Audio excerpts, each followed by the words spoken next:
from Pepe. Yeah, he's doing a great job. Lukamis right there as well. Pops out.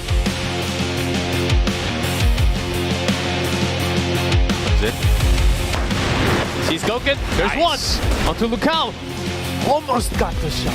Insane amounts of damage to both sides. As he's going to go for the snipe. And he lines it up perfectly.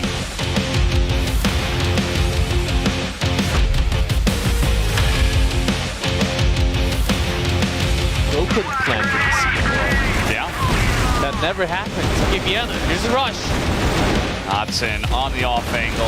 This time not handling the pressure is Imperial. On the defense so far, Action able to hit the headshot though. Pepe gets taken down too. 2 headshots here from Actions. Make it 3. They are strong themselves. Hey, Gouken. How did he manage that?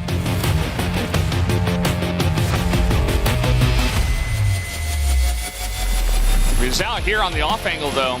Doing a great job, and Action will win the fight though, as he picks up another 2 headshots, make it 3.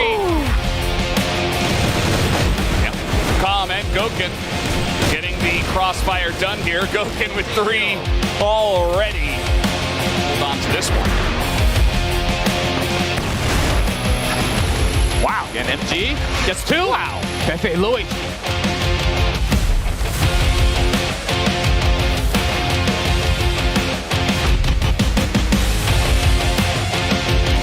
Eagles all the way behind. That's at least 100% HP. Nice spray. And he will eventually get it.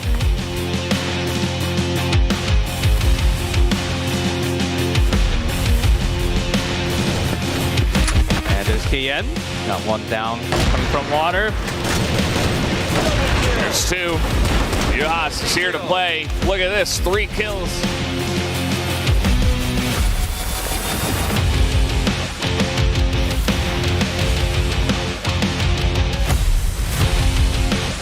Ready. Yeah, he's gonna hit it. 2. This guy is insane. Must have been spotted. Okay, 1 snipe from the. Oh, got the shot in. Oh, he's down. And that means that the entirety of the team is getting wiped. Eagles, huge performance.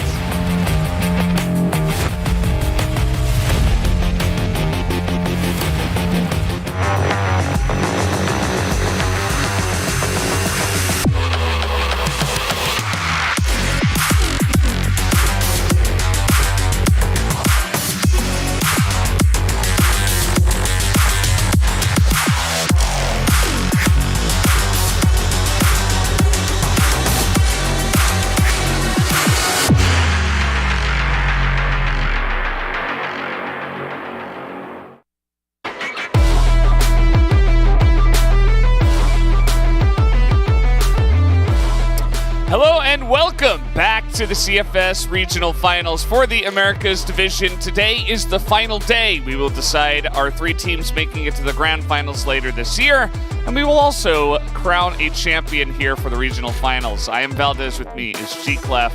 And what are your thoughts on these 2 best-of-5s that we'll be playing today? Well, let's see what happens. 2 best-of-5s. We already have 2 teams moving into the Grand Finals at the end of the year. But before we get into that Grand Finals between the top 2 teams, it's about top 3 this time. So we have to go through that 3rd placement match. That is going to be the first matchup, and that's going to be important. I still think against Root Game, Black Dragons do have a pretty upper hand in that matchup, but still we'll have to see. Root Game, they do come up with some brilliant strategies. Not as much yesterday, but the days before they did. Yeah, I think that Root Game certainly are going to be looking to bounce back after yesterday. Bit of a disappointing loss for them, but Extensi a really strong team, so it is what it is. And as you were kind of talking about, we can only have 3 teams. So one of the teams that will play in this 3rd place match will get eliminated and won't be playing in the grand final later this year. So it's going to be pretty rough for that one team, but we'll have to see who it is. Let's first off talk about this tournament. Let's jump into the overview.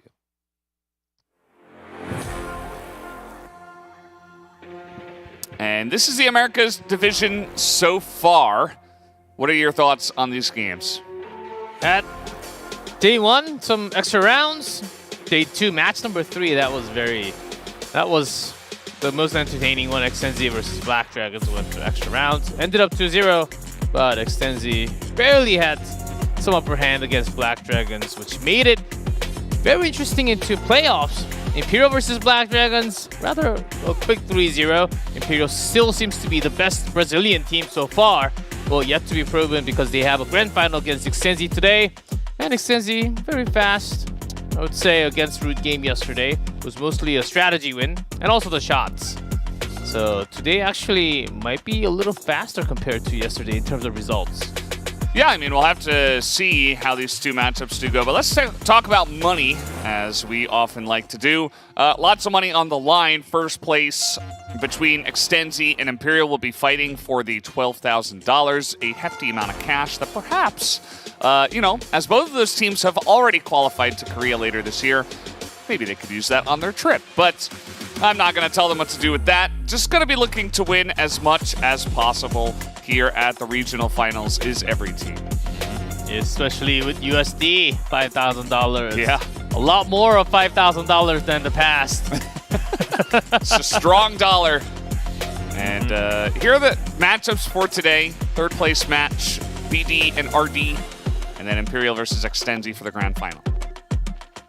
Important matches for all 4 teams. And already for Root Gaming coming into the playoff and also the third place match, that is a huge achievement. But if they actually defeat Black Dragons, they have high ups and also low downs. Not just downs, low downs. We have seen that. I'm a little bit worried about this. Oof. Yeah, nobody took the hipster approach today. I think there are 2 clear favorites from the 2 matches. And all of the talents have gone for those 2 favorites. Black Dragons over Rude, and then Imperial over Extenzi. I don't think you can really choose the other side. Maybe you can look for some Extenzi. But for the first match, I think Black Dragon is hugely a favorite in that third placement match. Black Dragon should be the winning team out of it, but who knows what's going to happen in that best of 5. Yeah, still got to play the games. And speaking of which, guys, let's introduce our teams for the third place match, starting with the Black Dragons.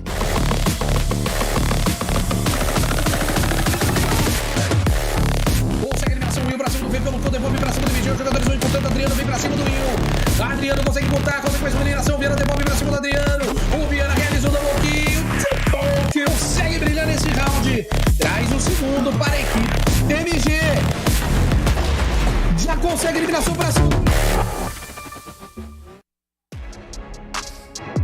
Here are Black Dragons. You see, the win rate is not too impressive, but of course, that is because they had to play against Imperial yesterday and took the 0-3. This is the stats from this regional finals. And even so, the team's still looking pretty strong. Even so, KD not bad. Yeah. If you take into that win rate.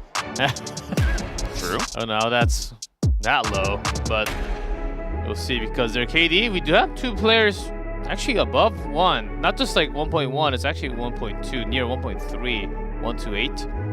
So we'll see what happens because this team with the, of course, you can say the new roster, the old roster is back. They're excited for the third placement match. It seems like someone's camera is not working. Oh, it's coming back. Oh, never mind. There it is. Okay, he's good. All Just right. in time to give us a little heart. That one was for you, G-Clef. Much love.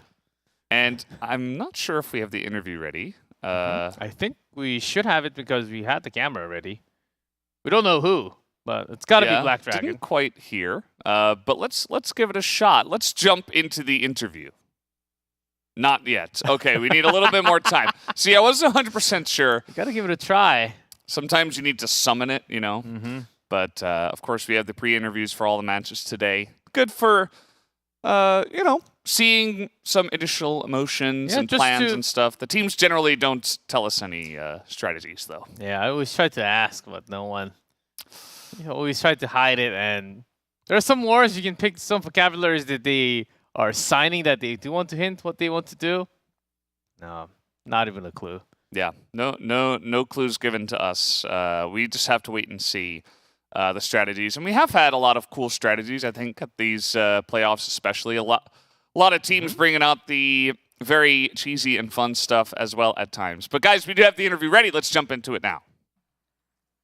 Hello, Will. Congratulations on making it to the playoffs, but you do need to win this match to secure the grand finals. So, how important is making it to Korea later this year, and are you confident in your match today? Parabéns, Will, por ter chegado nos playoffs, né? Porém, vocês ainda precisam ganhar o jogo de hoje para poder chegar nas Grand Finals no final do ano, né? O quão importante é isso para vocês e vocês estão confiantes? Olá, todo mundo. Olá, geral que tá torcendo aí pela gente. Também para aqueles que estão torcendo contra. Pô, a gente tá muito feliz de ter passado pros playoffs. E o clima do time tá muito bom, independente dos resultados que a gente teve. É um time novo comparado aos times aí que já se classificaram, Imperial e Extense, parabenizar eles aí pelo trabalho, independente de qualquer coisa. São times que estão mais preparados. E a gente, como um time novo, ainda comete alguns erros, mas eu acho que as derrotas são importantes para o nosso aprendizado. E a gente está preparado aí hoje para essa vitória de hoje, para conquistar essa vitória. Hello, everyone who is cheering for us, who is cheering for our opponents as well. Yeah, we feel very good. Our team's vibe are very good. We feel very happy. Yeah, we have been preparing a lot. But since we are a new team, we still do make a few mistakes, but we believe that even if we lose, we will learn from it. So yeah, we do feel confident. Yeah, since you talked about the new roster already, do you think you guys are completed as a team? Out of 10 or 5 stars, how much do you think you're completed as a team in terms of teamwork?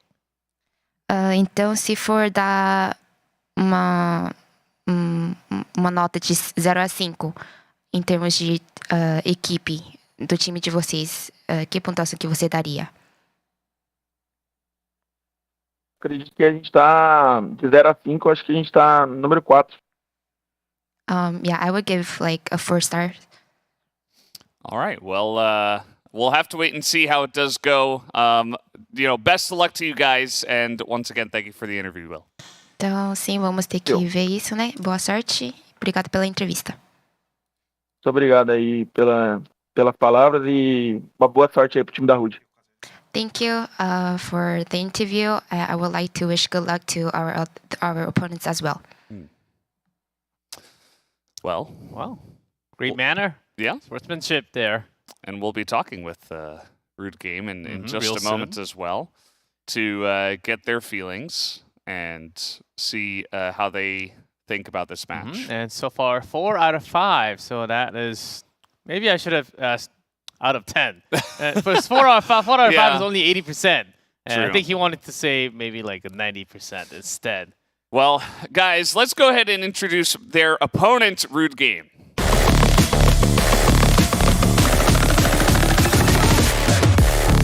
E vamos acompanhando o que pode ser ou não final. Olha o Rio aparecendo. Parece que. Olha isso. Não, ele sabia. Ele falou assim: pô, rapaziada, tenho certeza. E o jogador ali montado, isso o bicho marotou. Pega o primeiro. E vai. And here is Rude Game, actually having the same win rate as Black Dragons, but definitely the more one-sided loss, I would say, yesterday from our playoff match. And that's why we see Invictus still having 1.04, but the rest of the squad not as much. Even though Muhas did have a lot of carrying moments yesterday, himself alone. I think it has to be the entire team. When you get into playoff groups, maybe 1 or 2 players can have a bad day, but when you get into playoff, a third placement match in this big of a tournament from one of the best region, you just have to be there, all 5 of them. Yeah, that's really what it's going to come down to, and certainly it will be a sticking point coming into this one. They're going to have to turn it around. I think perhaps the biggest whiplash for this one would be if they are able to put on a really nice performance and maybe even get the upset versus our predictions at least. So curious to get their feelings prior to the match and see how they're feeling. Yep. I'm sure yesterday might have been somewhat nervous for them because it's not the group stage; it's the big match, and you had your chance to go directly into that big grand final of the regional finals. But they lost that. Maybe released some stress. I'm pretty sure they had some feedback after a tough loss yesterday. So I do want to ask about something about that too. Yeah, absolutely. And we'll have that in just a moment. We've talked a lot with Novez about the team and, how far they've come and what this means to them. So no doubt they're going to be trying their hardest to make this happen. But guys, we do have the interview ready. Let's hop into that now. Hello, Mujas. Congratulations again for making it to the playoffs. But now, after a rough loss yesterday, are you guys ready to turn it around? And also, how important is it to you guys to make it to Korea later this year? Parabéns, Mujas, por ter chegado nos playoffs, né? Ontem vocês tiveram uma derrota e vocês estão confiantes para poder virar o jogo hoje. E o quão importante é para vocês é esse jogo para poder chegar aqui na Coreia do Sul no final do ano? O jogo é muito importante pra gente, né? Depois da derrota de ontem, a gente conversou bastante para ver se a gente conseguia melhorar o nosso individual, porque acho que foi por causa disso que a gente não conseguiu jogar tão bem assim ontem, mas a gente conversou bastante, pronto para esse jogo e vamos dar o nosso melhor aí. Yeah, so maybe yesterday we couldn't show all of our individual skills, but we did have a deep conversation yesterday with our players, and we are pretty prepared for today's match. Yeah, good to hear that you guys had a lot of feedback session yesterday. You had incredible plays, but for the rest of the squad, not as much. And today, all of the team, you do have a very strong opponent against you. What do you think about the Black Dragons as a whole? And what do you plan to do here? I'm pretty sure you have to do the hard carrying again today. Então, o que vocês acham? O que você acha sobre o BD, que é relativamente um oponente bem forte, né? O que você acha deles e o que você vai fazer no jogo de hoje? O BD é um time muito bom, vai ser um jogo bem difícil, mas a gente está confiante para isso e eu vou dar o meu melhor como sempre, vou tentar o máximo para minha equipe aí, para a gente conseguir esse jogo. Yeah, so BD is a very good team. I do think it will be a pretty hard game today, but I'll do my best as I always do, and for my team players as well. But yeah, we are pretty confident. All right, well, that's great to hear. Looking forward to your performance today. Good luck, and thank you for the interview. Estaremos de olho no jogo de hoje. Boa sorte. Obrigado pela entrevista. Obrigado. And acknowledging it'll be difficult, but as you mentioned, they had that feedback. They did a lot of discussion as Deep a team. talk. Yeah. I wonder how deep it was. Yeah. Sometimes it can get real deep. Sometimes that's the way you work through your issues.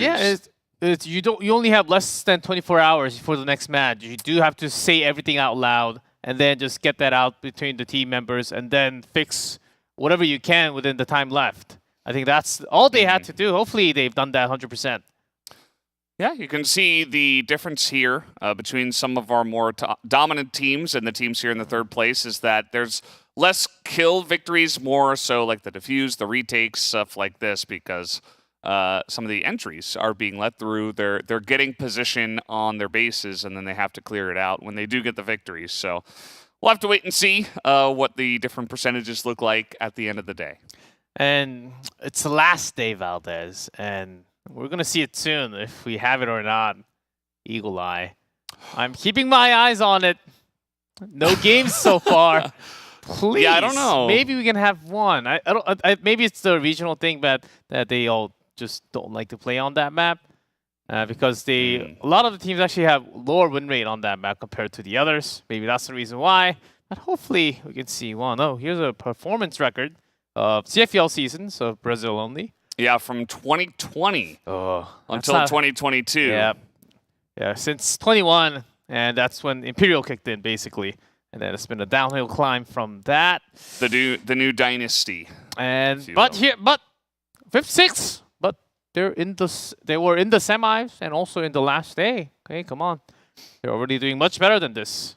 Yeah. What we're seeing on the graph. Better when the pressure is on, when it's more best of threes, series games and stuff like that. And speaking of series, we do have to select our maps. Let's jump into that now. Please. Ankara is banned. Okay, Root Game won the And- coin toss. Eagle Eye is banned.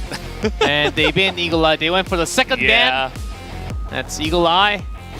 Oh, strong Black Widow Black from Widow. Black Dragons. Yeah. And into port as well. Oh, Mexico. Root Game had poor performance on Mexico yesterday. Yeah. Still feeling like it's one of their stronger maps. They're going to give it another go. And then we do go into sub base and compound eventually. If it does get into set 5, we've had a lot of matches so far in the Americas division be 2-0s, 3-0s, very one-sided affairs. I'm hoping that it's not the same today. We get some more back and forth. As Action, the headshot king, is what we've been talking about for him. And Invictus really stepping up big for this tournament. Always staying strong at some side, especially from the GR side. Here are the keys to victory. Center match for the last ticket to CFS 2022 Grand Finals in 2 months. Black Dragons, MG, and Action will be the main key for opening kills and strat calls. Of course, lower KD stats, but Root Game's headshot kills that can be the game changer if they can actually get a lot of headshots. Oh, some game time. Yeah, it's time to get together, get the huddle going. That's what you need sometimes, just to get everyone on the same Is page. that a glass of water? Maybe juice. You need a lot of energy. You need to summon everything you got. They're about to summon the Black Dragon. That's actually what's happening here. It's a very traditional experience since '97, in fact. Yeah, this org has been very long in terms of FPS, and also very long for Crossfire only, if you just talk about this too. And that's usually the captain speaking Yeah, of everything's on the line. I think, they've probably done this before a lot of matches, but it might hold deeper meaning tonight because the important match. there's one ticket left, G-Clef. There's only 3 teams that are sent to CFS 2022 Grand Finals. Yeah, from Americas. And on 3. Maybe not yet. Yeah, they're really into this. It feels like we're opening up a discussion now. It feels like it's Viana and Will doing most of the talking.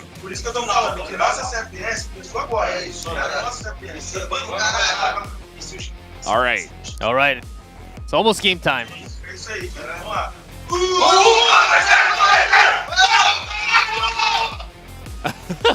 All There right. it is. All right, the That's Black the Dragon. energy. It's summoned. They did it. Oh man, The spell was pretty long, but Yeah. I like that a lot. Black Dragon is a powerful being, and yeah, it's really cool to see.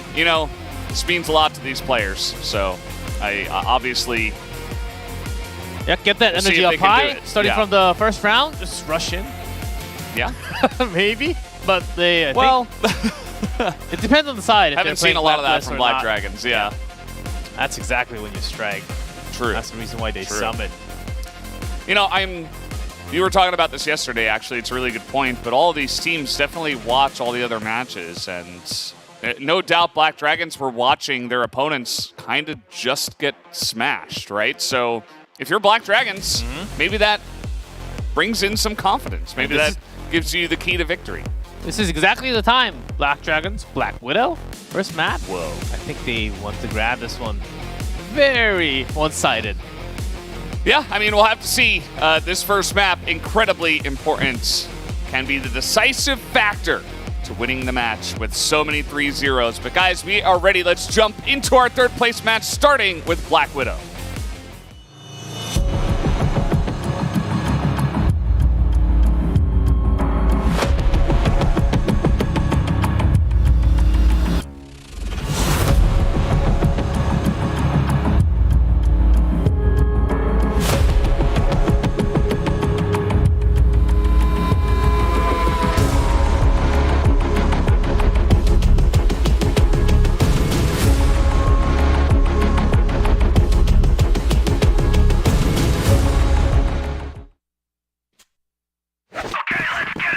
And here we are.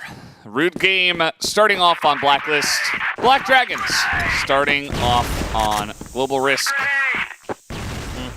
And Root game starting with Beatrice action with the triple head. Not the fourth, but That's one way to start it. oh, KN strikes back 2 kills. So making it at least a 3-2. We got a fight on A long too. Might get that on the side angle. We're currently watching. Okay, here's a little look at it. Will versus Muzas. He was going to It had a win that sniper, one. yeah, but with just a pistol. And Will took a lot of damage. Maybe, I think it was me actually getting the first shot. Oh, They're like, well, you're definitely here, so and with the C4. yeah. So Mew out on A long, has to make a long travel now. Yeah, you can see the Root game were actually the ones to start it off real quick with a Item rush. spot, okay. A little sniper battle here. See how it goes. He got the bullet in, and no kill. There's still plenty of time, even though it is a 1v2. Oh, Muzas. Gotta like this. Trying to carry once again. Oh, it's not gonna happen though. MG. Smart movement though. Through the smoke when he had to reload after getting Vienna, so he actually moved out from the window. Yeah. Smart play. You can see that Mew, he really does quite well. Here we go, another rush actually into the storage. Oh, both of them. The mains. Well, Action surviving for quite a long time, and he is going to be the key, the pin that keeps it all together to allow Viana to come on over. 2 against 2. MG snipes him down, and guess who it is alone again? It is Mew. Just Mew left from Root game. But this time, Black Dragons, they're actually not at that B site. I think they would rather wait for the bomb to be planted and then sweep. At least MG waiting for... Okay, scan now. That's a good check from MG. He doesn't know where Will is. That's the main problem. That's why it's taking a long time for him to actually find some safe ground. But rotation coming from the back. That is Black Dragons. So 2 members from the water. Slowly. That's great information, but Muzas is going to miss the shot, which means that MG gets the easy cleanup. And that is going to be 2 swift rounds already for Black Dragons. Root game not wasting any time, going for very aggressive plays so far, and now it looks like their next target is A long. Root game not waiting too much. Very different play style, different change of tempo compared to yesterday. At least trying to find A long, that's been the main place to go early on for Black Dragons. A long control is one of the stronger factors from Black Dragons on this map. Yeah, past 2 rounds has been Will taking over, but not this time. Just checking A long along with Vienna. Yeah, there's a couple of Black Dragons members, and even a slight rotation. Now Vienna's going to get sniped, which might set off alarm bells already, but still no push from Root game on A long. Just a little poke in for the kill. Uh-oh, Action and Notson. Both going down easily from B side. Fabish in position, MG. Trying to make it through the window. Quite dangerous with this many members set up. Yeah, still no bomb plants, but they're getting close, and a nice shot from Fabish this time. And the second one. A couple of headshots to Fabish. who has not been having a great tournament, but a great start so far here, 5-2.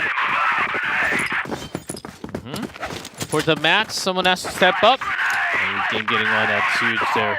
Speed hasn't been picked up. This time a total change. Tide, there's action from the back. The green box on the back. Yeah. Good game, playing very fast and loose. And Black Dragons, they get good info this is happening, and everybody on B is able to defend this. Action with 2 more headshots. He is now 8-4. That was just 2 members of Black Dragons in B site. The other 3... Oh, View's not going to last long. Yeah, you didn't expect him hiding there. And yep, little aggression comes in. 3-1 already. Not wasting any time with this. What do you think is the main reason behind Root Game and their change of pace? Compared to yesterday? Yeah. Oh, Any read? yeah, by staying in a lot of the same positions, yes, especially yesterday against Xenzi, just gave better percentage towards the opponent. I think they really felt that one of the feedback from the match yesterday, and against Black Dragons on this map, they do have to move a little bit faster and check out different parts, but they've tried enough of B. Maybe it's time to switch up a little bit. Seems like Action, Knots, and those 2 are having a pretty good day so far. Yeah. And this has been consistent. It was Foppish last time, but Invictus will be distracting. That's going to be another headshot to Action. They're already on a short as Vienna not going to hit that shot, but the A site is already being pushed into. And eventually we'll find the kill. And Mew down near the double door. There are a couple more members around him. Knotson right into his crosshair. Will with the headshot along. So now, again, just up to himself. Yeah, and they know exactly where he is. Took him a little... Yeah, sometimes the super jump doesn't work all the time. Yeah, especially under some pressure. But, yeah, they knew where he was. But can they read this rotation? Sticking together 2v1 is going to be the smart choice against a sniper. Black Dragons would be saying, again B site? It has to be A this time. Let's do see Will and Action sticking together.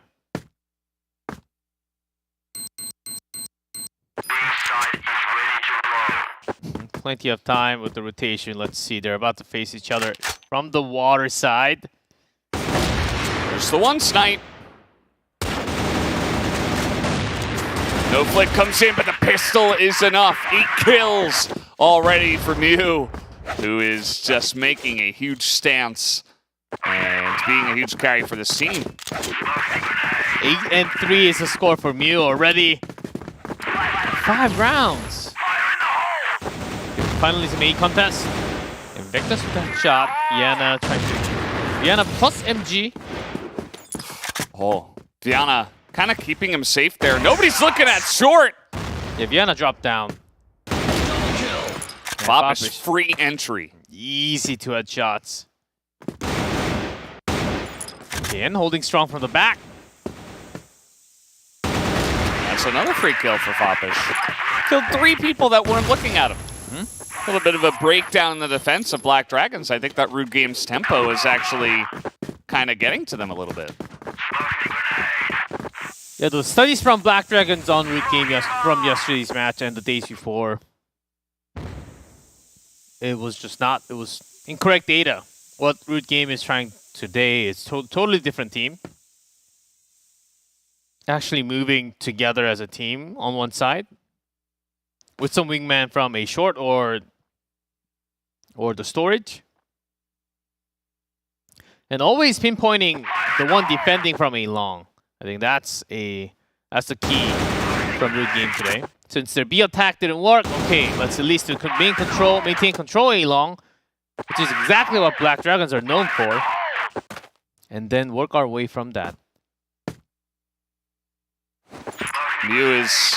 I like what he's doing here. He's trying to really pick away at the defenses of Black Dragons for now, but he's trying to get information as well, and you can see that Rude Game is coming in through a short. As a team, we got 4 guys. And Will is going to kill Mew, and MG gets that first snipe. This entire attack is torn to pieces.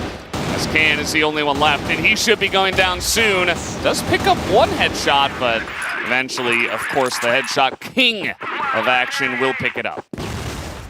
After opening up A long, they tried A short, which I think was the correct choice in that manner because B side, they tried a couple more times early on. But the defense is just too solid from Black Dragons already in position. There's Will again. Cooking. And leaving the kill up to MG. Okay, nearly 4 men from A side. Just Foppish here in the water. Natsun actually came out. Yeah. Real push coming in here. Will able to trade it, and MG is holding down the fort. Viana as well. Doing a good job distracting, and Mew, he can't get the shot down, so Black Dragons, another dominant round. MG with those crisp shots. He's catching up. You're not the only sniper. Usually the GR sniper does a better job. And Mew was trying to cover angles for his teammates. But MG not really going all the way back in the radio, just staying near the rifles. Yeah. And it looks very similar from Rude Game. Mew out here on a long. I do have to agree with this play because Mew's been pretty hot already with 8 kills, so rather than going into B, snipers from the storage, it's really hard to get a kill. Onto the rifles, especially right below the window. So rather than going for the hard choice, when you're feeling it hot, let's go for the positions that you can get more kills to open up. Maybe you can even get MG to start. But he's been hiding away. That's been Will checking A long. And now Black Dragons, they have somewhat stopped positions. Sending Will to mid. Yeah, got a bunch of guys on short again.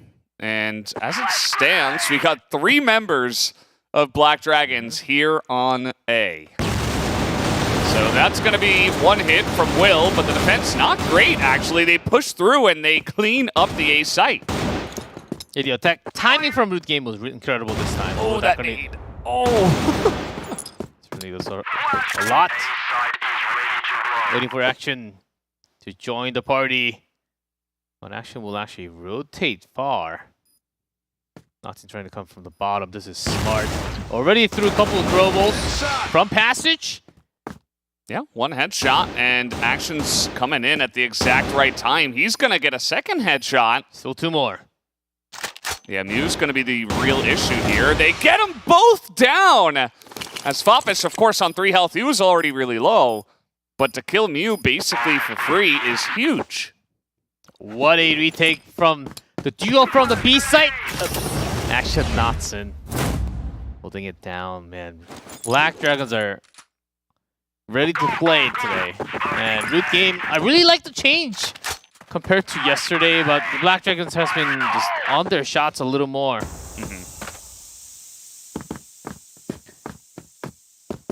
Yeah, that's the way it goes sometimes. Black Dragons even looked pretty good. You know, they kept it close against Imperial, and that's a big feat in itself, right? So, as a team that's still developing, coming back together, you know, this is a team that needs time, and I think that it will inspire confidence, even if they got 0-3'd. And coming in as the favorites to this one, they are not disappointing just yet. And from Root Game, ooh. Starting from the B site. And KN just buying time behind the box.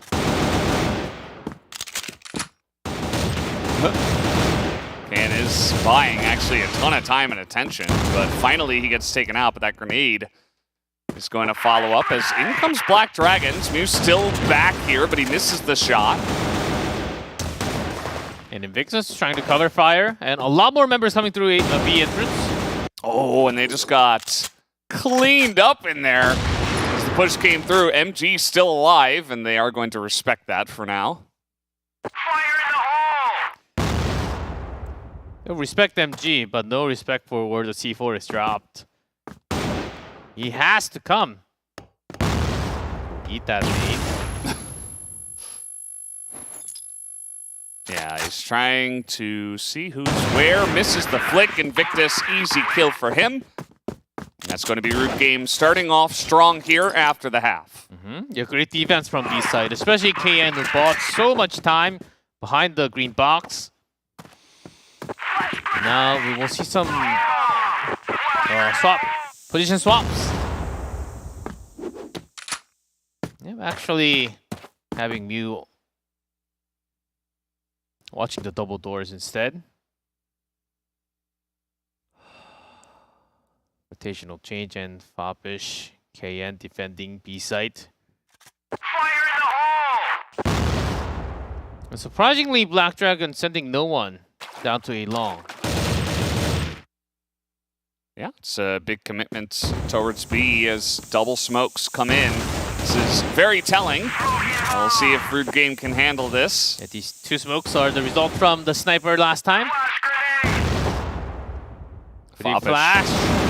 Foppish pushing in, and you know what? It actually catches them off guard. The spray through the smoke works out big time.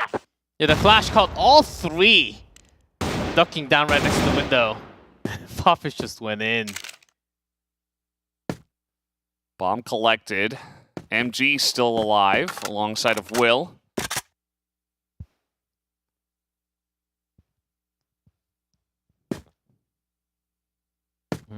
OMG. The B-side push again as a sniper. Oh, incredibly tough. Yeah. Meanwhile, And look at his teammate on the minimap. Oh, that's cool. But Nova is on the other side, okay. That didn't work. MG isolated, but it doesn't matter. He picks up 3 in total. Okay, now he has to work his way to that C4 or just get a kill. Yeah. He might just... Oh, it's right next to him. On the right, MG. We'll check. Oh, but Novas. he actually checked the spot. But when you predict your enemy to be there, you're actually surprised. So nobody had the easier shot. Nicely done. Root Game 2 rounds in a row. Keeping this pretty even. It's been very high tempo. Quite back and forth. No team really running away with this one. I thought after Black Dragons took the last round of the half that they would begin to run away with it, but that has not been the case.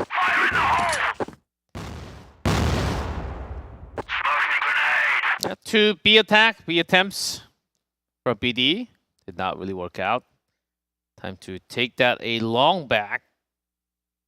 But Invictus in position. Got a teammate right next to him too. So trying to open up a short, that's action. Slowly going up the stairs. To have Mew in position at A long's covered, so all you have to do is watch a short. Have one under. No sounds whatsoever. Not even throwing one. Yeah, so actually watching it from the top of the box. Yeah, you don't see that every day. Black Dragons taking it much slower this time after a couple of losses in a row. I don't blame them at all. This is actually how they started the tournament. Very calm and meticulous with their pushes. Now with the C4, let's see where that goes. Okay, a short. Just going to check it out. Vienna had his own line of defense. And now the rotation coming in. Mew ready. Ooh, not quite able to get the kill, but he does on the second shot. Has a bunch of shots thrown through. There's not a lot of time here for Black Dragons. As Will, trying to catch the rotation, doesn't quite work out. But they do get the kill in the end, and now a quick rotation towards B. There's only 10 seconds left. Have to go straight into the site. MG. Get one. 6 seconds. Vienna. Gotta plant it. Oh, Nope. Man. That's running it. out of time. Not able to get it down. Black Dragons too slow, and Root Game tie it up with 3 rounds in a row. Oh, that's the time actually ran out. And the round finished. Yeah, that doesn't happen very often.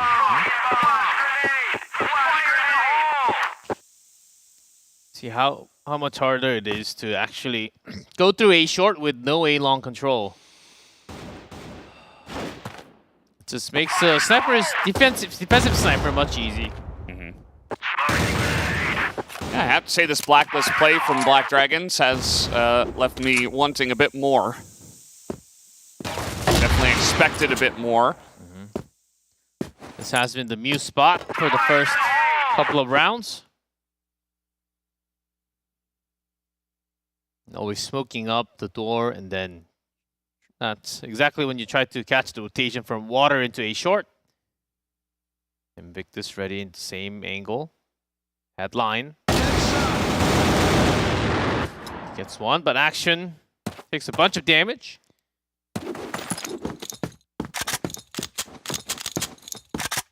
Then now, these two are all the way over here. Got to have Knots and right next to the B storage. Hey, he's just trying to check if anyone tries to rotate out after the action from the other side of the map, but it's not going to happen. He's just holding it down. Maybe they go for a push themselves, but Root Game are very ready in storage for this kind of play. They got a couple of guys stacked in there. Even if you throw a flash, the one on top will be not fully flashed. Oh, but it works out. I mean, they both get flashed. Knotson able to spray them both down. A nice little entry. Smart play getting the one on top first. Oh, and also Action. So these three managed to break everywhere. Wow. I mean, we didn't get to see every single angle, but you could tell that it was just firefight after firefight won, especially after that flash play into storage kind of broke the entire defenses. Oh man. Flash, nades, smokes! Yeah, Root Game used a lot. Even smoking towards water. Yeah, A-Long denied for now. Although they did leave one guy over there, probably MG. And that is him indeed. Yeah, Knotzen likely to swap. Again with Vienna. Who has been okay from the GR side, not as much from the Blacklist with the snipe. Just going to watch from the back. All the way from the Blacklist side. And ever since that one big stop from the B side, and also a short attempt a couple of rounds ago, Black Dragons attack very slowed down. Actually, Nova is in a pretty aggressive position, a short. Quick shot through, not able to be traded back. Headshot onto the Headshot King Action. Once again, taking a bunch of time is Black Dragons. They still have 4 members on the east side of the map. Yeah, the key, the double snipers are holding a long, but no one's going to peek. Maybe Nova Ez. That's quite dangerous. Yeah. Spotted him on the edge there. This short attack is working big time. Knotzen and Will able to push through. Yeah, that's exactly when you push together as a team. Quite aggressive on that A passage. And through the flash. Foppish also coming up A short. So this position can be dangerous, but MG will take care of him. Yeah, and they know where KN is. He's trying to pop out, get the headshot, misses as MG headshots him with the pistol from range. So 8-6, Black Dragons getting closer. A long attack working much better this time. The Dragons know how to do it, and Mew! Ooh. Yeah, trying to make the big play. A failed attempt. Victus, though, good sprays so far. He will survive as the push is coming in. Knotson up top gets 2. And okay, nice little cleanup at the end here, though. 1-on-1. MG versus KN. Yep. Fopich is alive, but barely. Oh, wow, didn't even notice. Yep. Me neither. After you said that, I'm like, oh, who's that? He does have like 2 HP left. 1 Oh, HP. Very well. And MG still going to try that AWM because KN does have full HP. Yeah. Yeah, 120 is still a lot of time for you to make rotation. You might not really care about the C4. Yeah, he's done a good job of clearing out the majority of the A site now. I mean, he poked in, he went in behind. He's like, okay, well, they're not here. So he's got control of the site for now. Also thought about both of them staying in A short stairs. But instead, root game, long rotation, A long. Both of them. Yeah, Fopich going in first because if you're going down with a snipe shot, yeah, 1 HP I think is a better target. Yeah, for root game. MG is looking to plant on the back of B site and then cover from storage. Pretty common. Yeah, will they just go to storage or some other place? Ooh. Oh! Get some information, but that was Foppish. Yeah, that was 1 HP down. It's a good flash, though. Flick, not there. Attacking is KN, but he misses. And MG will clutch it 1v2. What a player. In that situation, you always fall back towards the water. You think you're flashed, you can just pistol out your way, buy some more time. You have the C4 down, play to your advantage.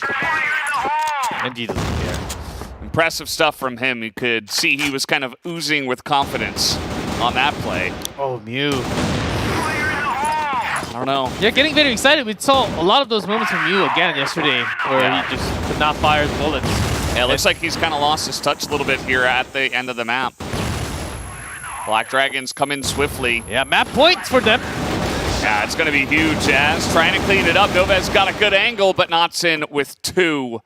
And Mew on 2 health. Invictus from B entrance, trying to come in through the smoke. Maybe right when the plant is up. Thinking about it. Oh, nice timing. Knotson now 3 kills on the round. They know where Invictus is. He challenges and he succeeds. 10-6 is the score here on Black Widow. Pretty high tempo, I have to say. Both these teams really taking it to each other. It was actually slower tempo from Black Dragons. A big surprise, especially when we talk about the blacklist. Root game, they were ready with their plans today. Really taking the feedback. I think they really felt, okay, we need to move a little faster, Black Dragons. If we compare the rotational speed, they're the more experienced player.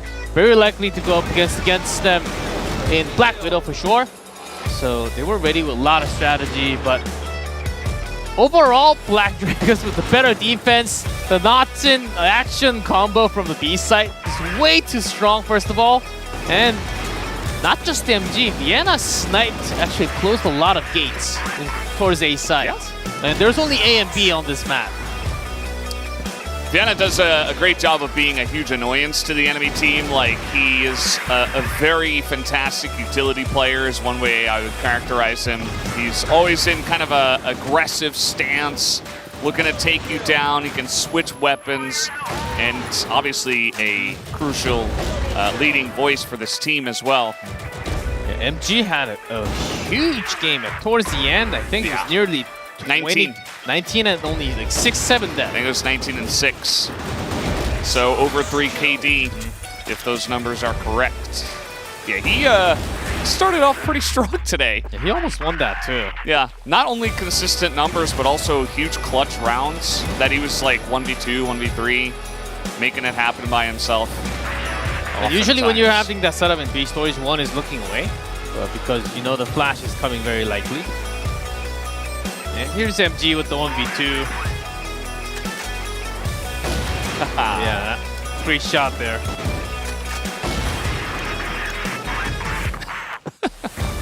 Yeah. And Smiles on my face after those plays. the last round, just a swift maneuver into B. Once again, you know, riding the wave, riding the momentum, getting in there before they could even react. 3.33, repeating, of course. KD from MG to end the round. Certainly the playmaker in all of our minds. And also some better moments coming up from Root Game though. MG certainly, I don't think anyone can argue about this result. Black Widow, and he had a lot of helping teammates from the side, but his A defense and his, again, the Blacklist sniper was even more incredible. Yeah, so that was map number 1. That was Black Widow. It was Black Dragon's choice, and they do take a very solid win, 10-6. But things could change as we are moving on to Root Game's map choice. Map number 2 will be Mexico. Let's jump into it now.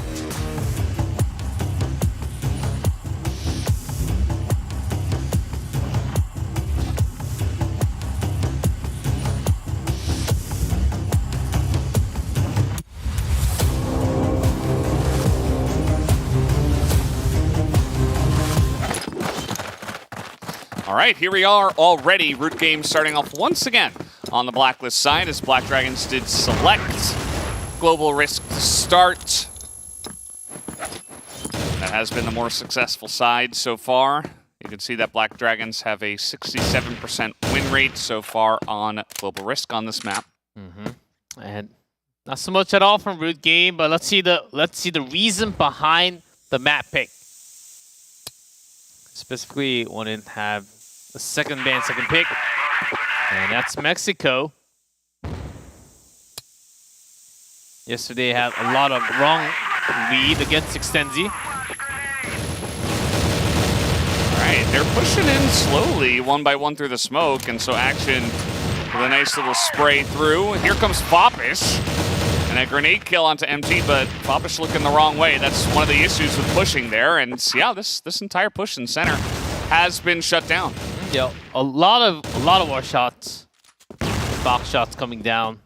And Mew was just trapped in that sniper spot. And rather a quick round, Black Dragons, because they spent a lot more towards the quarter box from mid. They actually had much more control. But even though you can move with a faster pace on Mexico, it's usually better to wait a little bit, and after hearing that many shots, you can actually somewhat calculate how many members are actually in mid from the Global Risk side. And then move in slowly, sort of like how Extenzi did it yesterday. That might not be the style of Root Game today. As you can see, faster movements. Yeah. Getting early info first. Ooh, everyone back in the quarter. Just hop on Mew's head. All three in the quad box.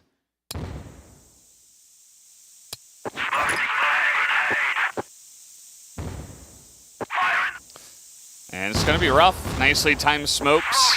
Going to buy time for Black Dragons in case this push is coming again. They have 3 guys lined up, like quite literally in a line, waiting for this push. They spot Invictus. Some of the tags here as Invictus will trade one back, but already damage sustained by Root Game. Yeah, Black Dragons thinking, without the flash at the corner, the shadow, very likely from the quad, they will win the long-range fight with the rifle.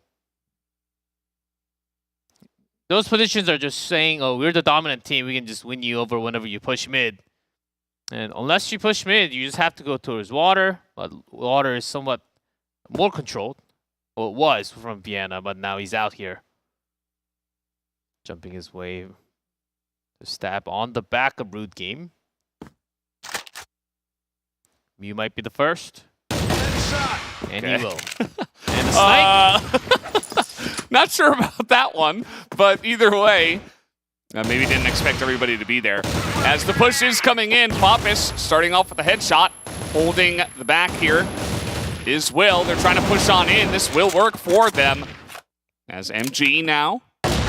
Whoa! This guy is so on point today. Just insane. The Plantastic Grenade? comes down, Oh, and yes, the that grenade was gets good. him. Oh, man. You can't get by MG. Not today. Man. Everything working out for MG. Of course, his shots are just incredible. You expect a jump from back, but that was just perfectly timed. And also, enough damage onto KM for that grenade kill. We saw the grenade being thrown, but will actually hit the right target, right place. Just the right amount of damage. And for Root Game, you think you have chances. Okay, against MG, you're in a site, both somewhat damaged, but it doesn't matter. He's a sniper. And again, you going down Not today. 0-3. Yeah. MG, he did start off the first round with 0-1, and maybe that was just like poking the bear, you know? He's like, no, this isn't going to happen. Now he's already picked up 3 Yeah, kills. Poppis here. The other 3 coming out the water. Novez Big flash. spotted. Yeah, the flash is massive. They're just going to clean this up easily. Oh man, 5-1.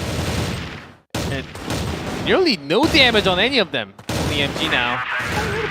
Yeah. And Poppis eventually goes down. 3-0 in about 3 minutes. G-Clef, this is... I'm getting flashbacks from yesterday, and that's not necessarily a good thing for Rude Game. Stenzir watching this, they're like, yep, I remember this. Here comes Rude Game, swiftly, through the stairs, perhaps. Time to strike a top. You had a couple members poking in. Oh, not all the way. Maybe they just want to check onto the A-top box. Because sometimes there are members there.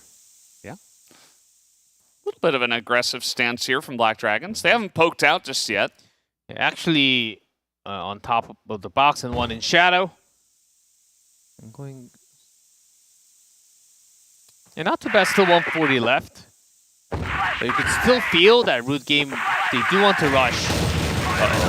Those are bait shots from behind that box. The 2 other guys come out and clean them up. They sweep them like dust. And now Mew is alone. Yeah, a very aggressive stance there from Black Dragons, and you saw that Root Game were not expecting it at all. Yes, because Black Dragons for the past rounds for mid defense, it has been the quad. You could tell Invictus, he wasn't even looking the right way. He expected them to be far away from him. Yeah, that's the importance of mixing up your strategy, mixing up your positioning. Seems like that. Yep, they know exactly where it is. Yeah, he is. Blacklist mid. That's exactly where the sniper is if you can't find him from the A bottom. And that is up 4-0 now. So Root Game, they tried a couple of mid shots, a long and water. Yeah. Not only are Rude Game 0-4 in rounds, but Nuzas is also 0-4. Novez 0-4. A couple of guys that have carried in other days, just not really finding the success. Not sure what changed, but certainly it's been a rough 2 days so far for Rude Game. We'll have to see if they can turn it around. Black Dragons really firing on all cylinders right now. On Mexico, some B push or A top push can certainly work, but it only works a few times. And you eventually have to find a solution by breaking into the mid, but mid seems way too concentrated right now. So changing it up once again. A long poke, and then water. Uh-oh. Yeah, sound heard from quad. Yeah, they're just waiting for this with open arms. MG. My God, MG. He's a monster right now. Not just MG, not since 8-1. Yeah. And that is 5-0. Multiple shots ring true for Black Dragons. It's 5-0 in terms of rounds. It was 5 members alive versus 0 in favor of Black Dragons. Black Last Dragons, round. yeah, they all just died once. 5 deaths in total. Knotson, marksman. Lots of heads. So root game, I would rather in this type of situation just talk it out and wait until like 30 seconds left. Yeah, take a slow round. Yeah, take a slow round. It might be too late, but you still got 4 more to go at least. Yeah. We've seen this before, actually, where it's like 5 in a row and then 4 in a row for the other team. Sometimes, and it is Mexico, so it is somewhat required also. Yeah, smoke out in mid choke, smoke out a ramp, check shadow first and then quad. Maybe you can smoke quad first and then go mid. Go mid A passage. Yeah, they're using a lot more smokes now, one by one.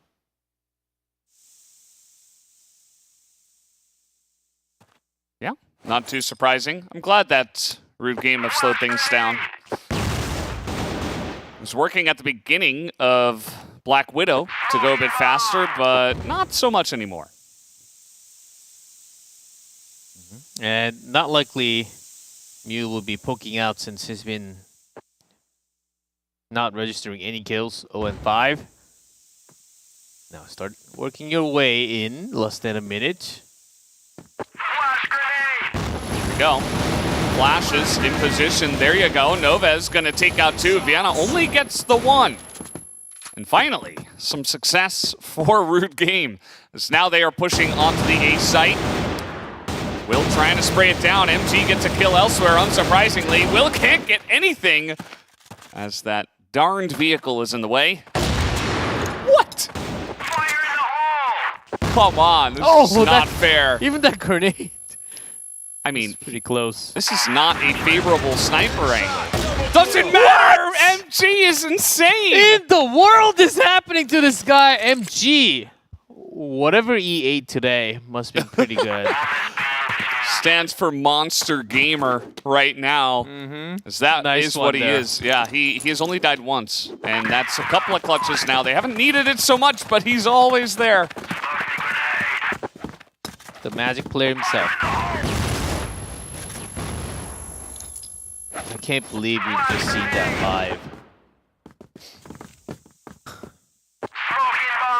We are, Today's MG day, for sure. yeah, we're so lucky to get to watch some And of now these CR on the snipers. rush. They don't want to wait. Good game. You're taking too much time. Let's go. Yeah. Otherwise, in the middle, though, getting 2. That's a nice Actually clap back, opened but up, but needs Invictus to pick up the C4. There's Vienna wrapping around from the side. Where are you? ooh, not expecting to see him there. All right. Oh, with the jump, Invictus wins. Again, MG. Guess who it is? I think you have heard of this player. And it's going to be like the same positions again, where he's like looking into A site and somehow getting the insane flicks. But let's see. No more jumps. You just do not move. Okay, he just jumped. That was risky, Invictus. The smoke will be very important. It's going to force MG to take an angle that perhaps they can predict. Yeah, 2 rifles. Very predictable spots. Exactly where you go for all the time. Okay, well, they know where he is now as the headshot is there, but not this time for MG. Novez picks up 4 kills on the round. A huge performance to get them finally on the game, because they were not in it before now. It took some time, but finally got 1. Yeah. So let's see. Root game, they still need to get it. Maximum is 3. It's not too bad, thinking that your opponent is Black Dragons and you're playing Mexico. Of course, it's your map choice. You re-add a lot more. Still better than 1 or 2. And after that successful win, now time to strike, and it feels like they're just checking A long and then going back to mid. But whenever they checked long, root game left a person, then rotated into water so far. This time might be thinking somewhat different. Mm-hmm. Let's see it. Still a lot of time, especially for this map. And a lot of changes in mid for Black Dragon. Like having all three from Yeah. quad to start, and then now just one each. So making it somewhat unpredictable, making the smoke work a little tougher. Yeah. Oh, Will. this is nice. Only Will a sight. Vienna's at the door. Yeah, Will's going to be incredibly important for stifling this push.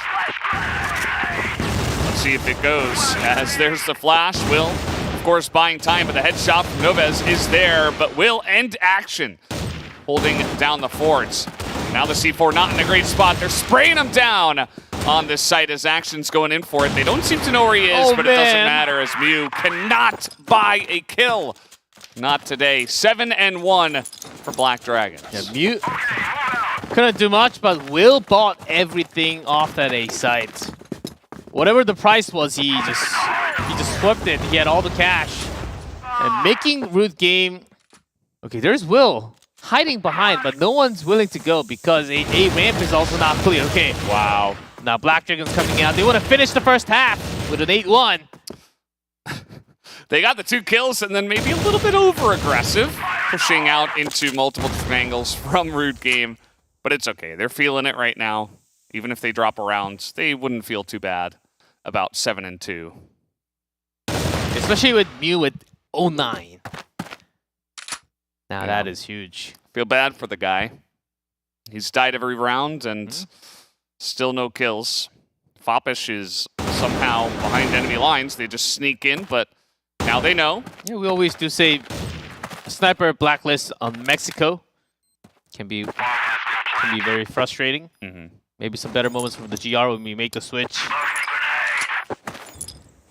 But how many rounds are they actually going to have when we make the switch? There's Vienna and Will again with the headshot. That's his spot, taking it away from Foppish. Yeah, he knows all about that vehicle. 8-1 is the half. Black Dragons 2 away from taking it down. And if they get 2 in a row, it would be the most one-sided map we would have had in the tournament. This tournament. I think the most one-sided was 10-2. Invictus, or not Invictus, Imperial. Getting that one. Invictus needs to pull on Imperial right now. That would be nice. Pulling the weight of 5 players on the best team. I mean, Black Dragon summoning the dragons before the match. Yeah. Is that really fair? I think it is.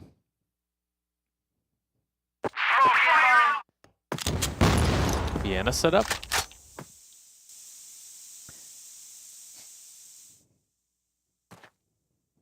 Yeah, even smoking a top. Yeah, both teams really thinking about this mid push.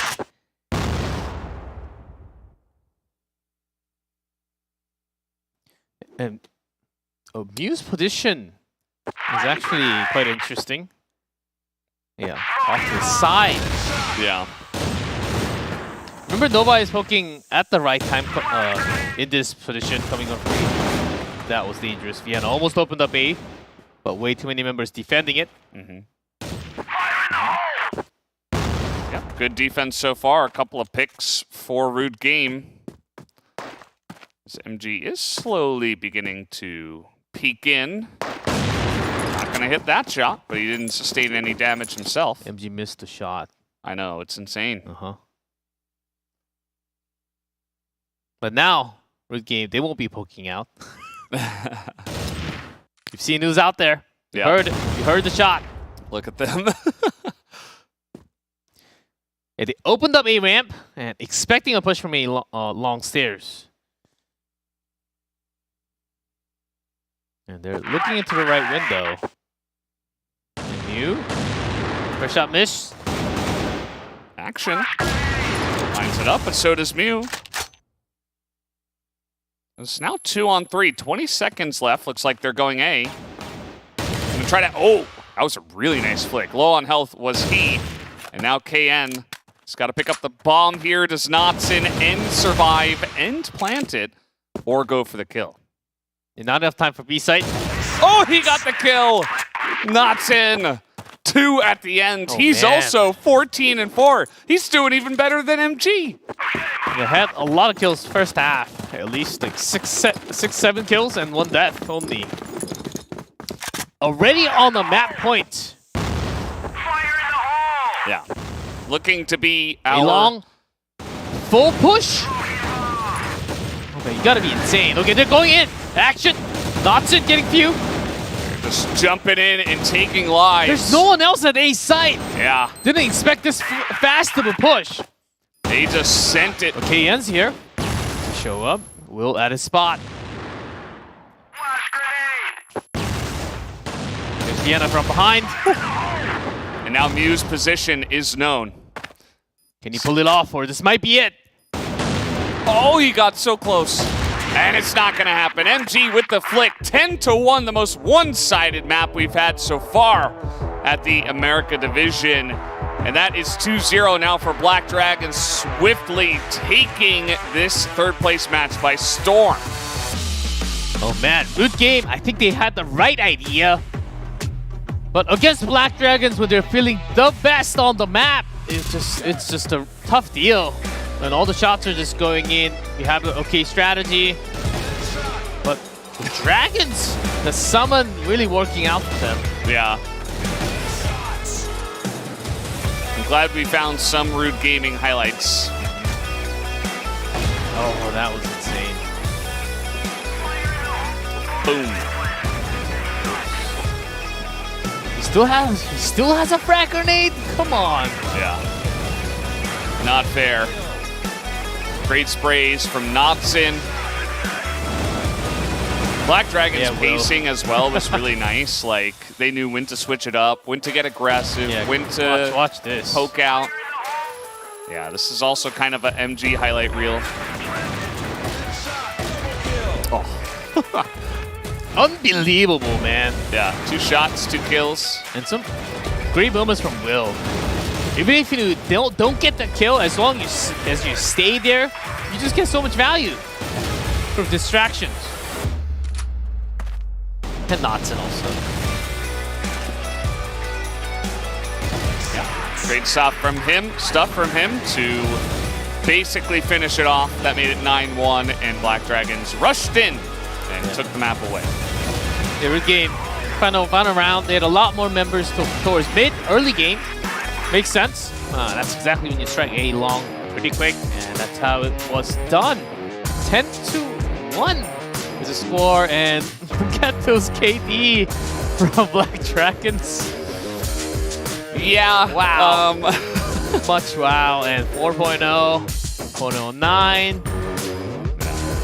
What else can you say? This guy's on fire. Can't stop it. Yeah, the entire team led by MG.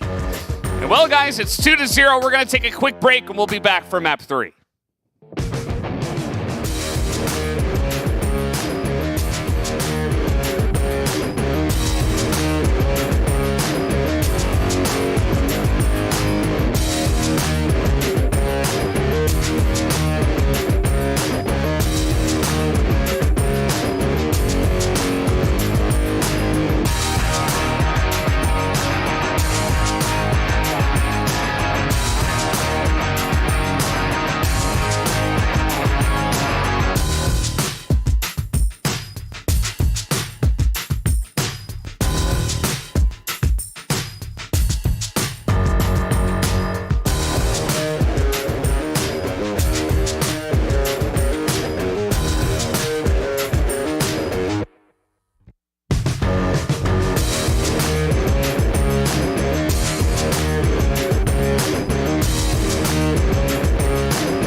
Welcome back, guys. We are at the CFS final day here for the regional finals, and we are close to determining our third place from the America division. And so far, it's looking heavily in favor of Black Dragons, who are already ahead 2-0.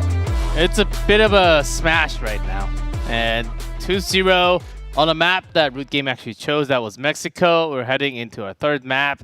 I'm quite worried. 5 minutes might not be enough. Or maybe it was too fast. They don't even have to get rid of it. And they can just go onto a fresh map. But this is, again, a Black Dragon's choice now.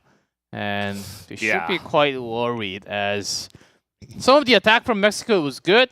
In terms of strategy choice, I think it was good. But the pace... on Black Widow, it's a bigger map where they have to rotate towards even from the GR side, so a faster attack can certainly work. But Mexico, it's all clumped up together in the middle. Different map, but yeah, the strategy was okay. But I think they had some timing issues. If they ran that a little slower, could have had better results. That's all gone now, out of their hands. So better work with whatever map is number 3. I believe that's Port. Yeah, Port is the map, and it was Black Dragon's choice, as you did mention, G-Clef. This is going to be interesting because, I mean, Root Game chose Mexico, and it was our most one-sided, so we'll have to wait and see how it does go, guys. But it looks like Port is all loaded up, so let's jump into map number 3 right now.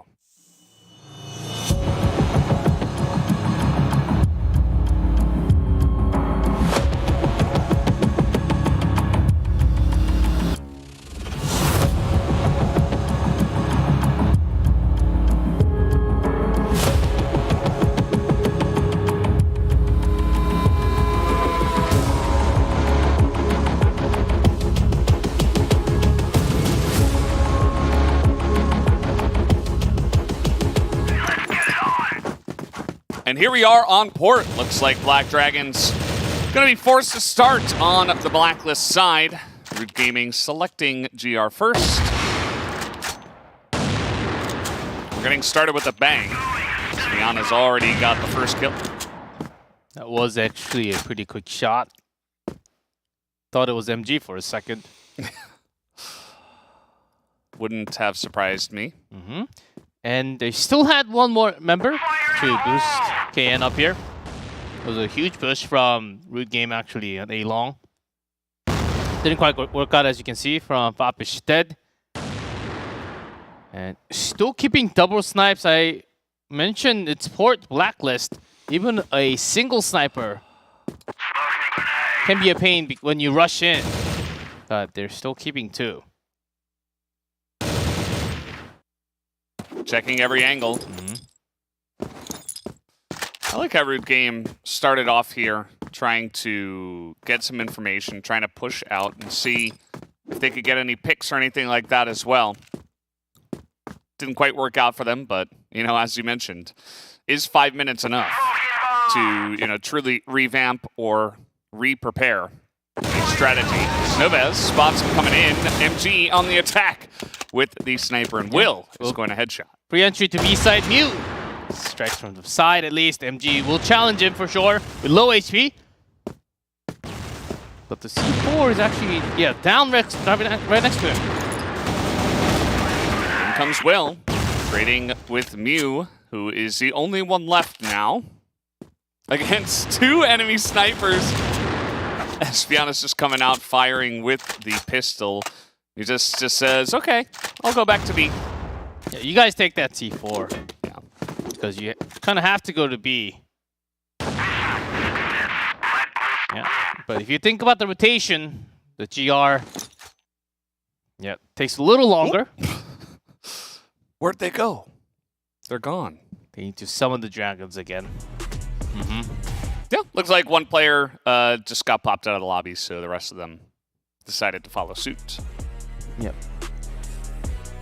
Yeah, I'm glad Quick that shots. At least Muse started off with some kills this time. I think it's going to benefit him that he's starting on GR to... Oh, Mew? Yes. Yeah, Mew is positioned from the passage. Certainly one place where Sniper can get a lot of those kills. If he had a save, 1v3, if he had one that and that would have been a better start, of course. But against MG and Vienna holding the sniper, rotation was longer for himself. So I thought he was going to wait for the bomb to be planted. But no, just going to go for it.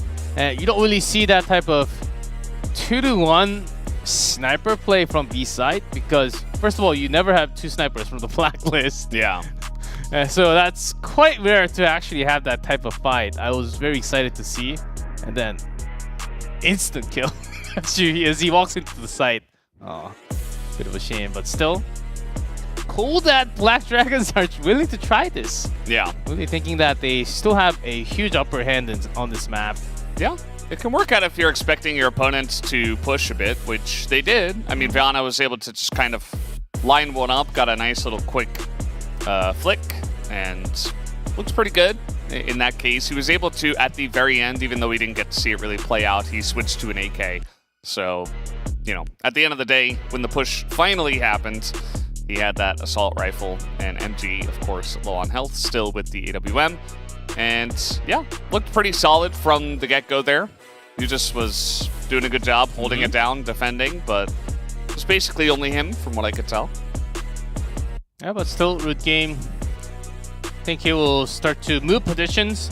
That's what he's known for, not just on this map, as a sniper, just going back and forth. Even in sub-base and other maps, switching from A to B, really making it hard to predict from the opposing side. I think Black Dragon still in early rounds should have, even though they managed to get B side, it wasn't really full attack from them. It was more of GR defense from the entrance, and then no one else in B side. So there's still a lot of work to be done. Yeah, absolutely. Looks like we do have the map up and loaded once again. Everything's been solved. So hopefully we get smoothness from here on out once again.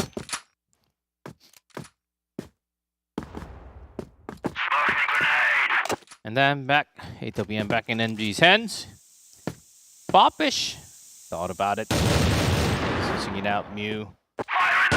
Mew A top, so we're off to a normal game. Okay, actually one more from the GR base.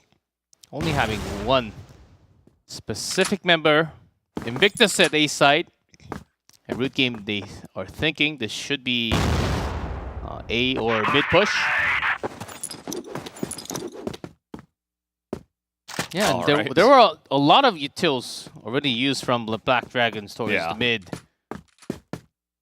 And now they're just going to run into B, it looks like. 5 members. Oh man, up to Invictus alone. Might actually just throw a flash and just chill. Yeah. And hide at the corner. Can always try to retake with your buddies a little bit later on. And they smoke the connector. Yeah, perfect smoke. Invictus, flash, and hide. As the team tries to run through the smoke, the shots actually going in favor of KN here, but spray not good there. Viana and Notson holding it down 3-on-3. Viana gets covered by his buddy, but Invictus. It's not enough as Invictus found the angle. Off to the side from the box in the back. 3 kills in total. Pushing it with his teammate. Perfect timing. What's the right play if you're just watching that side alone? You try to get the perfect flash and run at 3 of them, 4 of them. It just does not work. Yeah, good patience coming out from this player. Again, Black Dragons summoning towards B site. Yeah, I think for them, they noticed, okay, there was only one guy. So if we hit our shots, we should win. If they do the same thing. But Invictus starts off with a headshot himself and make that 2. Notson was also flashed. Didn't see him coming down.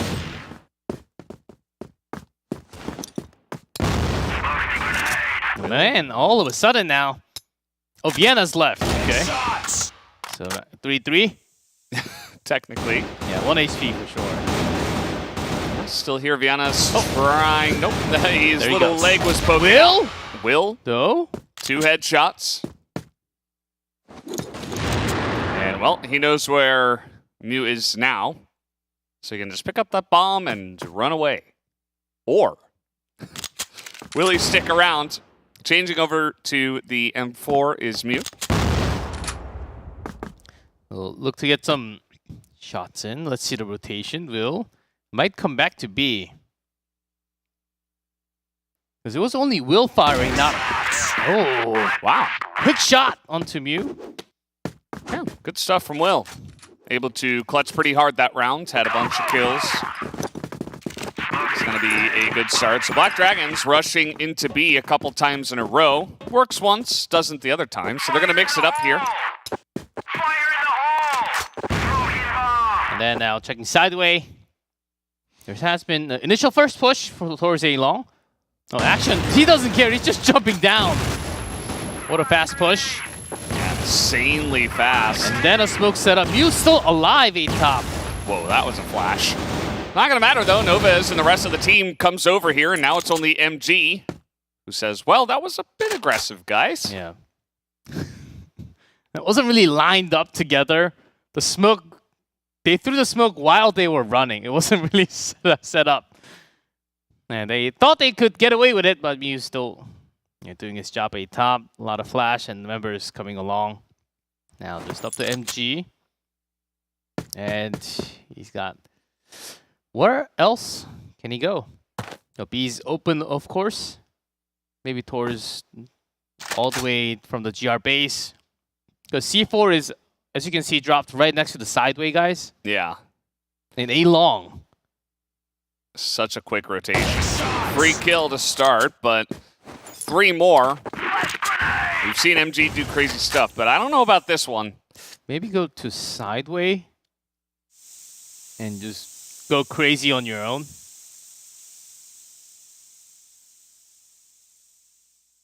Certainly checking for any rifles. Yeah, he's taking his time, too. He's coming through the smoke. A bold move. Okay, no one seems to be jumping A top. Mew went down to the side.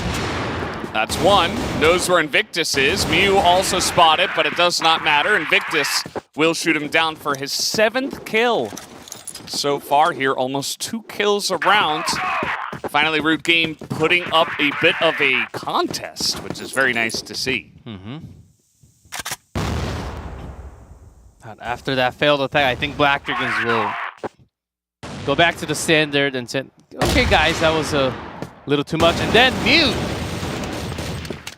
Okay, and tried to cover him, but he's going to go down instead. So no one A top. But a lot of members from the bridge. Novez. Wow. Foppish rotated from sideway. Yeah, he got there really fast. The timing was crucial for that one.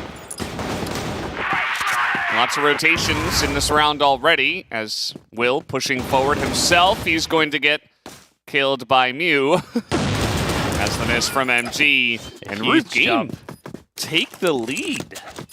For the first time ever. Something I haven't said very often here. Foppish. Should be taking the lead.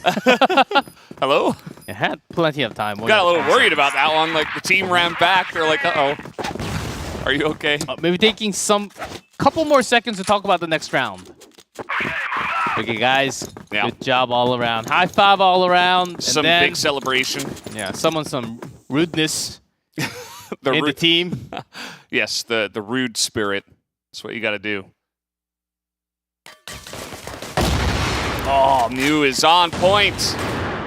Although, maybe I just caster cursed him. Headshot through the box. It's still not bad. Got 1-1 trade. And now Foppish up A top. The rest scanning through B. There's no one. And let's get the rotation. G will get some intel. 1 GR base. Or is it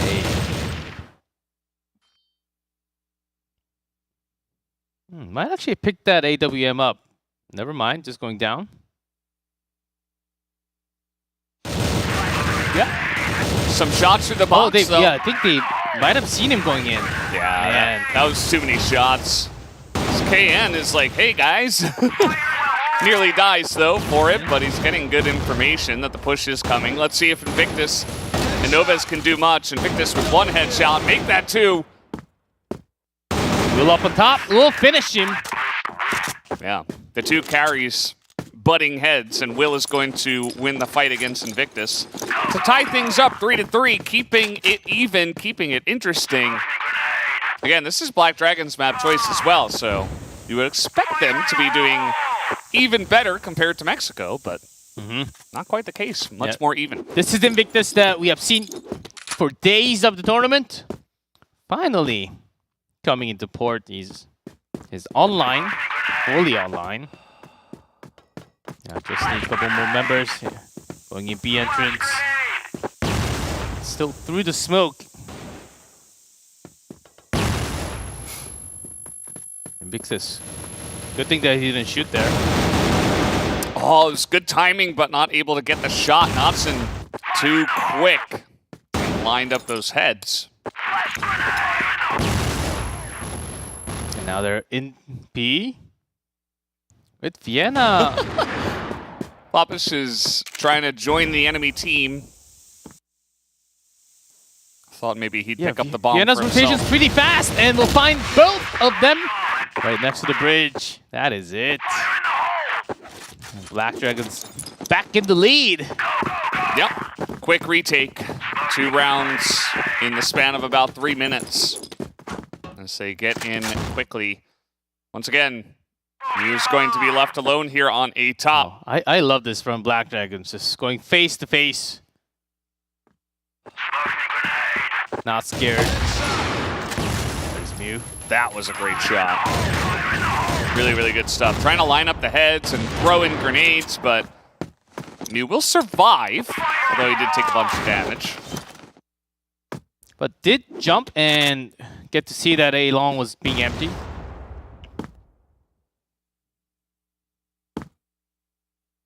Oh, even with that information, Rude Game actually spending this many members. Now there's a rotation.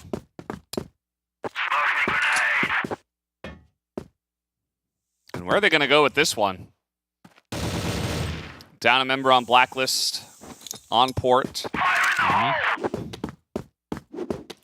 It's like we are back into sideway. Action just dropped down and died a couple of times. Yeah, it happens. Trying to peek here. Foppish, the one on top, as Mew is back here behind these boxes. Off to the side. Much easier getting the rifle instead of fighting sniper directly. And misses Will. But Invictus got him covered. Yeah. It's actually Invictus getting a kill, not Foppish. Yeah. Knotson underneath. Quick rotation. Invictus not heard. Oh, MG got a kill on him somehow. And Knotson got the jump here as he was peeking. What a cover play from both of these players. Yeah, that was massive. Yeah, Knotson was surely dead. Novez gets the jump here on a Knotson and on to MG. Couple kills for him. He doesn't care about their teamwork as he'll do it all himself.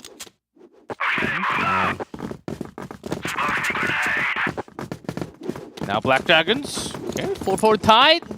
All right, still from the Blacklist. Not so bad. Root game. This is so far the best map so far. Okay. You might be caught this time. I think they know where he is. Uh-oh. Yeah, a lot of trouble here as they are just running him down. Final here's action. Too predictable, and Black Dragons confidently will take this over. Invictus not able to do it either, as we were going to have to remake the lobby, but Black Dragons, of course, taking the lead once again, 5-4. Good fight back from Rude Game, but still Black Dragons are in control, it feels. Yeah, A top. It mentioned you can only stay there a couple of times, not too many. The days of guys like 40 just going there every single round, Yeah, MG over and also. over. MG, yeah. And just saying like, yeah, this is my home now. Like, I do not move. This is just where I stay. Like, that's not really a thing. If you can instantly shoot at the target with the jump, that's okay. And some players are actually known for that type of play, but not as much in this case because Black Dragon certainly, when they get control of that A long, it's just dominant presence over there. Even though Action did not really have those headshots early on, but the final round he was able to get a couple of kills. Yeah. He ended at like 5, 3, 6? 4, 6. Oh really? 3, Yeah. 4-ish? Before he was like 1, 2 kills and 5, 6 deaths. Yeah, 2 and 6, and I think he only got 2 in that last one, maybe 1 or 2. So, yeah, I mean, Black Dragon's still playing well, even if one of their main carries from the tournament so far is not necessarily doing the carrying on Blacklist. It's definitely going to change, though, as we change sides. Horde is one of those maps where it's like, oh, you were Blacklist, but now you're GR. Like, this is might as well be a different man. map and how different it feels. And the big question now is that is Root Game going to challenge MG a top? That's a Yes. huge challenge. I think they should. It's Flash, triple nade, or all 5 nades? And this is being read. Well, nice little cheeky spot from MG way back on top. And Will is Will. right there, yeah. And not really going to contest. And Notson, you're coming out. A big flash. Mew with a rifle. Going to lose against Vienna. That was a 2v1 over there. Oh, where'd he go? What, He empty jumped dropped over down? him. Yeah, he jumped over him. How did that happen? Oh, man. That must have been calculated, the timing. It seemed like maybe he heard him, but either way, 6-4. Very swift here from Root Game, not wasting any time. Notson trying to cover this angle, does a fantastic job. Perfect spray comes in, Oh, even gets the mortar third kill. kill. And Mew. Back on it. Oh, spotted. Action. Quick headshot there. And that is very fast 2 rounds already. Not running away till Yeah. 6, 7. Insanely fast stuff. Every game understand that they went into a top respectively because they have to get MG down. There has to be one of the solutions, easy solutions out. But the entrance might be going in a little too early. Not it! 4 headshots in a row, maybe a 5th. Running out of bullets. Go for the X kill. No, Vienna's gonna finish him off. It was 5 headshots, though, in total. He was so close to the target, but Yeah. thought about the X kill. It was perfect lineup. I mean, And he was also flashed. Yeah, so had to run out of bullets. 7-0. Only 1 kill for Root Game on this side. Oh my god. These rushes. They are not working, to say the least. From Root Game, that is. And from 4-4, it's 8. Black Dragons empty another shot. A long Will off to the side. Yeah. We'll get eventually picked off by Invictus. They're just kind of sending it, too. You know, this isn't slow. They're not Oh. checking all the angles. They're relying on pure shots. Against and the aim. action. The best head shooter on the team. Yeah. Eventually get a kill through the box. And just Mew. I wish Mew just switches to the rifle and provide more firepower.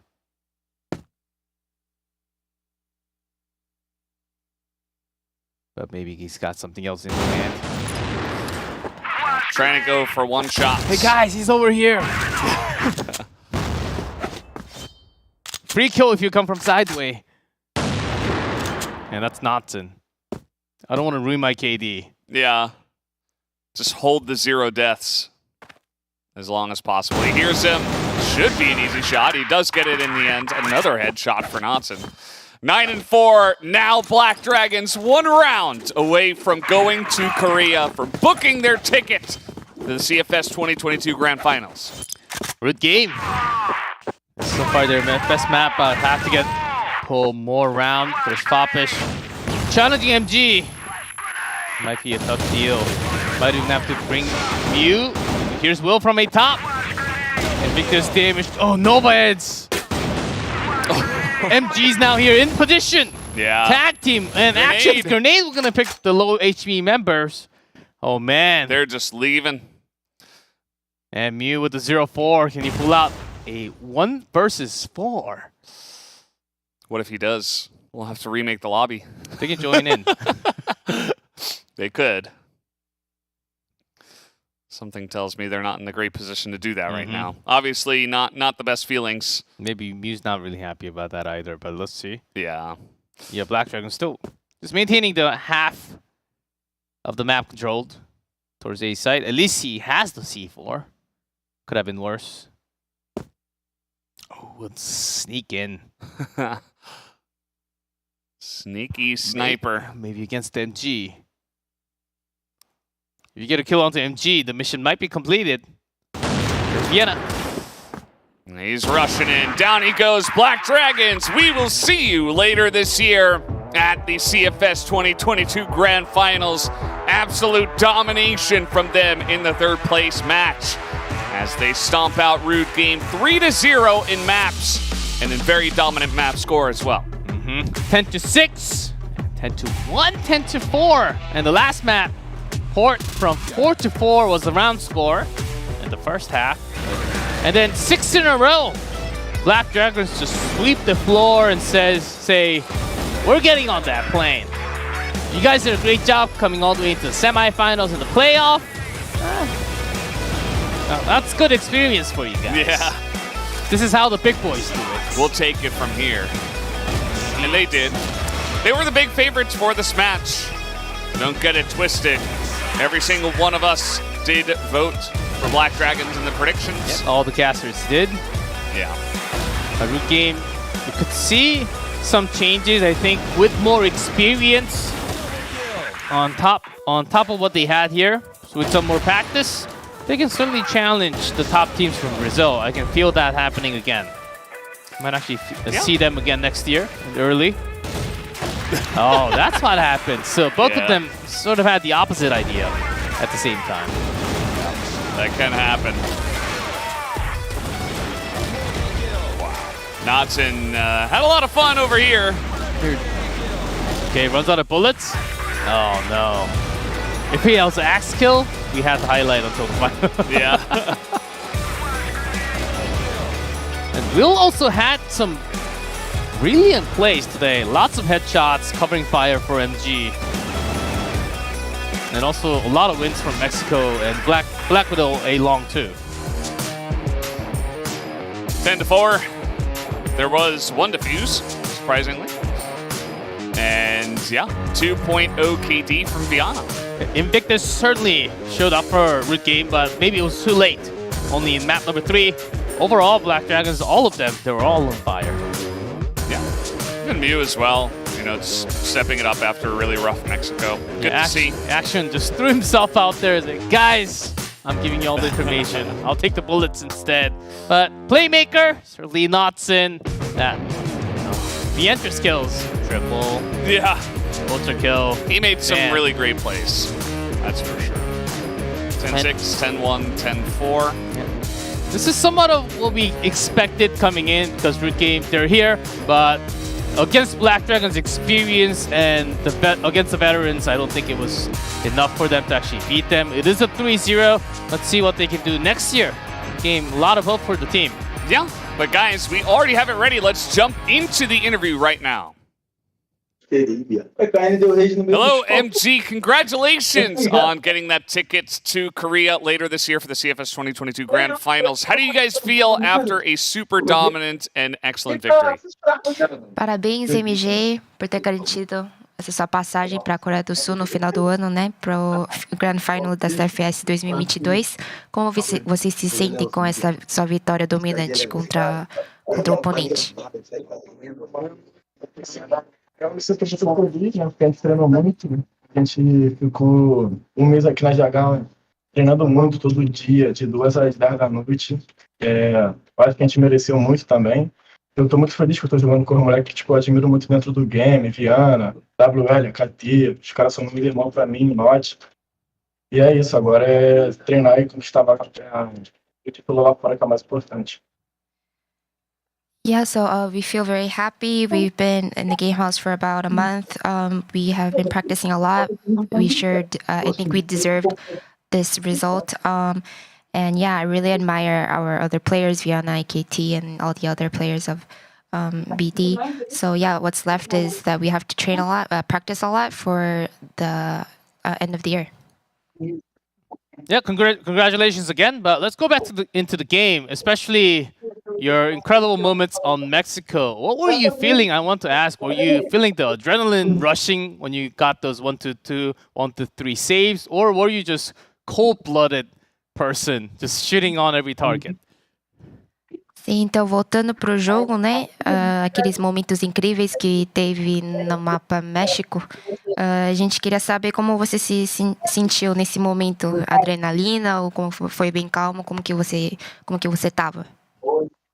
Eu tava bem tranquilo, acho que é bastante parecido com o meu estilo de jogo mesmo, eu jogo muito agressivo, sou muito agressivo. E eu tava tranquilo, eu acredito que depois do round eu fiquei com mais adrenalina do que durante o round. Yeah, so actually I was pretty calm.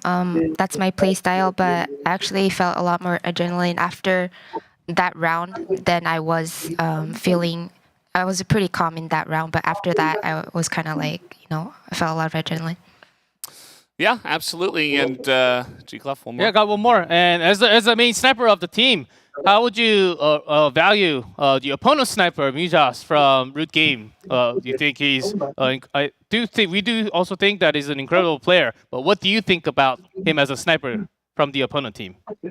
Então você como sniper do BD, né? Como você avalia o Mujas, que é do oponente, como sniper? Eu acho ele muito bom. Por mais coincidência que seja, eu me inspirei nele. Quando ele jogava na época da G3X, ele sabe disso, eu já falei isso pra ele. E eu acho ele um muito agressivo e eu baseei meu estilo de jogo bastante parecido com o dele no começo. Yeah, so I think he is a really good player, really good sniper. He has a very aggressive play style, which I also had in the beginning, but yeah, he's very good.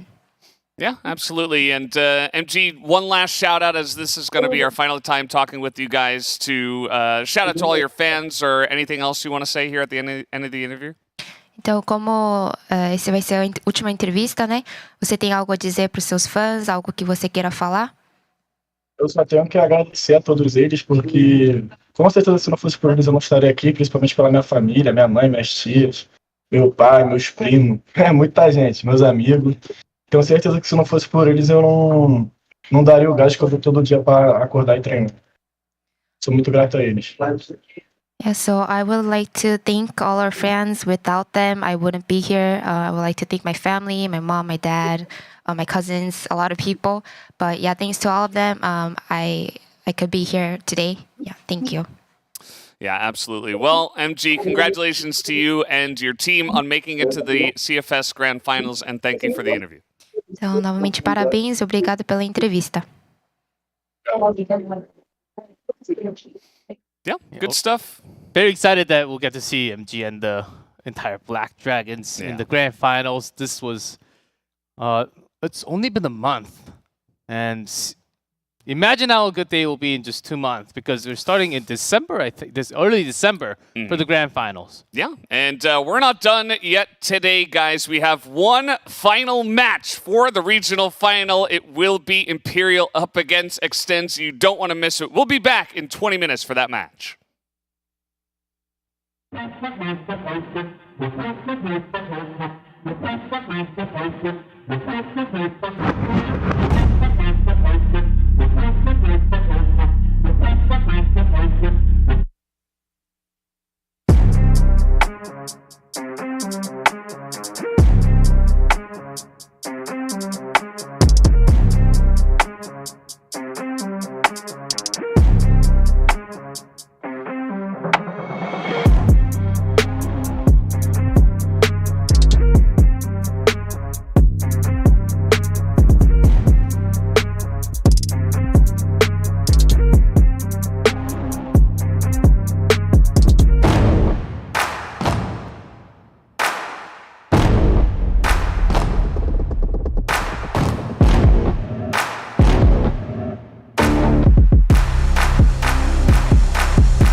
In the casket, so blasted.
shots from Pepe. Yeah, he's doing a great job. Lucam is right there as well. Pops out.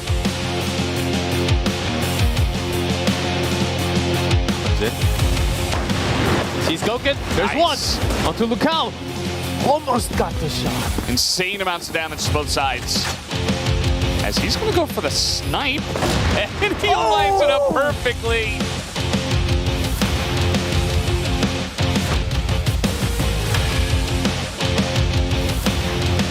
Gouken planted. Yeah. That never happened to Gibiana. Here's the rush.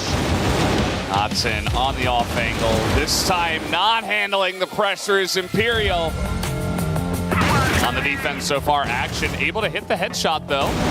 Pepe gets taken down too. 2 headshots here from Actions. Make it 3. They are strong themselves. Yo, hey Gouken. How did he manage that?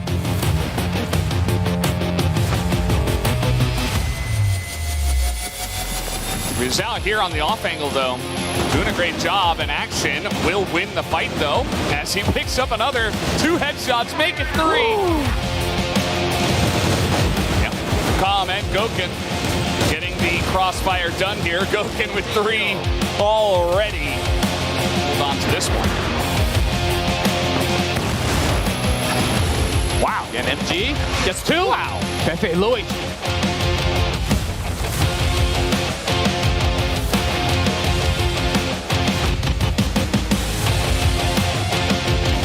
Eagles all the way behind. That's at least 100% HP. Nice One. spray. And he Double will kill. eventually get it.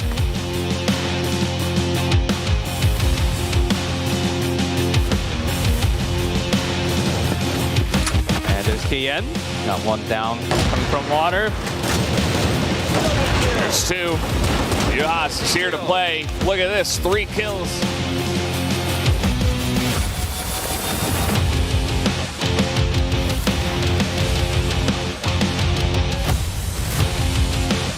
Ready.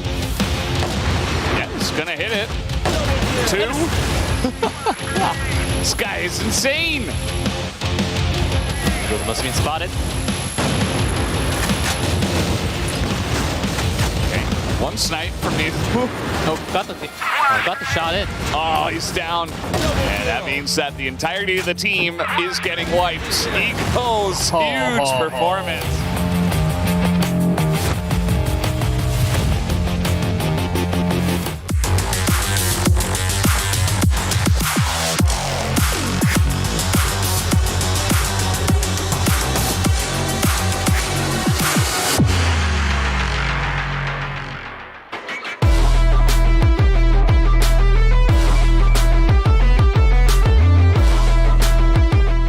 Welcome back, guys. We are here at the CFS Regional Final, and this is going to be a doozy. We are here for the final match between Imperial and Extensi Gaming, and I don't know what to expect, actually. Imperial looking extremely strong as always, but only one of these teams can be on top. Yep, only one, and both are going to the grand finals at the end of the year, but only one will stand on the top, and then prize difference, $5,000 USD. That's big money. And especially with Extensi showing really good moments yesterday. Again, of course, their opponents slightly weaker.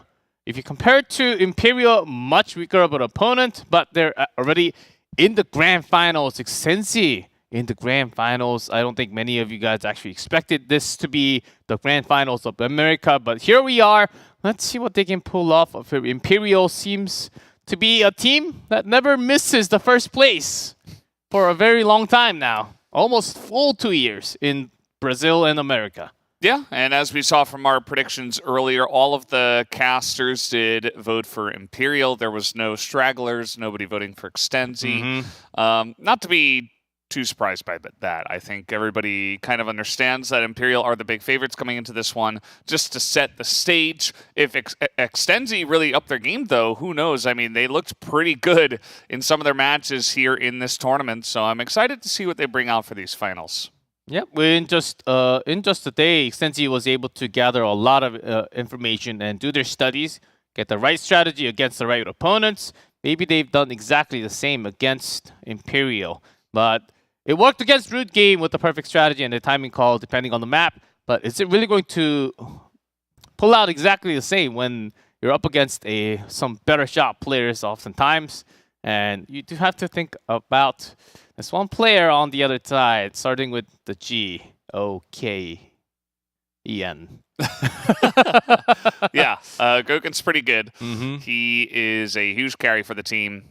We saw insane stuff from MG and even Musis, the two snipers we had earlier on in this match. And now we get Gokken. And this is going to be kind of insane as well. There have been a couple of players on the side of Extenzi that have been showing really good performance. Silva has been a huge standout for us, but also even VNC coming up pretty big as well. Yesterday, VNC had some highlights. Eagles always just staying on top with his sniper shot. I think we always have to keep in mind of that sniper duel, Gokken versus Eagle, Eagle versus Gokken. And of course, the rifles. We had a lot of multiple, especially when it comes down to like choke points like Mexico or some smaller maps or faster maps like Subbase. I wonder which map we'll be starting on. Like one big map, like a Black Widow, will be a good starter, I think. Yeah, would be nice to just check and see how the teams are doing. We did start with Black Widow for our first match, and Black Dragons were able to take that one. It was relatively decisive, but that was actually the least one-sided match that map that we did have from that series, being a 10-6. Are you expecting it to be similarly one-sided in terms of Imperial kind of smashing them down, or you think that maybe we get a little bit more competition this time? What's my honest level set to? Let's say 4 out of 5. 4 out of 5? So on my honest level is 80%. So yeah. And at that level, maybe we'll see. I still think it is going to be Imperial 3-0, though. Okay. Maybe one extra round. So one extra round. One extra round in that 3-0. And that, of course, for Imperial. So I think that's still my with 80% honest level. Okay. It's according to a lot of matches in history and how far Imperial has been doing, basically getting everything down in Brazil, still staying on top. Should stay on top even after what we had from Extenzi. Extenzi seemed like they had some easier time because their opponent was much easier compared to Imperial. But yeah, when they have to face against Imperial, it is another story.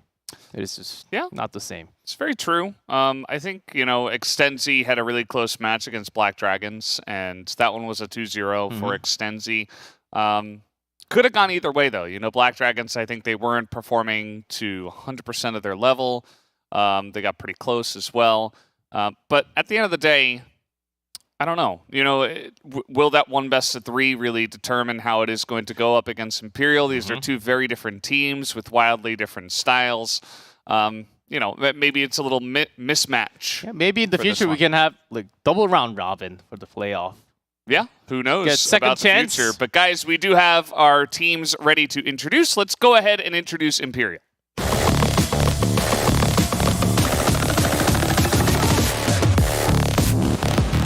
Já veio pra cima. O round tá bem complicado ali, cara. Já fica cravado, toma ali a bang, ele vai avançando, pode encurtar para pegar os dois lados. Adriano! O VNFP tá bem posicionado, é o time que fica vendido ali, acaba caindo pro Riozão. Você vai ver buscando trocação. O problema da Extens é isso aqui, cara. Quando tenta And here is Imperial. They have 100% win rate at the regional finals. They have not dropped a map.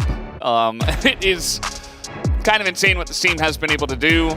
Have they truly been tested up until this moment? I think that Black Dragons gave them the closest test so far, bringing them to 1 extra round. And even then, Imperial was able to win in the end. You see everybody is very animated, very happy over here. Very comfortable as well, you can tell. Yeah, in a dark room with the monitor lights only.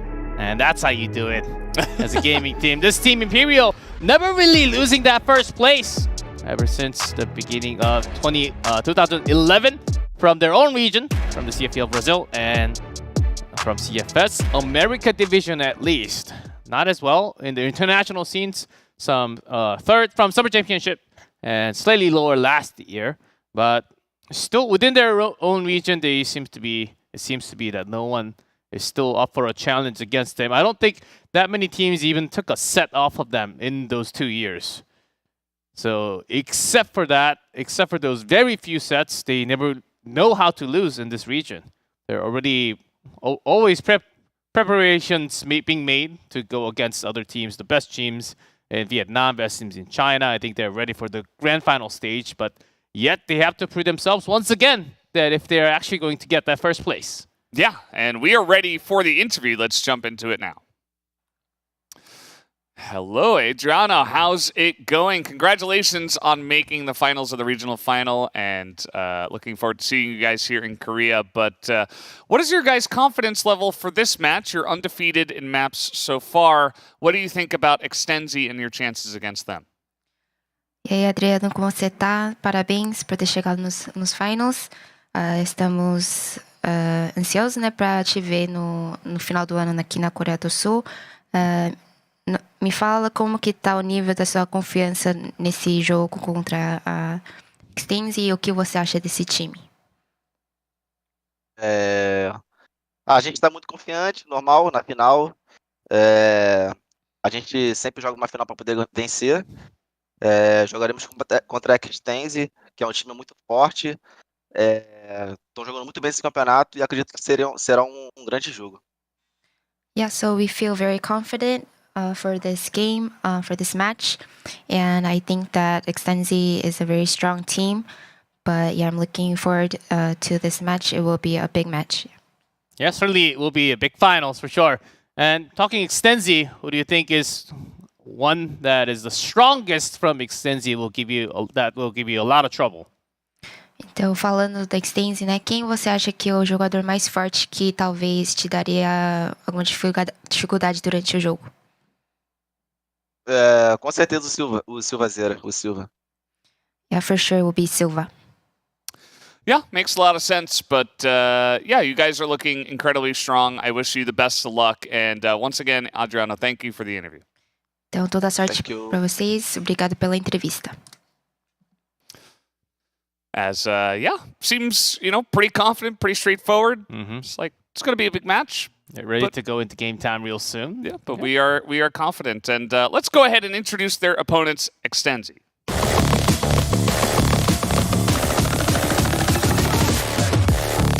E ele já passa ali, vai bifurcar, vai pela parte do meio. O Eagles consegue a eliminação. Bate o defesa de direto. Bate o defesa de direto.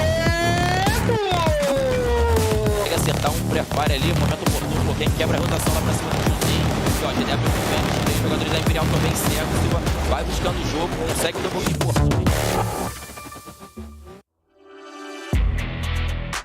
And here is Extenzi, boasting very high KDs and win rates themselves.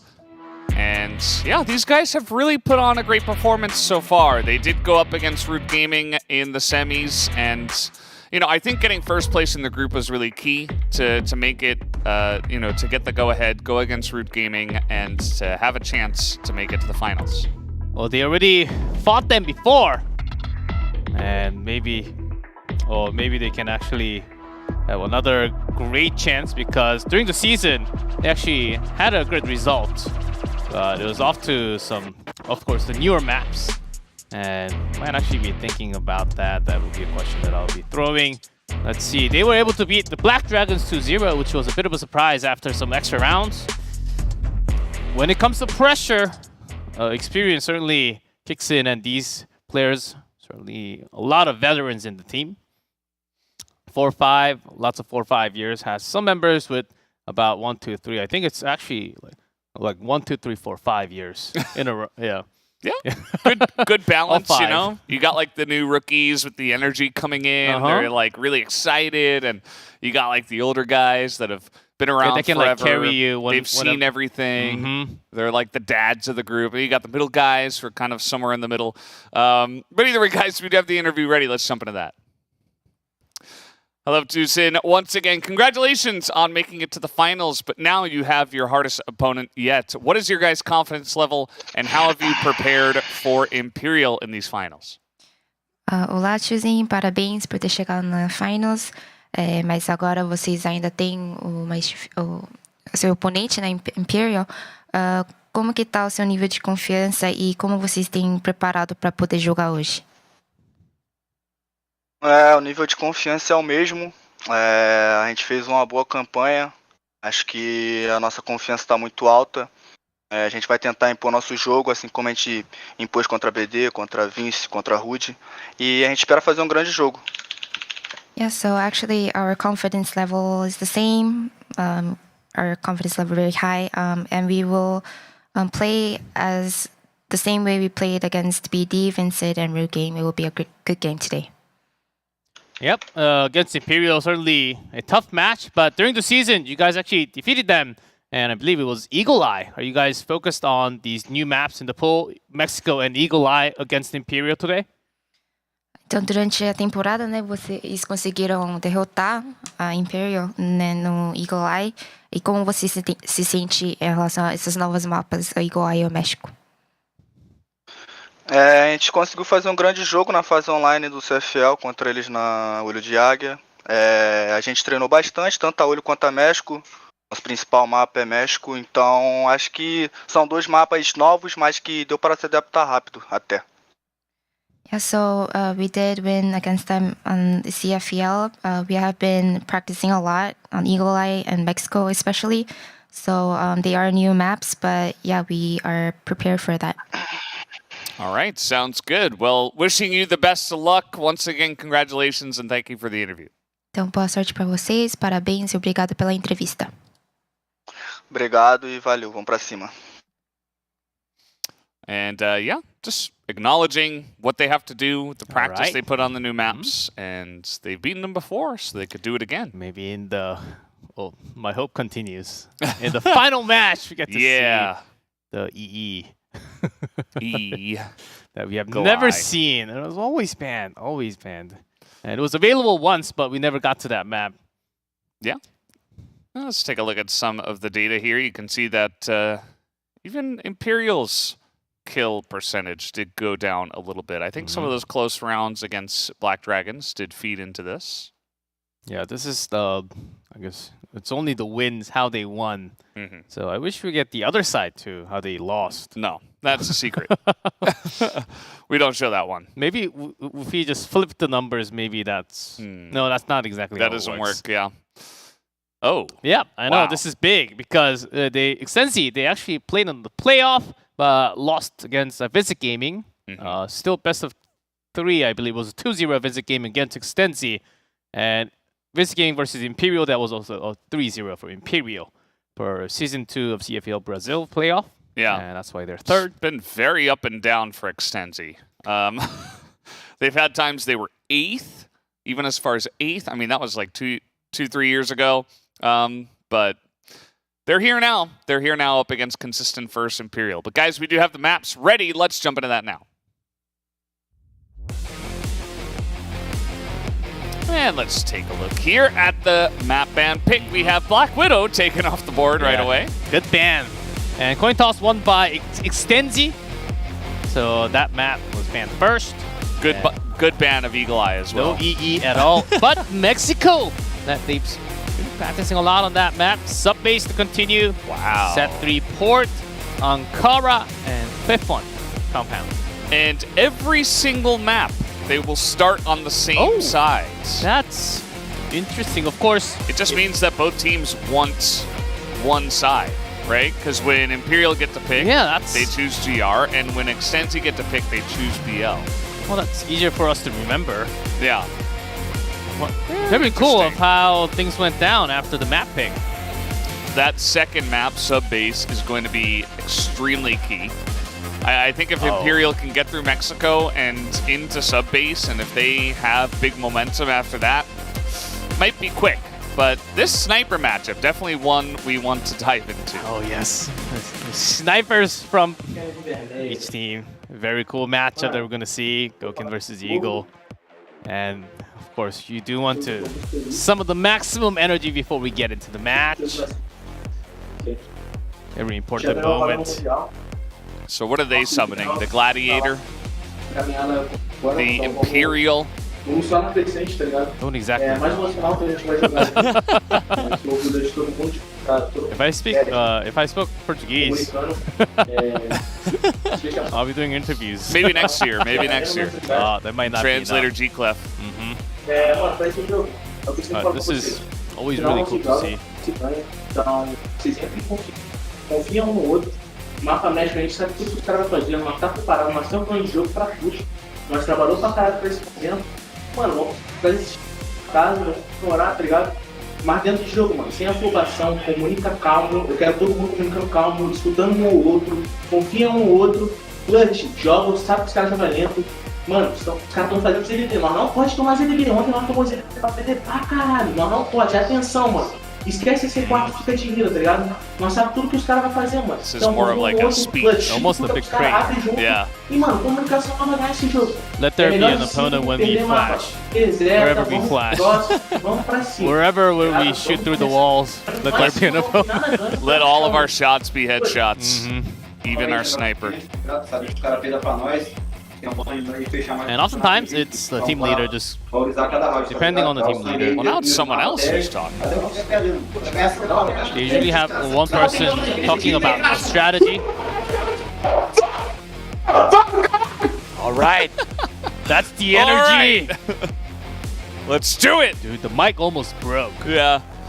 Imperial needs dominance in GR. Yes. They would become the first clean sweep champion team. There's never been a team to win every single map. Every single map. Every single map. If they can get a 3-0 here, clean tournament win. Wow. Winning port. Set 3. It could be a turnaround map. It could be potentially Extensi going for the 3-0. Who knows? But it is going to be an important map. It is the choice of Extensi. And it's their chance to become the first-time champion for them. And of course, the sniper matchup, as we mentioned. So key. If Extensi becomes a champion, that will be the biggest news in global CFSC. Yeah. Every other region, all other casters, everyone involved in CFS Esports will be surprised with the result. But it can happen. It is totally possible because the maps, you do see Mexico and Subbase. Subbase Extensi will have run into a lot of trouble, but they're going back into port. So this map, I think, is one of certainly the best, even with the bans. Yeah.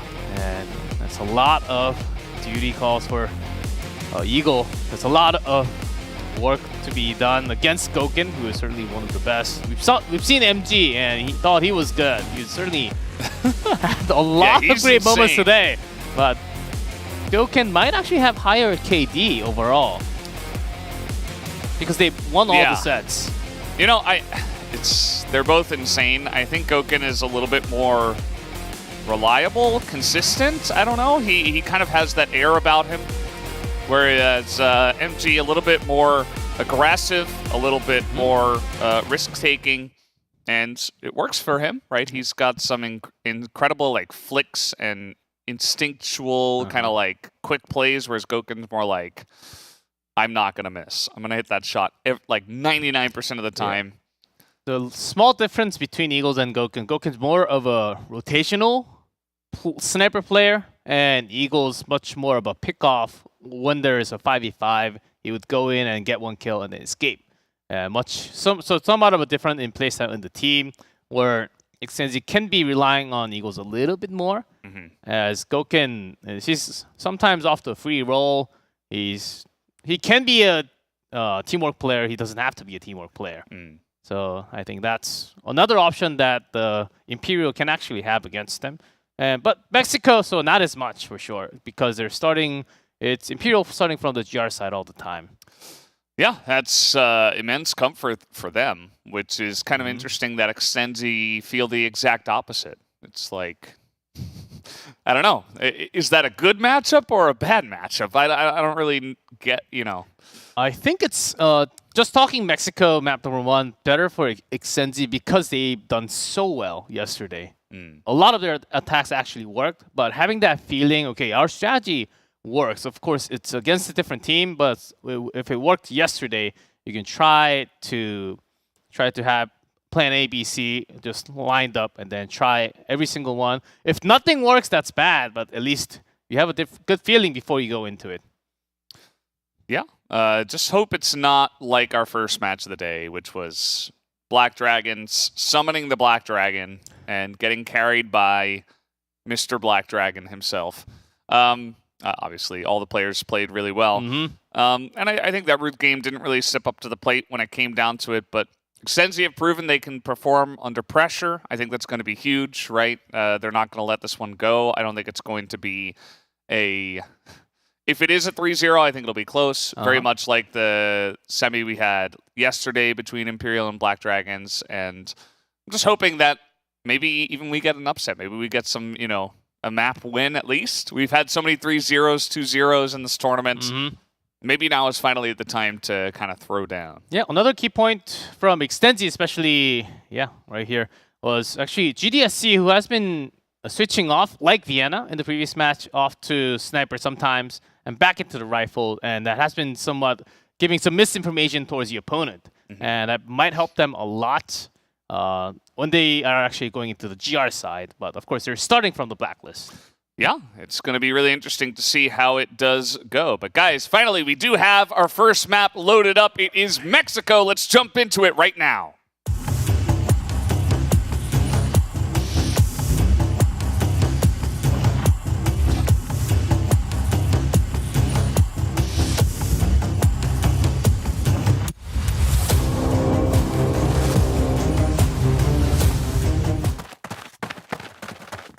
All right, here we go. We are on to map number 1. Grand final.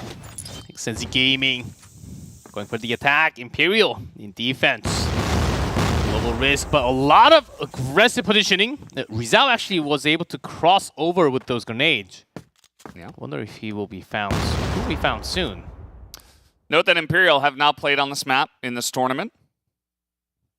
Maybe that's part of the reason why we've seen a lot of practice from Extensi on this map, as they said, and they did choose it first. So hoping that they can get off to a good start against a team that hasn't necessarily proven it in this tournament specifically. I thought Extensi might have heard the footsteps of Rizal, but with those grenades, I don't think they have a good idea that he's actually off to the left wall.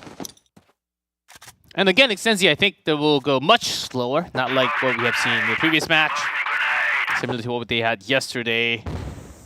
Yes, he might be in trouble. Rizal's hearing all these. Yeah. He's giving all the information. Okay, there's at least 2, 3. Sniper on the back. Oh, they have... Oh, wow! The turnaround from Silva was huge. He got so much information, and, I mean, all things considered, this is a really great start for Extensi. Tutsin. On top of that, look how, along with Gouken ace side, for now they're just staying. Throwing flash and letting them know there's at least one. But the C4, I think right next to the quad, still being held because Tutsin GDSC very low HP, around 10 HP. Still the rotation being made a long. Here's GDSC with the poke, not gonna find anyone. We'll try to get some idea. There's Lukao. Yeah, nice try to take him out. Gouken's still here. Quick flick from him. GDSC is so low. And now the bomb is here. Good flash. Oh, Gouken didn't know where he was coming from. Perfect flash. Yeah. GDSC even able to get the plant here. And a great start for Extensi Gaming. Great to see. And the movement into a site was really well planned. GDSC got first information and then going sweep right into Lukam. That's a great feeling against Imperial. Not many teams started with a 1-0 against them. And after that round, Imperial, no more Rizal going off to the box. Did get a better trade, but it felt like they should have done more with that play. So 2 in the shadow. Yeah. A little bit more standard this time. And Rizal ready with the flash. VNC first one up, trying to get some headshot if anyone comes out from that A ramp. slow works coming out again. After a minute, some smokes. Smoking the quad, and then here comes. Here they come. Fefe is there. He is able to try to clean up with Ryu Zhao. They do a great job here in the center of just taking out everybody. Eagles, the only one left alive. He will have to 1v2. He gets another, but he gets sniped immediately. Yeah, Gouken through the smoke, and that was an early push. Still a minute left. And the C4, by the way, was never picked up. We're still in the PL pace. Doesn't matter. Imperial was able to grab that round, but again, came down very close. Only Gouken left. So this map certainly Extensi, one of the best map for them. But they have to make a lot more work. So early in the first half, 1-1. Not a bad feeling against Imperial. They're trying something else. 3 men, no boost, stay top. Yeah. We've seen them do this, you know, come up, check, maybe poke out a little bit. Don't have to commit to it. That's exactly what they'll do. They're... Oh. Yeah, some shots fired. Yeah, Gouken from quad, I think. Wanted to poke out mid. Saw some rotation, but no actual damage. Gouken took damage instead. So Extensi, they know it's probably be sniper. Might just continue to push A top at this rate.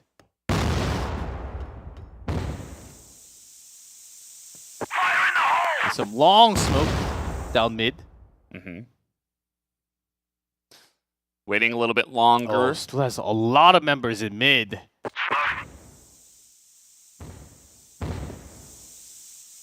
Here's Yuzao on top of the box. Oh, he's been spotted. Tries to spray it down. Seems like maybe he wasn't. Gets so much value. And this push is easily stopped by Imperial. It's only Eagle left over against 5. He is going to pick up a kill. And Gouken right next to him. Trying to knife him. Okay, here we go. Oh, Eagles actually won the knife. Well, that wasn't fair. Gouken had Gouken didn't have an axe. Wasn't quite fair, but oh man! At the end, I loved how they just threw down for the 1v1 knife fight. At least neither of them got the gun out. It was actually a fair fight. It's a real, a lot of respect for that fight. A real man. gentleman's battle. Maybe that's gonna give Eagle the slight edge, even though he didn't win the round. It doesn't matter. He won the knife battle. Certainly. But Imperial, that defense was solid. Yuzao's position. I think Extensi, they were checking too much towards the back of A sites. That's where Will was in the previous match, next to the machine. And it was also Imperial sticking to quad and shadow until like minute 10. Usually after a minute or minute 11-ish. You go back to B side or rotate back to double door. A towards A. Because someone else has to watch water. Not just Fefe, who's watching from the door now. But even with that, the past round, Yuzao plus Ukam, I think, was enough.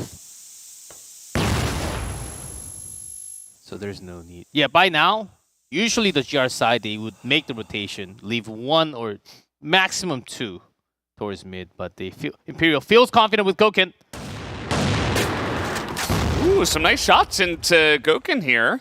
Taking a lot of damage. Ukam running in. Yeah, the patience wearing thin for Imperial, and that might come back to bite them. Ukam tried to jump in there as still not pushing his Extensi, running low on time, but they have a big advantage here. Yeah, ton of members in mid. 2 up on the quad. Thought it was ready for B push, but we do see a long push up on stairs. Wow. So back in A. Quick shots. Nobody dies on their entrance. Clean stuff from Extensi. Yeah, what a rotation from Extensi. They guarded their grounds and then instantly a long push. Okay, Imperial. And you pull off a 3v5. Gouken not landing the first shot. DNC all the way to the back. We'll take care of Adriano headshot. Sal goes in with way too many members. 1v5, Gouken with 16 HP. It's time for the knife fight again. 1v5? Just not enough time. VNC gonna take him out. Big round from VNC. And from Wow. Extenzi, nobody dies. We might have a real battle on our hands here. I'm amazed. Sensi's blacklist decisioning. Just keeping the map under control. And you were saying those aggressive positioning from Imperial might come to bite them coming out. Okay, pushing forward aggressively. Yeah, along bottom. GDSC gets the jump. Still ahead are Extenzi after that trade. Yeah, I thought Rizal was next to Lucan, but I guess not. He retreated back early. It's somewhat worse of a trade for Imperial. Extenzi still having one more up. Might change up a little bit. Still no water push as much as yesterday. Maybe A side is the way to go for them.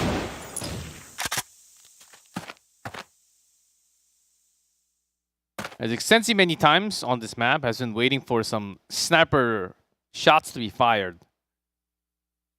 Yeah, and using that information, they have been rotating just until in front of the gate. Yeah. And that's the reason why Gouken is now in the back of A site. Yeah. It's a good idea. Try to handle the push before it does come in. This is a very common smoke spot, though. Let's see if he can still land the shot as they're coming in. A couple of guys jump by. This time it does feel like much more of a B. I heard the sniper A site. Still willing to go. Looks like a late, low health GDSC push from Water, too. They're getting pretty tricky with some of their strategies. They break into A. Again, they're able to get in, and Gouken is not going to hit the shot. Bomb planted again. Fefe, the only one left over here. Extensi Gaming. Uh-oh. And flashed. This is it's so clean from Extensi Gaming. Imperial might rush. Yeah, you gotta try to change up the way this entire game is going so far because Extensi are really taking it to them. They have the lead here on BL Mexico. 3-2. It's still close, but the way that Extensi have been winning has been really impressive. Yeah, the manual for Mexico written by Extensi Gaming. If they can publish that, I'll buy it. 100%. Yeah.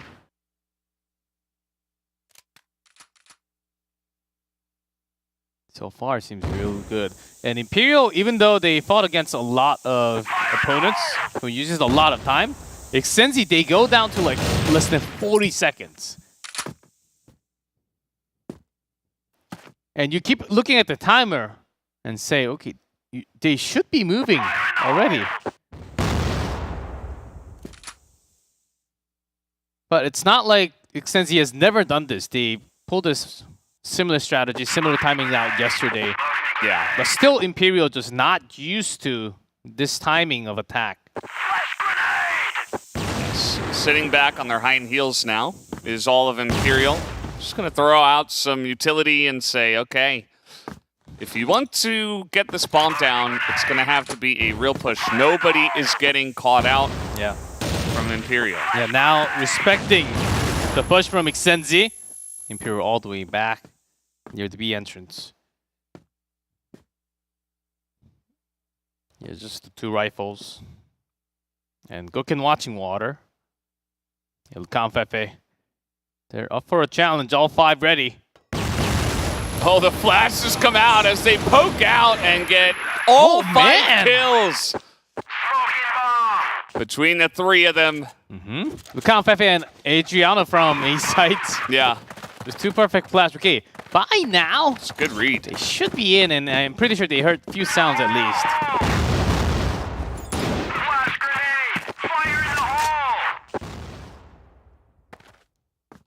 Just like that, Extensi pushed back. They'll take their time once again. So with that, I think Imperial really should be having a new thought. Okay, they're using too much time, and we should use this much time to get more values out of the map. We shouldn't just stay against Extensi. But of course, from the GR side, other maps you can get a lot more information, but Mexico, it's tough from the GR side. Yeah. Unless you go for a waters push, which we never see. Extensi looking to poke through. And there it is. The headshot from VNC has been so good on the entries. The flash is good. Doesn't matter. Svepe trying to hold it down, plus teammate not able to do so. Sally's got the nice angle, but it's not good enough. Extensi will take the lead again, 4-3. Oh. Man, that water push, VNC really breaking the doors of Imperial. Goken gone, takes one more. Okay, not this time. Silva did run out alone pretty early. Yeah, Goken's... You changed up the angle a little bit. Yeah. That's what you got to do. I mean, when things aren't really working for you, okay, that was a little bit half-hearted. Fefe will capitalize on that pretty easily.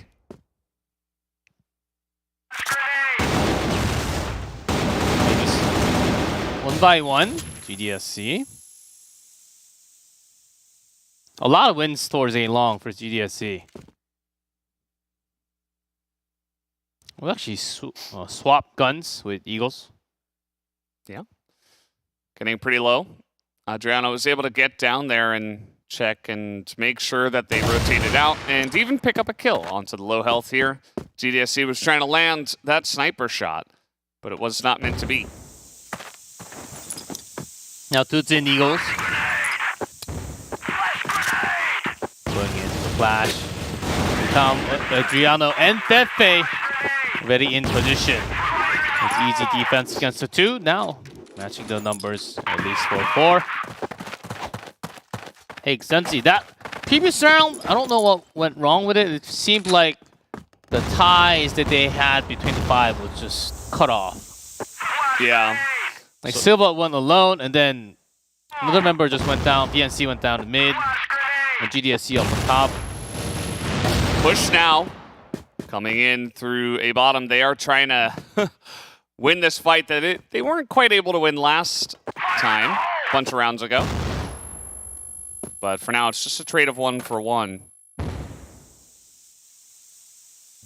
And a nice push from Imperial. Where did Adriano actually go down? Oh, all the way out in A long. He was actually pushing with them. Yeah. VNC's been having a big map so far. Really just fulfilling that entry fragger role. It'll come ready from back of the plant. They come. It's the next shot from VNC. He's out, still alive, behind the box. Yeah, he's gonna hold it down. A bunch of spray into him, and finally they do take him down. But yeah, the site going to be controlled here by the side of Extensi. GDSC still holding together. Goken misses his shot because he was trying to get the shot onto the first one who jumped. Then there was a second one who jumped right after. Bunch really of bunny hoppers, yeah. And Valdez, someone is in the lead in the first half. And not just someone, it's Extensi. Extensi Gaming putting up a huge fight. They're starting off strong here in this series. And now they go to GR side. Let's see how they can do from here because, you know, they did choose BL when they could, so maybe they were more comfortable on that side. Might actually break the no loss streak from Imperial. No map drop. Okay, quite a pretty aggressive movement coming out from Imperial early on. Even with Fefe. investing a lot into this push. Yeah, smoking the machine side. Oh, good flash.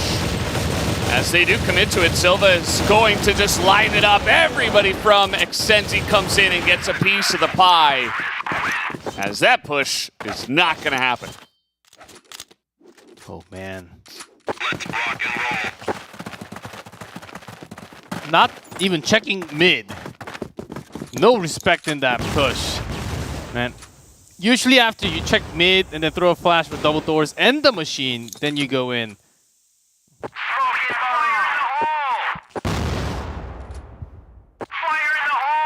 If you go to a side top early on, it usually works better. Well, we could feel Imperial. This might be the first time when their communication is somewhat off. Yeah. Gokhan hasn't really been able to do much either. He's 3-7. He's a key player of this roster, but not really getting the job done. But definitely seems to be a bit of a team issue. Strategy's not as solid this time from Imperial. Perhaps not a big fan of this map. They banned out, I guess it was, yeah, Eagle Eye. Yeah, you can only ban one in best of 5.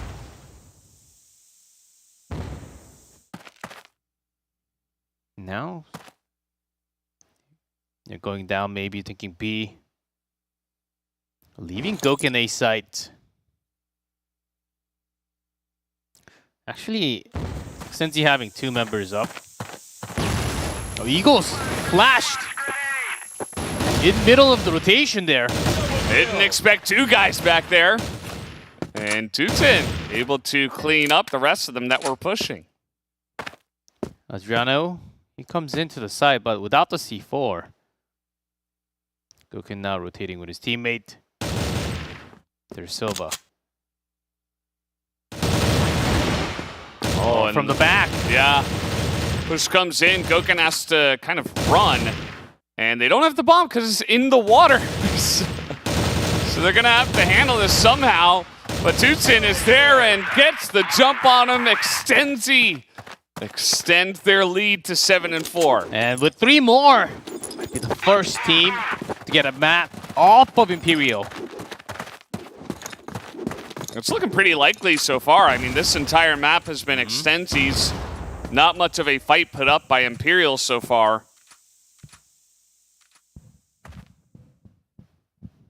But hold my M4, Valdez. Imperial can always pull something amazing.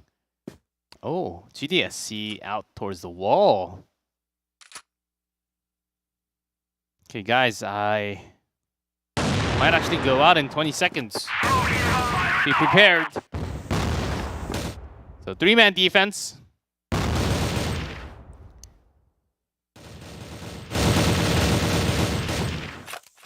A lot of wall shots being taken. GDSC, look at him go.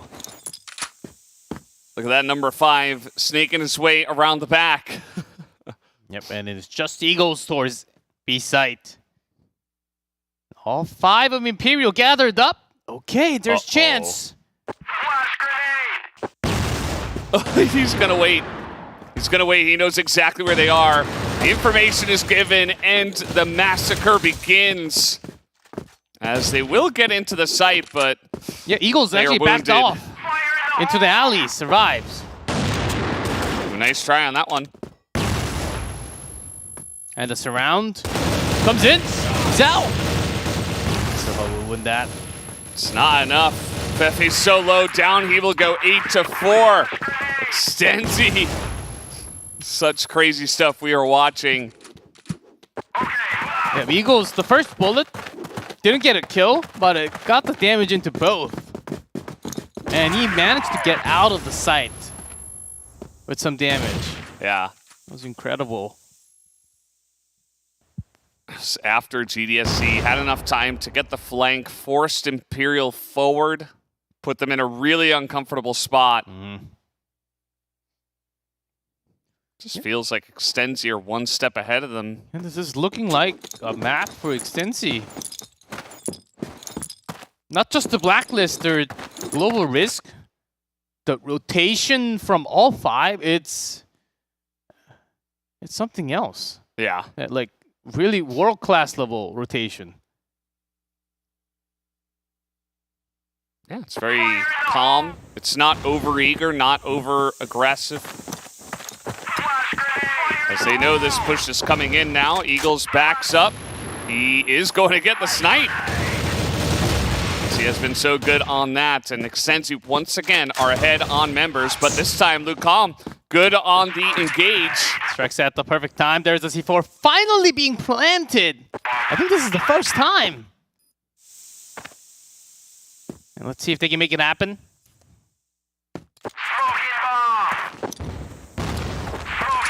Silva. All 3 trying to go through. Uh-oh. Very smoky. Yeah, they can go straight in towards the box. Yeah, they try to get in. GDC is good. Oh, so no. is Tootsin. They get a kill apiece. And Extensi, that's 9 now. 9-4. Extensi, they are looking to get revenge on Imperial for everybody. What's happening on Mexico? It's a magical map so far. Maybe Extensi, they ordered some tacos in the middle. Maybe. Getting that power. Wonder how Imperial feel about this. It's not often that they have to deal with losing. Gouken down. 4-11 for our Imperial sniper. The clean sweep. Seems like we're not gonna have Imperial doing that in this tournament. Not looking like it, G-Clef. Uh-huh. At this point, you know, you can kind of kiss those hopes goodbye. But also, what about the rest of the series? VNC is right there. Good follow-up from Extensi on the defense. They are ready to support right away as Adriano. Okay. But took a lot of damage in the middle, though. Yeah, about the same. Okay. Fefe with the right poke. Sniper down. Could get interesting. One A, one B. And the 3. Fefe thinking about poking first. The timing! Silva! Adriano did not hesitate when he picked a member of Extensi that he thought would be an issue.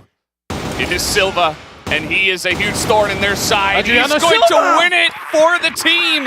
14-5 on the map as Extensi crushed them 10-4. It was not even close. It wasn't fluky. It was just solid, better crossfire. 10-4 against Imperial. Straight 5 wins in the second half. If you include one from the first half, it's the 6th straight round win against Imperial, and no other team has been doing that in this tournament. Not just in the tournament, even if you include the first invitation, first online CFS Invitational. I don't think Imperial lost this hard against any other team. Right from that first round, Yeah, I'm like, that flash, this is weird. Yeah, blinding Gouken might have just thrown him off. Yeah, because like even right from the first And maybe round, this axe. yeah, you could see that Extensi were having fun, and the fact that they won that round so hard just made me think like, okay, this one I was like, okay, Imperial are back. Maybe they're gonna start taking this, but round by round, Extensi consistently outperformed even from Blacklist side. And they got a lead afterwards, 5-4 at the half. You can see Gouken's aim and the drag shaking so much. Compared to what we have seen, they 1, 2, 3. Not as consistent. The shots are not there. And his reflex time is also much slower, you can tell. And from Extensi on the other side, just spraying through and always ending up with a better trade. Lots of covering fire, immediate covering fire. Yeah. Which is what you need in Mexico, especially towards mid. See, that smoke setup was brilliant. They had the util. Yeah, this map is really difficult, and it really feels like Extensi has figured it out. maybe they truly have put in an insane amount of practice on this map. And it was an extremely dominant victory, 10-4, 2.8 KD from Silva. The real test is sub-base. This is Imperial's map pick. Yeah, it is. It will be. And it's a classic. It's one that's Imperial, I don't even know what their win rate on it is, but it must be insane. If Extenzi can win on this map, maybe our 3-0 prediction is correct for the other team.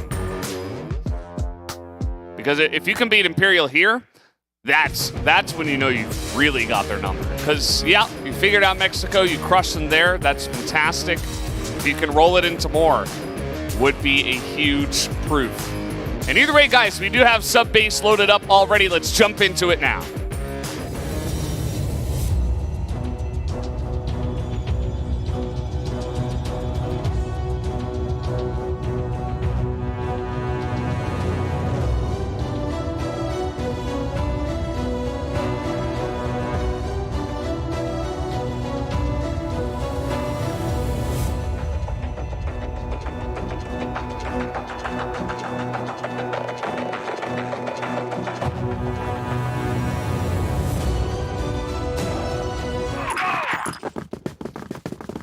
Here we are on sub-base.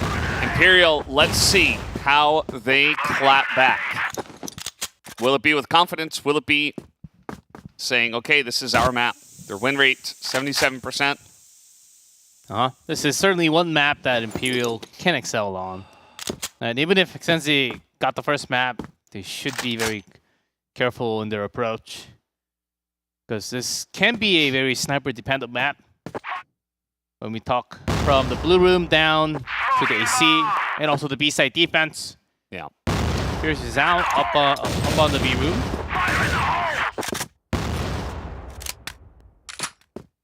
Yeah, even throwing lots of frag for any type of baits. I think he spotted Adriano.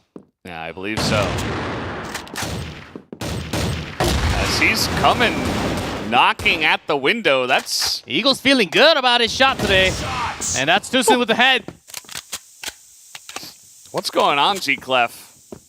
Oh, we're having a lot of extensive kills. For sure. Yes. Straight through the smoke. That is true.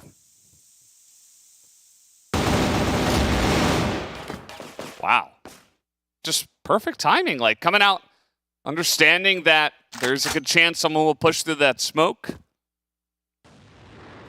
Gouken strikes back. This might be a start. As A bottom secured, so he will just go back up. And ooh, Rizal! Madman rotation. Same from getting the jump on a Gouken there. Here's Okay. Rizal. Yeah, And a couple shots. Yep. Straight through the wall. And that is 1-0. Once again, very dominant. Looks like a lot of the rounds we just had on Mexico. Except for that one kill. One more kill from Rizal. Okay, here's the push.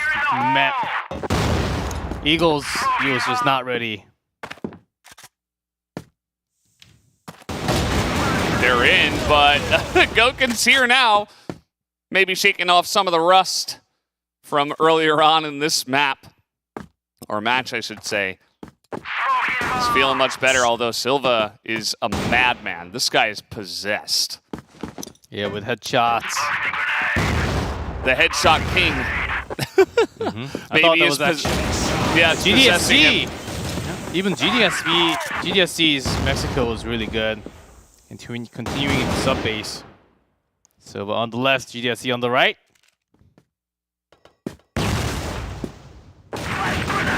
Silva's here. Nice shots, though. They're ready. And, oh man, GDSC will be going down. A nice little try, but this time Imperial got those initial kills and were able to roll it into something bigger. Yeah, getting an early kill into Eagles helped them out a lot. And the rotation, all five together. We haven't really seen Imperial having that type of a move. They were always scattered apart because they were confident in their own shots anywhere on the map. We could see even with all 5, against Extensi, Imperial just moving together just in case. Because early rounds of a new map, very important to actually change the tide. Imperial also feeling the tension that they have never felt during the tournament. Yeah. Extensi raising the bar. Yeah, very high. This is not what I expected. Let me tell you guys. Especially from earlier, Black Dragons got the expected victory, the 3-0. I'm like, oh, today might just be what we expected. But it wasn't at all. Not after that first map win. As a man who had somewhat of trust for Extensi, this surely is still a very big surprise already.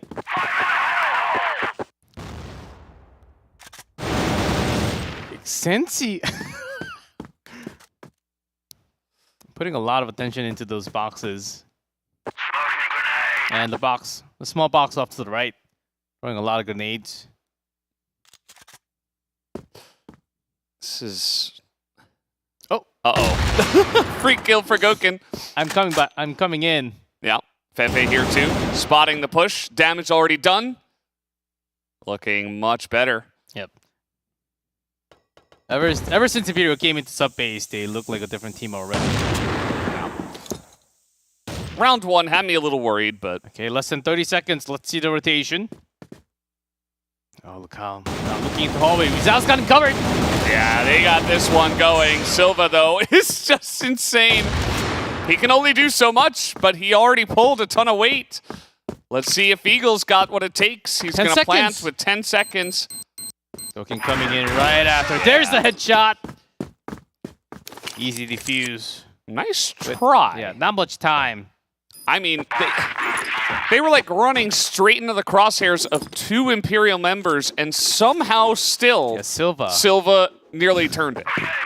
Silva shot 2 members at the same time in different angles. Yeah. He's got the best spray, I guess. So here's the machine. Not this time. Fefe is going to win out this one. Getting 3. Rizal covering. The Eagles on the back. Left low HP gets 1. Can get more. Rizal escapes. And where's Gouken? He's coming around the BL base. Won't take much.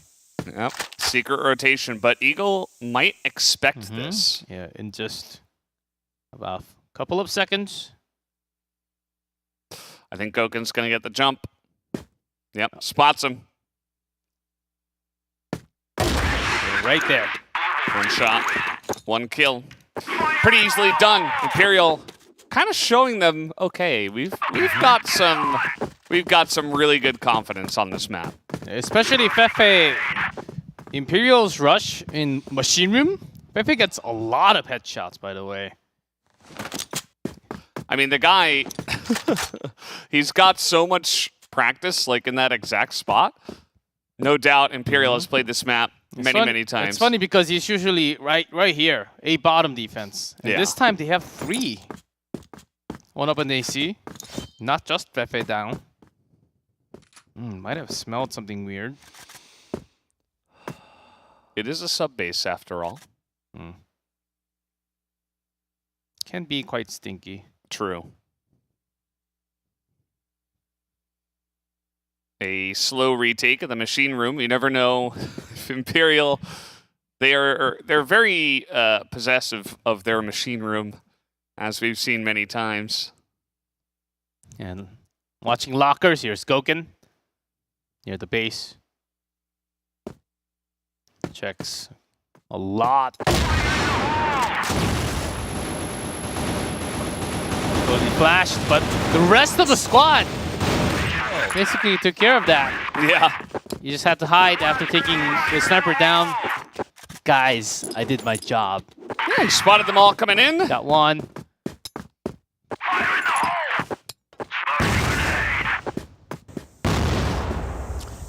Some grenade damage and Eagles. Okay. Quick shot through the smoke. Yeah. Imperial have been looking really good so far, but... No one A bottom counts. What a shot down. It's far from over.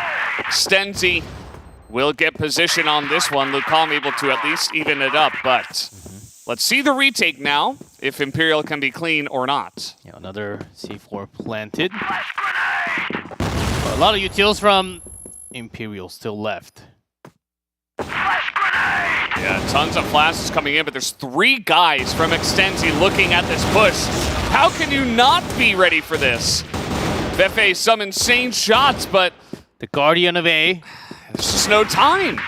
Extensi will be able to get back on the board, 2-4. Very clean round, that one. Yeah, Imperial threw like 3 flashes. Then Extensi had 1 flash to blind all of them. Buying about 3-4 seconds, and then that's the reason why after the flash, Imperial didn't jump down. Great timing on those flashes from Extensi. And they're like, well, I mean, it worked. Maybe we can do this again. But it started with Gouken. Yeah, The FF is here. that is true. And Still look alive. at Yeah. Adriano's position. Although it is 2-for-2 trade. Still looking pretty good on the push. Actually, not too bad. Yeah, Imperial were very ready for this, and still, Extensi get in. Oh, Storm was smoked down between. This feels a bit predictable. I mean, right into, oh man. That was a headshot through smoke and wall. Silva just on another level right now. Let's see if Gouken can clutch it here as Silva in position. Good positioning, and he is going to be helped out from GDSC, who gets the headshot. 2 in a row now for Extensi. Might need more than 2. They bottom. As Extensi has been putting a lot of pressure down in A road first. Oh, and finally Rizal. And Gouken retreating back is a bait information.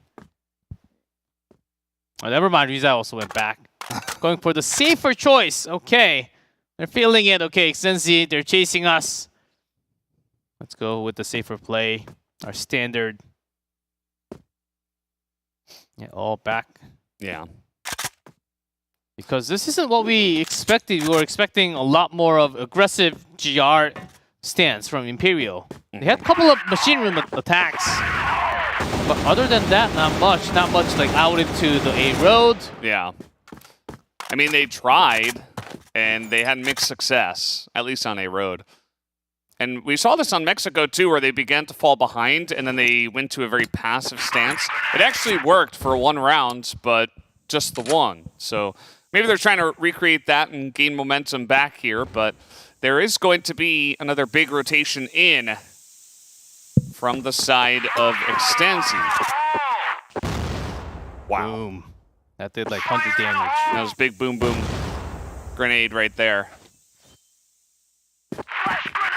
If I left alone, hiding behind. I mean, still has the information. Nicely done And from Gouken. Imperial this time. Yeah, they were even more ready for the push this one. Yeah, Eagles totally blinded. It goes down, and the final kill from Rizal onto Silva hallway. And Imperial holds it together at least. And yeah, the 2 rounds from Extensi was quite dangerous in a row. And here's the Ooh. machine push. Yeah. But Extensi read the pressure. They're not going to get caught off guard by this one. And thinking that it could be an A attack. Yeah, it rotates all the way back, but here's nothing. Wow. Straight in to AC. Here we go. A new approach to a similar location. Oh, this is tough for Gouken because AC's gone. Yeah. You have to cover. You have to look at both sides. And he was not able to. Love this play from Extensi.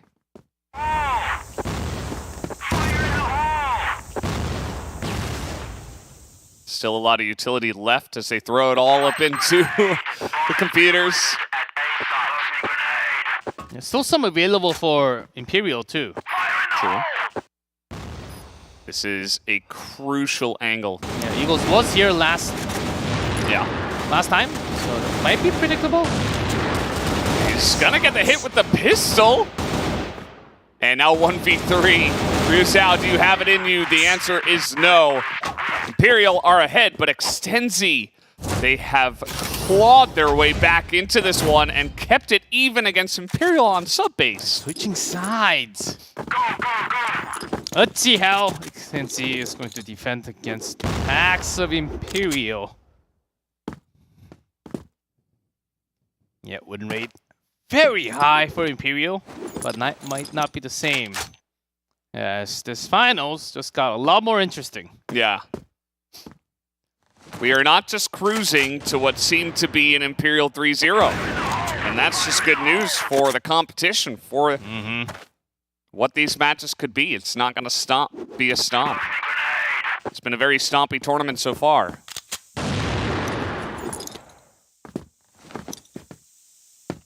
And Eagle's been pretty hot. Okay, that's a boost up in the air duct.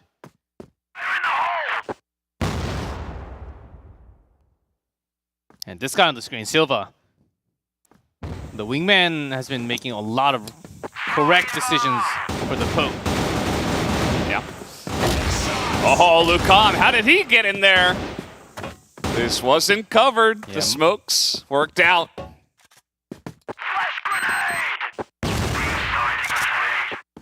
Yeah, good entry there, Lucan. Great choice not to go on top.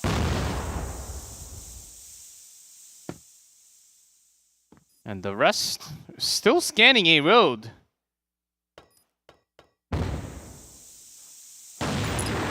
Okay.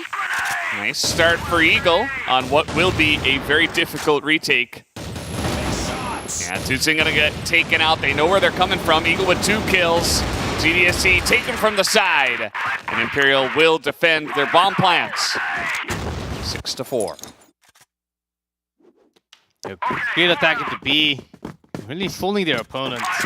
Sometimes you pretend like you're going in and there's going to be a lot of pre-fire on the other side. Oh, go kid. Certainly a nice shot there. Eagles also spotted him. And that's the eye contact of the snipers. Yeah. It's a pretty fun angle. Can you shoot first? Or do I shoot first? Goken, he had a very slow Mexico, but now 13-6. Oh, Fefe up here. Waiting for the jump. Ooh, this rotation might be... Man, in the middle of the rotation, A bottom. Difficult to cover every angle. And they were not able to cover Fefe coming from the vent.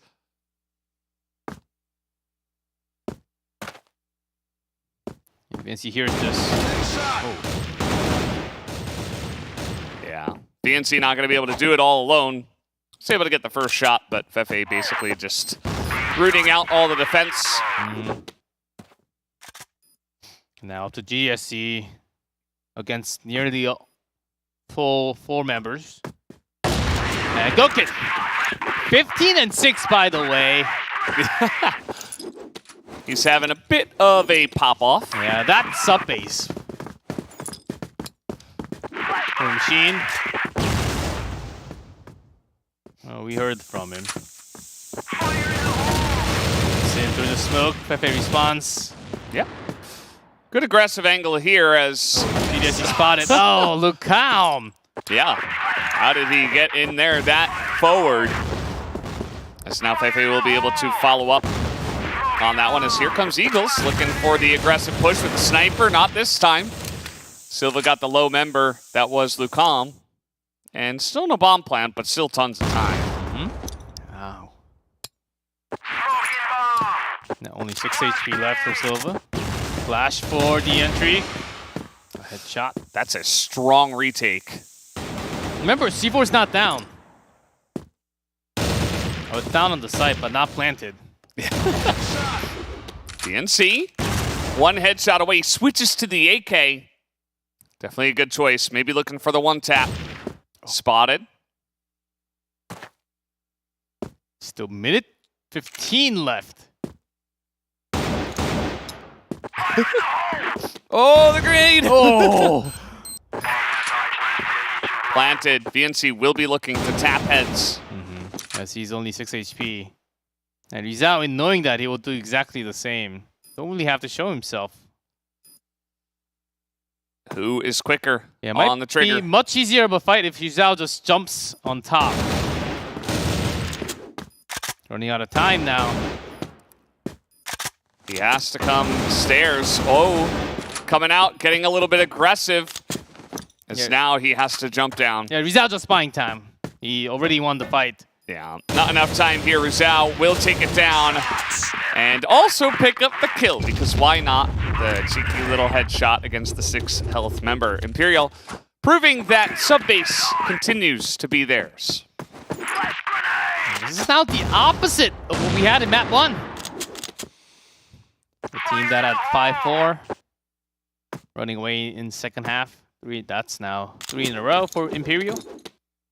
A lot of good attacks, especially towards A site. And now, where are they going to knock?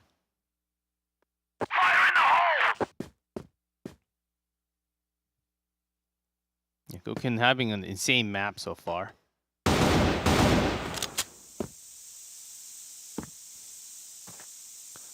Yeah, it's comforting to see a return to form for one of our best players in this entire league. I was a little bit worried for him after a very weak Mexico, but clearly showing a lot more comfort here on a comfortable map. As a hallway push forming. Silva in position. This is easily defended so far. Fefe is going to get 1, but it was only a 3-man push too. Yeah, Rizal off to the side, now Gouken in blocker. It's 1, 3v2 now. But there's one more GDSC from A side. Up to Gouken. Spot GDSC. Does not shoot. Yeah. And rotates quickly into hallway. 52 seconds. Not going to hit the shot. And rotation here coming. And DNC. A little bit took her on that rotation. Nicely done. Extensi will finally bounce back after dropping 3. Yeah, I mean, if you're going to make a comeback, this is the time. Magic number 9, not necessary. You'll definitely feel a lot better about your chances if you can get the comeback going started before Imperial can force tiebreakers.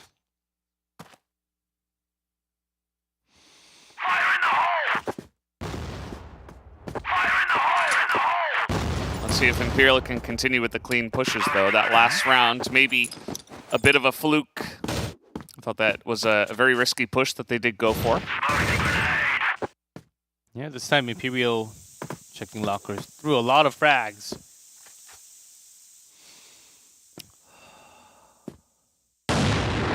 Okay. Almost got Lucao. Hit him in the toe. And this time he's not missing. Everybody landing their shots. 3 headshots, 2 of them being sniper shots. 1 from Eagle, 1 from Silva. They are not messing around on the defense now. And against the 5, just Imperial, Gouken plus Rizal. 1 machine, 1 watching the square. About to fight Tutsit. Yeah, knew that was the case. Yeah, you headshot there. Because you expect the backup member from a bottom to come at the same time. Rizal just ready with the prediction. The pre-fires. Yeah. Problem is, Bomb is over at B. And from what I can tell, Extensi know about this. So just gotta get some really nice bait spots and hope that it goes well. But GDSC, not gonna let those. Gouken is on a roll. Now 30 seconds. All of a sudden, 2v2. Shot Half Rizal. shot. Yeah, in the leg. Not that much time. 1 tap. Oh, Eagles. 13 seconds. Okay. Over the top he goes, and it does not matter. Not able to land those shots. 8-6. Extensi making a bit of a comeback here. I can see this happening. That was 2 very clean rounds in a row.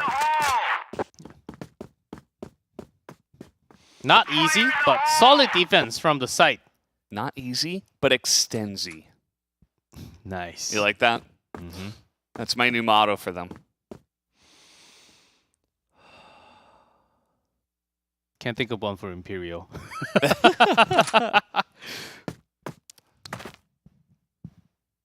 Gouken's still nice though. 2.0 KD.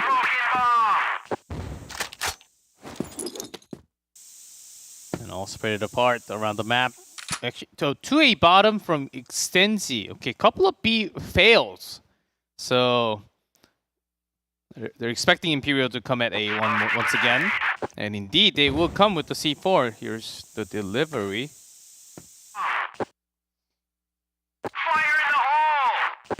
It's a big one.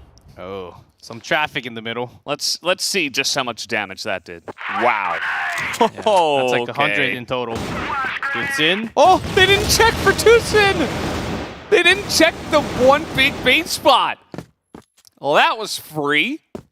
And just like that, that's going to be Ruzao alone, 1v5. And this is turning into 8-7 unless Ruzao has the biggest clutch performance of all time. Not going to happen. 8-7 and Extensi Gaming got 3 rounds in a row. They're not letting go of sub-base. It's happening, Valdez. Do you and believe, I'm ready for it. do you believe in miracles?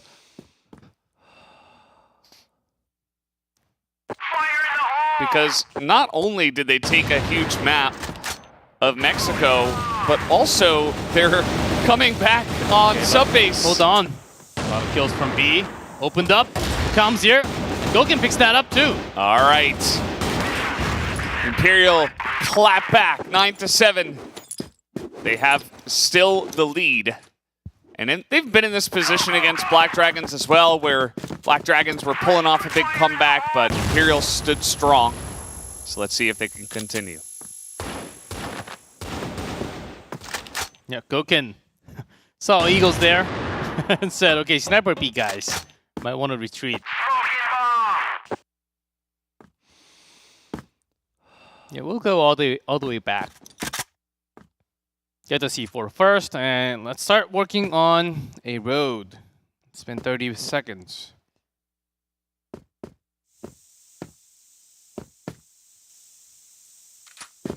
Slowly.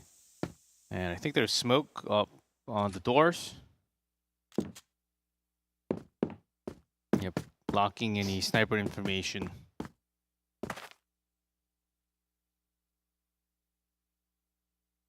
Yeah, Eagles watching hallway too because the 2 members all the way in the locker.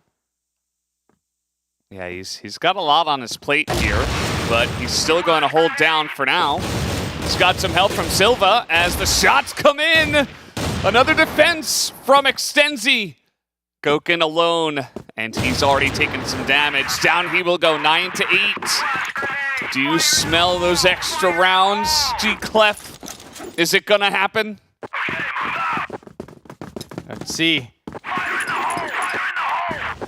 The temperature is going up for sure. Yeah, this is turning into an insane final. Mm-hmm. Oh, man. Almost. But not quite. Imperial also feeling the pressure. It's also because Eagle has been moving around a lot. Not all the way to A site, but around AC to B.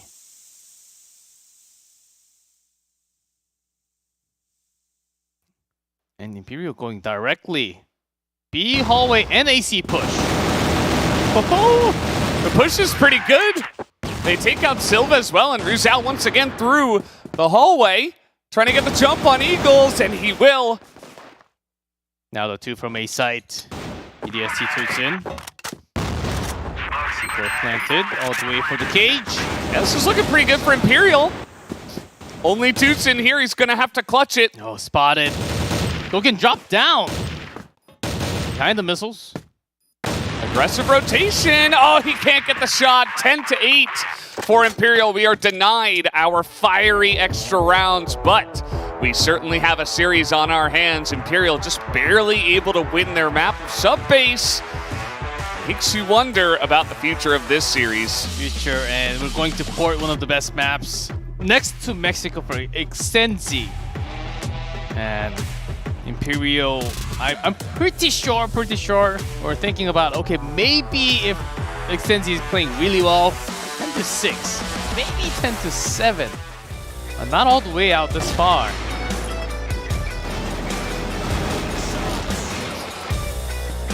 Whole lot of great moments. Also, again, the cover fire from the team, especially Silva defending B side, has been incredible. Some good moments in Machine Room, but after this happened, we didn't see a lot of action in Machine Room, actually. Just more defensive postures from both sides.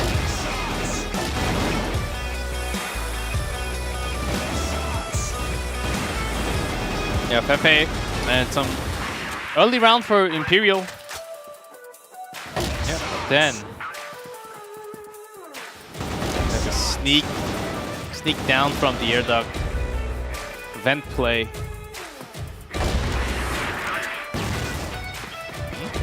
And I thought it was over soon.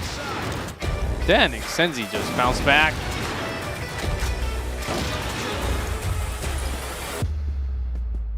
There were so many rounds that were incredibly close. Like, even this one, you know, how many times have we seen Gouken clutch that? Where he's just like, no, I'm just going to hop over the top, headshot you, and then turn around 180 flick sniper or something. Wasn't really the case. It feels like both of these teams are on a very similar level, which is not something I would have ever expected. Imperial were supposed to be the big favorites coming into this. You're right. If you know the awards and the prize they've won in the previous 2 years of CFS, clearly the favorites, even into the results right before this. And now Extenzi really pushing it far all the way into round 18. We could literally have extra rounds with some more kills going into Extenzi. Again, Playmaker. Here's Gouken. Yeah, not a big surprise. 1.82 KD, even after Mexico. Doesn't matter, bounces right back. It's a sign of a champion, but we'll see if he can get it again. As guys, we're gonna take a quick break and we'll be back for map 3.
Welcome back, guys. We are here at CFS America Regional Final, the grand final of this entire tournament, and so far it has been an unexpected, very close series. Extensi really taking it to Imperial, making this an even one. It's 1-1 right now on maps, and at this point, with the way that Extensi are playing, I think anyone can win. Yeah, and now going back to the map that Extensi has chosen, first map.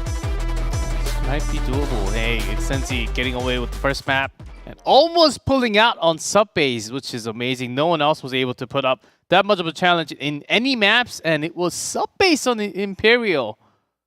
Quite unexpected. I think they were also somewhat surprised about the result. It is 1-1, but certainly Extensi pushed Imperial all the way out.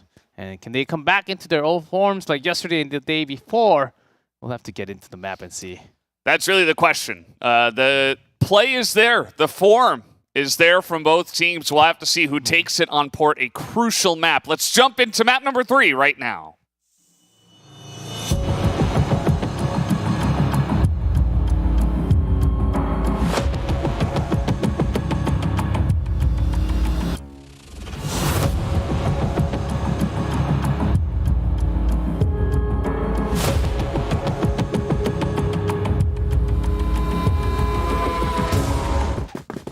Here we are on port. This map has been very fun. I feel like we've had a lot of very one-sided matches on this one, but I don't think that's going to be the case for these two teams who seem so evenly matched after that sub-base. As you can see, the win rate pretty high for Extensi. There's Goken already in position. Ouch. GDSC just not ready. And the rest of the team kind of abandoned him in that room. They're like, okay, you go first, we'll follow you. He like goes to the smoke, they're like, never mind. Adriano with the sniper, okay. Ooh, nice one. strat. GNC made his way in. They top open. Yeah, he's kind of snuck his... Yeah. oh, Goken! hey. All the way downtown. And Silva with the C4. 3 snipes to get us going. Silva, the spray control is insane. And then he gets shot behind. Yeah, he's down to C4. Drop down Goken for the final kill. Imperial. And nice defense after that initial kill. Started off with 3 snipes. Yeah, so Goken got a kill in B entrance and A top, then A long all the way down. So you can kind of read the rotation of what happened. This time sideway. Maybe just looking for some overnades. Get some more smokes.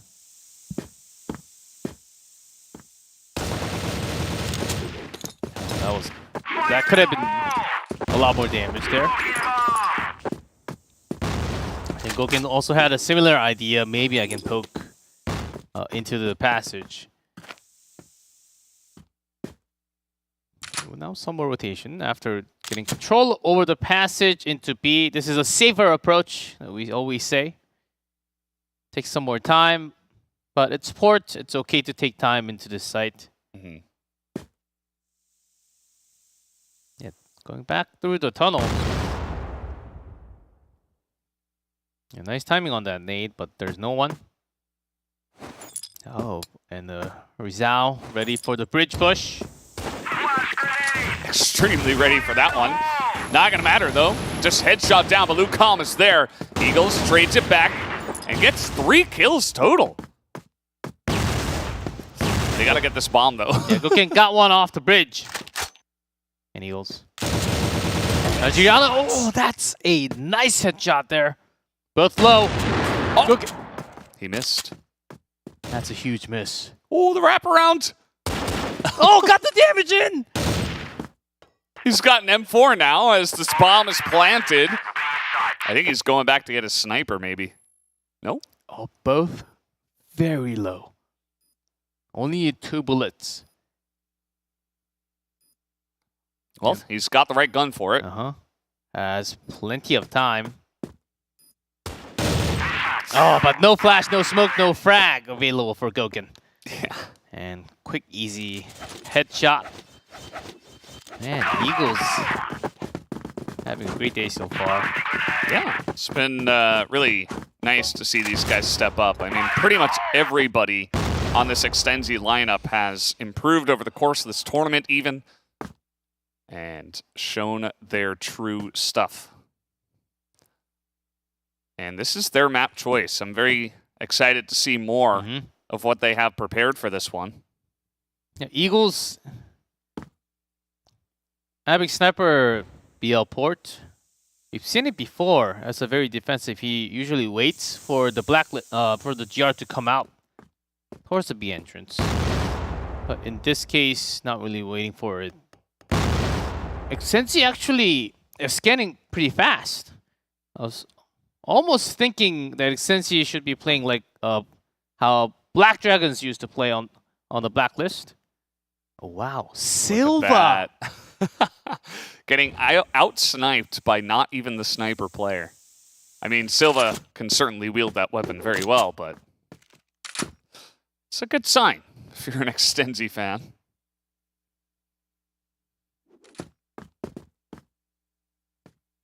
And now that they already got that snipe, they are considering a new angle. Knowing that Goken is off the table here, they might just look to push A long. Yeah, sure. A top, no sniper. Adriano in a bait position though. Bait box, you usually do check, but how many can you get? There's one. Sprays for 2 at least. That's matching the numbers, 3-3. Oh man. All the way from the bridge. Yeah. Nice shots. Nobody's in the back. They'll be able to get this bomb down, replacing it. C4 down, Lucam ready from A long. But we'll have to wait for his teammates to come first. The FA, little sneaky play coming in. As VNC will hear him, will get the shot down, but can't take all 3 of them out. Imperial comes in for the defuse. Still a pretty good plant from Extenzi. Of course, better setup from Imperial, waiting for the A-Long to come together with Rizal. We got the bridge side scan, A-Long scan, so there can only be one. Yeah, waiting from the GR base. Now, Gouken thinking about poking in again. He wants revenge. Uh-huh. That's for sure. Well, he went down against Silva. I don't blame him. He's got some help. Usually doesn't need any help, but today in the finals, he might need some cover. Yeah. Another try here. They'll check for the Gouken spot. He's not there. Mm-hmm. Again, extensively playing the sniper poke strategy from the Blacklist. Yeah, and usually the usual play style from Eagles on this map would he would stay there for a minute.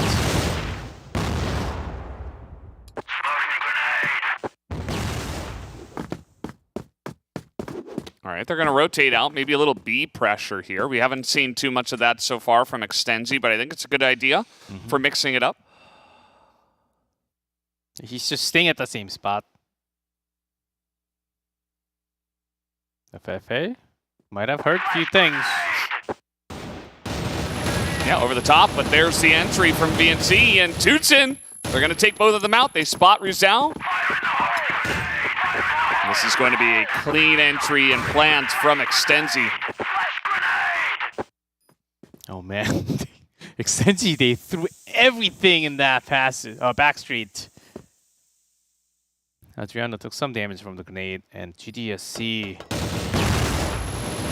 Oh, GDSC unspotted. Thought the flash would be enough. It wasn't. Silva, easy win onto Gouken again. Probably won't be happy about that one. Oh, 5. Come on, Adriano. Let's 5 see seconds. Let's see it. Are you looking for the C4 kill? No. Yeah. What a huge win. The retake wasn't even doable with any kills. Yeah, really clean stuff. Yeah, Fefe was there in position. No kill. Also one more from B bottom. Towards the back street, but could not bring any action down. Silva's here again. He's like, I dare you, Gouken. Gouken is back towards the top side of A. In that little corner there. No need to go for ego checks. Just cover your base.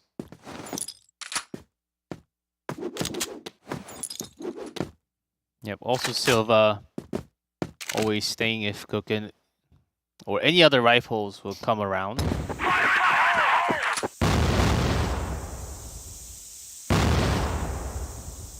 Imperial would be the team to send a member. But because Rizal hasn't been so hot in any all the other maps, I think they might actually stay.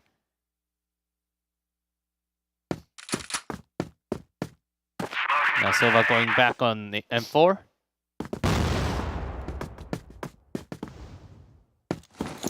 Right now, it's only Gouken there. You see, even on the back street, there is one person rotating towards mid, Adriano. So, how fast are they all going to get to be?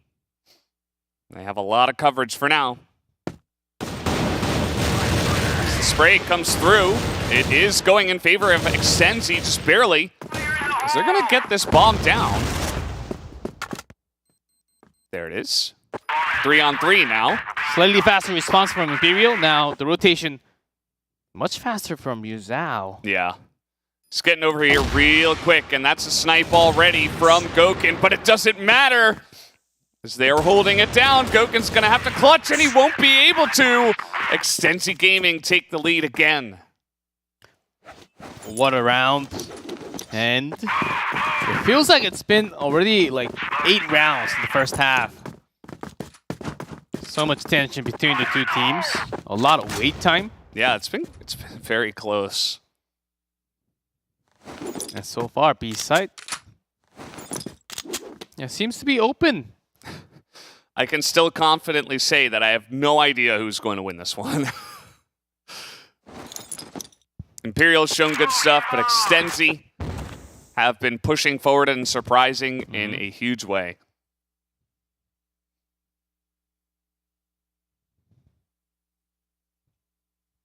And that's the reason why we see some more defensive walls being built towards B site. It might. Yeah, except for Goken. They're all here. Lucam, Rizal, Fefe. Yeah, this time, I mean... Yeah, Fefe's B side defense has been lukewarm. You can continue to try to challenge that, but at the same time, there's going to be 3 guys looking at that in new angles that are going to be difficult to find. But Extensi Gaming, it's a couple of rounds in a row where they've had luck on B, so they say, if it's not broke, don't fix it. Let's just do it again. And here we go with the flash, Fefe. Again, Wow. Rizal waiting. Yeah, he's flashed. Nice timing, though. But it's not quite enough. It's just 2-on-2. And both of them, Goken first up. Adriano not going to really follow up on time. He's not really getting those clutch plays anymore. Adriano, maybe he's going to be the one that does it. Nice play from him. Takes them both down. You gotta love that. Adriano stepping up after a weak sub base. Doesn't matter. He's here to play. Yeah, 3-3 Extensi there. Oh man, still trying B site. And they've been at 1-6. That's painful. But with the help of Yu Zhao, it was slightly better. Now, putting pressure on that B room. That's Goken. With the 2 rifles from the B entrance. Oh, we might see a lot of kill feed in just a few seconds. Lucam, Fefe ready. Goken, he gets it, but okay, that's 2 kills, 3 kills, 4 kills from Goken. Oh, and then he dies. Okay. But he already did his job. Now it's going to be up to his teammates to finish off Eagle, who is 11-3. So nearly 4 KD. Could have been really bad. Goken got the first kill, but the 2 rifles insta-dead. Yeah. And then Goken just turns left, right, left. What a guy. He's pretty good at this game. But turns out. Notice who's also really good. 11-3. Yeah. Oh man, he's about to walk right into it, Adriano. Here we go. This is a good spot from Adriano. You can't cover every single angle. It's just not... It's not going to be easy from Blacklist side. So Adriano, he finds the perfect bait spot. Free kill for him. Bonus. Now Sniper Lane just guarding A long. Sometimes that's all you need. Make sure the sniper doesn't go up there. If you're taking B against the single sniper, it's much easier. And now, since that B seems to be stopped finally from Imperial twice in a row, trying a few different things. Into the sideways, getting some passage control, the mid. And Imperial also sort of feeling that, putting no one directly in the B site. Yeah. It's all about the backup. It seems like it's going to be A, guys. Come near me. Slow push in through this area. Not a lot of utility used. They will have all of this ready for the B push, which seems inevitable at this point. Goken from all the way backstairs. Let's see it. Eagles. Oh, missed the shot. Tries the flash is pretty good, and he's going to get dominated. Fefe on the backside, even he can't get anything. And that is a clean B site now in favor of Eagle. Count. And And by Eagle, I mean Extenzi. Ow. That is going to be 4-4. This is such a tight final so far. No more 10-1 shenanigans. Yeah, and now from Imperial, what are they going to think?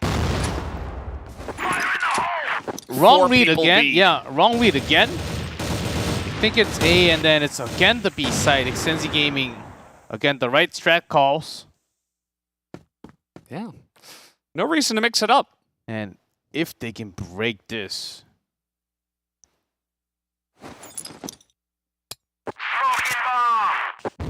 Okay, that's some extra information. And Extensi might not come in because of that. Okay, we haven't really checked mid and also passage. So there might be Gokin in there.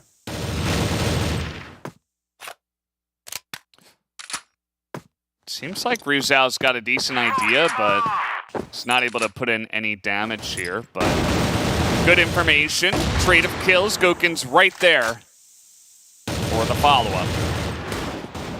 Take that too. Good And spray Eagles. though from Eagle. Or no, that's GDSZ. Eagle Yeah. gets it elsewhere. They were both shooting at the same target. And to spread it apart. C4. Yeah. B-side seems to be the way to go for Extensi all this first half. No Goken off to the passage. Will make their way in again. Fefe now off to the side. So should be getting the first set shot. Let's see it. Here it is, Fefe. Nicely lined up. Finally some more kills for Fefe. Flash gets perfect timing, and Imperial will take the lead here. 5-4 from the GR side. It's pretty expected in terms of map, but either way, I mean, still don't know who's going to take this. Now let's see what Extensi have planned for this map on GR side.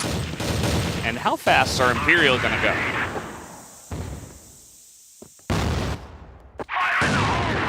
Goken shooting some shots into the smoke.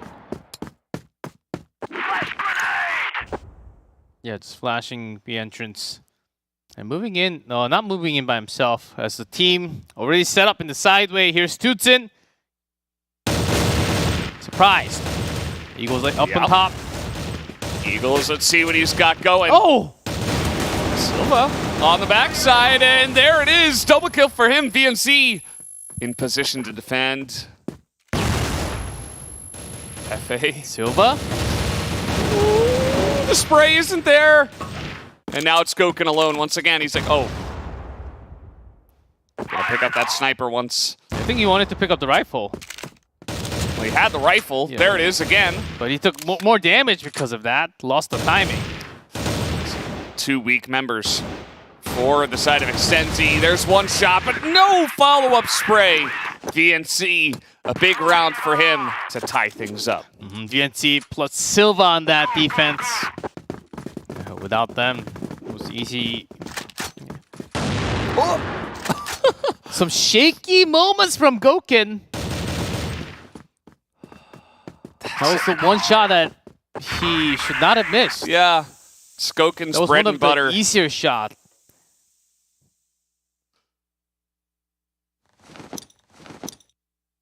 Let's follow on that. Eagles. He's got Tutsin on top, but Adriano already next to him. Pretty quick with the rotation. So many members coming in all at once, though. And now we're down to 2-on-2. Ruzao, I think they know where he's at. Should know with Goken coming along now. A top. Delivering C4 A top. This is a very quick rotation from VNC. Right when the C4 is down, moving in before that. I think Goken saw him. And now he's stuck. He's stuck, but he can continue to just sit there as long as the C4 is not down. Yeah. You just wait. See if they rotate out of here. Yeah. Trust Silva to cover the other angle. You're making sure there's no rotation into B. And what is the plan here for Imperial? 2v2. They know that they've locked one down, at least. Yeah, Silva trying to gather attention away from VNC. Gokhan has a good idea. As flashes are over, grenade as well. And a snipe from Gokhan. And that is 2. Gokhan is going to hold down top of A, as he always does. Never mind. World-class sniper can always bounce back. Yeah, that second shot was sweet. How about another? Gokhan on a roll. How did he know that? Really quick with his feet. Really understanding the small rotation of each player. Would you look at this, Fefe? Oh, nice little aggressive push out. You don't see that all the time. I like Extenzi mixing it up now. Yeah, they got a long control, even boosted up. They'll have sideway, which means that Imperial should be pushing B. Extenzi already slowly making their way towards the back street.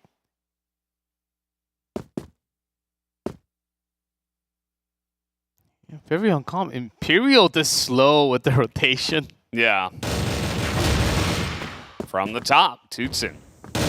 Catches 2 and 3. Counting it up, Eagle holds down B. And I am not surprised at all that we go even once again, 6-6. We have not had a lead of more than 1 round on this map. Just flying one every time. Eagles. Who will be the first one in? Fefe might be the target.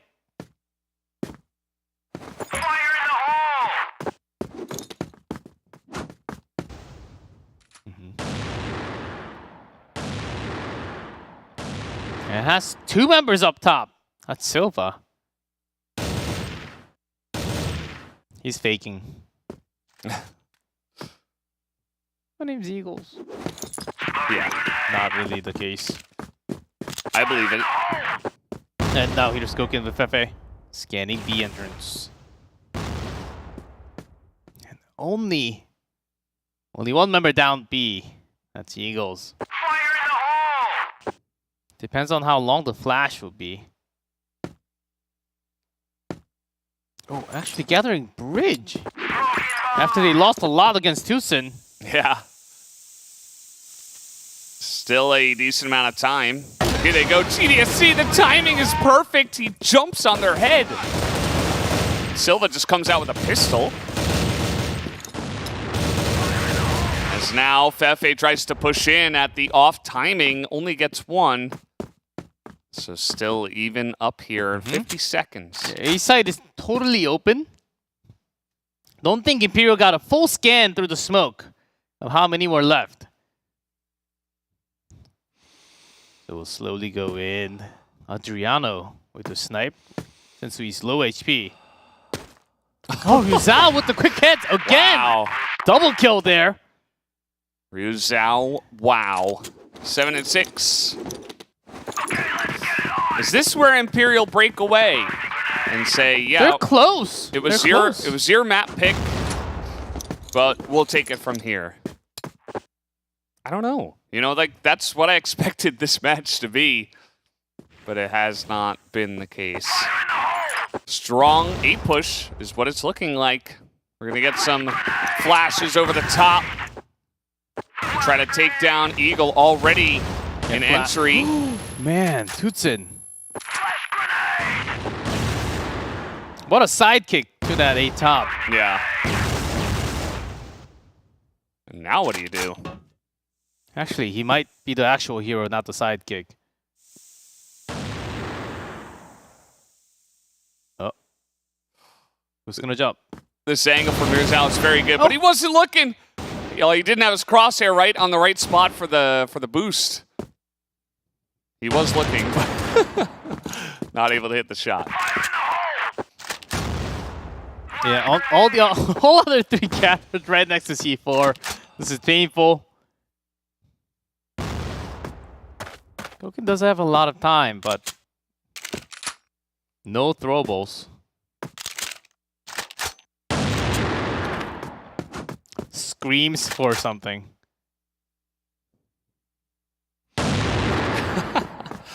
Yeah, he's still got a decent amount of time, but this is looking pretty dire for our Imperial sniper. Oh! M4 in his hands. Ah! Switching back.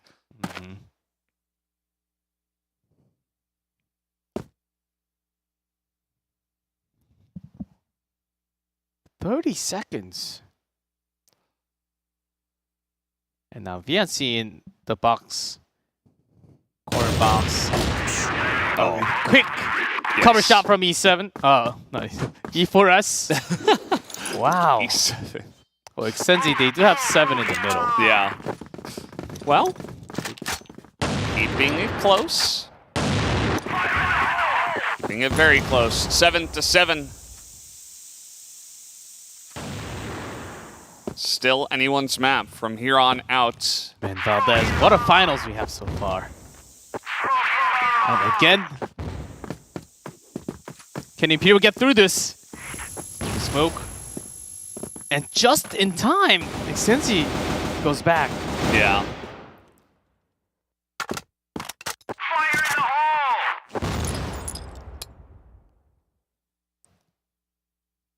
And GDSC, VNC. A lot of teams actually try to do this.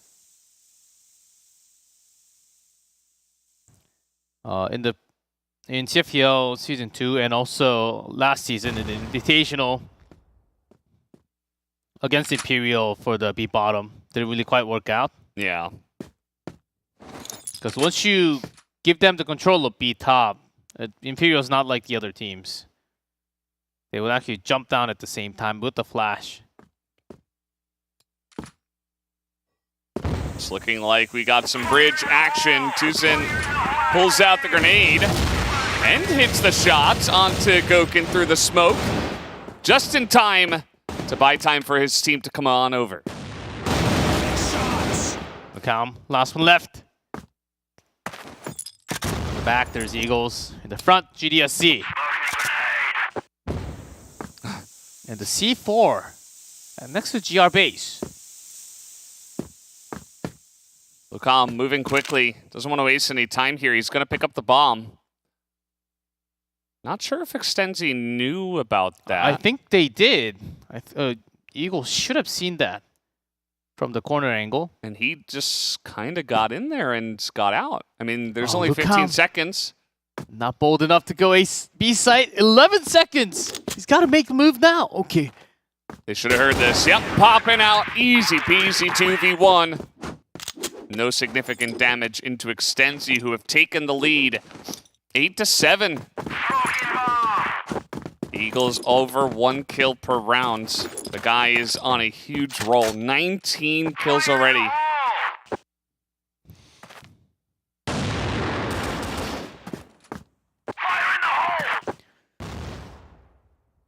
And sideway boost, I think, was made.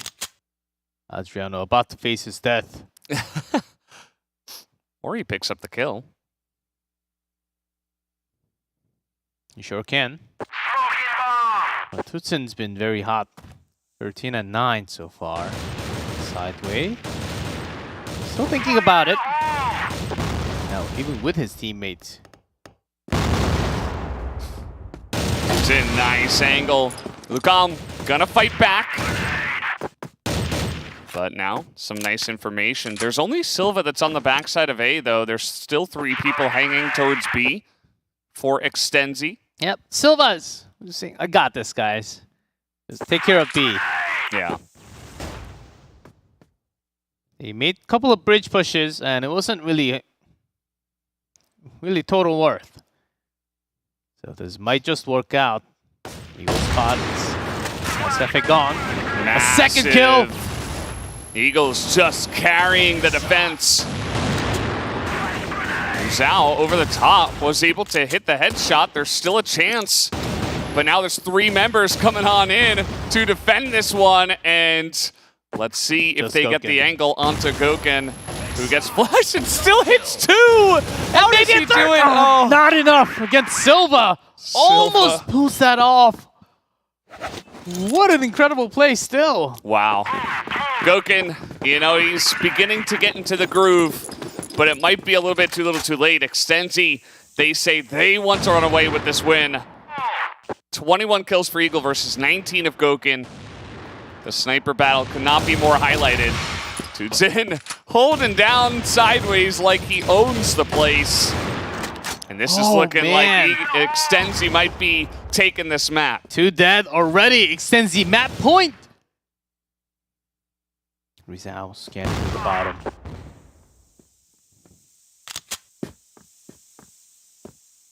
There's Gokhan, Adriano all the way from the base. Where are they headed? Can they open up anywhere? It's going to be pretty difficult for Imperial. Extenzi nowhere, no one really going outside of the safe zone. Really staying near the base. They have a perfect spread right now. It's all the way on the top of the map. 3, 2, 4, 5, 1. Yeah, Gokhan pokes up, sees no one. Yeah, Tutsin not even going to check. Just going to chill and wait for the signal of Eagles from his own AWM. Adriano also thinking about going down. But once you go down, you can't go back up. Well, he's down. He's down. Yeah, 40 seconds.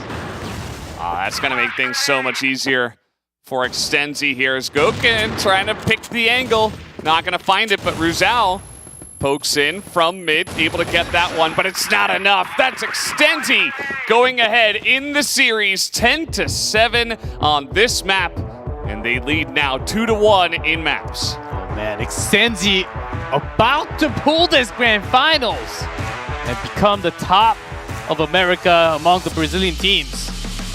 What happened to Imperial there? They were playing some good rounds, but their B defense was certainly very weak. At Extenzi, their power is just flowing everywhere right now. And we go into their map choice. No, the port was their map choice. Yeah. Imperial's map choice now. Ankara. I feel like we haven't seen this map in a little bit, and I believe we haven't. It's going to be interesting. Imperial, obviously, fantastic on this one.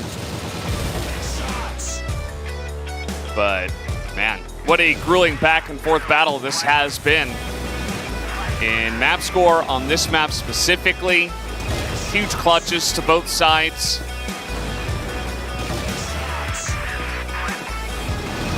And lots of B defense fails, as you can see.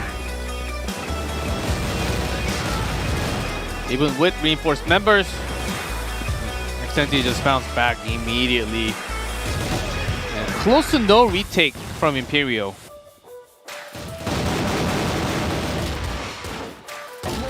There was some really huge plays from Gokhan, but it was kind of mostly just Gokhan. The other guys were, you know, decent, but they weren't really like carrying, getting multi-kills, getting big plays. So Gokhan had a lot of weight to pull by himself. Whereas on the other side, I mean, Tutsin even was stepping up. And of course, Eagle and Silva consistently carrying, just like a two-man unit. And I think just that consistency round over round will get you there just barely to get the win. That was close to maybe force close to the extra round. Not quite there. Oh man, Imperial. As you can see, the KD Yeah, Lucam Fefe very low. I don't think I've ever really seen that type of KD coming out from those two players. Fefe especially. Yeah, it's mostly about. It's not like overall they're just having some like 1.0 KD. It's mostly about who can actually clutch more. And Eagles, Tutsin, Silva, these three from Extensi really making it work. 2.67 KD in a map that was 10-7 against Imperial. Against Imperial. Impressive. You'll put that down in bold in your resume. That's like the title. Yeah, when you're coming into customs to Korea, that's what you say first. Yeah. 2.67 this is against Imperial. Me. Yeah. You might know me, I'm pretty good at this game and just that stuff in general.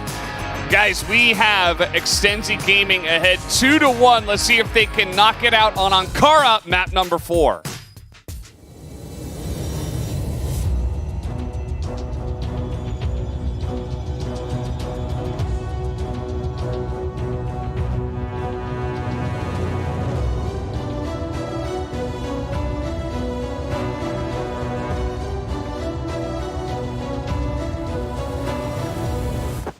And here we go, on to Ankara.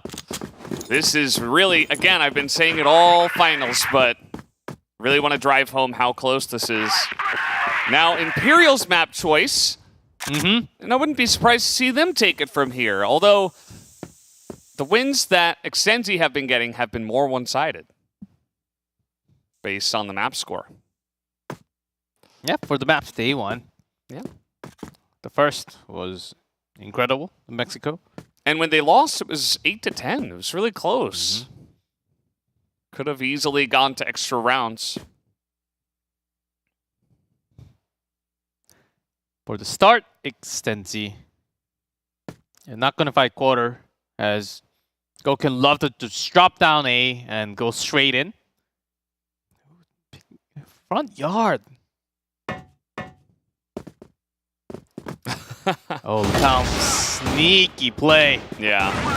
Just holding down the home base. Spray's good, though, and they know that Lucam is in the back still. They're going to take over this B site. The problem is Gouken's out here in a weird place. Yeah, he's going to pick up one. Make that two, perhaps. Well, that's... He'll casually pick up one more on the way. Yeah. Yeah, this is going to be a cleanup from Imperial. Eagles too low, two alone. And Imperial able to stop this one. All starts with Lucam and his strange positioning way in the back, very defensive. And the fact that he did not come out towards the B side helped them a lot more. Instead, it was Gouken traveling to the site. Thought he would just hold the angle from the office. And if you're Eagles, you must be like really feeling in this incredible flow, you know? Just like you're so confident that every single shot is going to hit. He's peeking angles aggressively. He's hitting the shots. That is super valuable for FPS, for Crossfire. All right, that's cool, Gouken. You got some kills from being long. Adriano ready from the top. Shots fired. And that's not the go sign yet. Here comes. Splash down. All right, they're going to dominate him 2-1 as Lucam now not able to hit the shots either. VNC on 1 health. But Lucam trying to get out there, gets killed by the guy who has 2 health. Now this is much better of a control from Extensi. Yeah, especially there is still one more member. I think Fefe coming from AC now. Quite late with the rotation. Still 5 men up.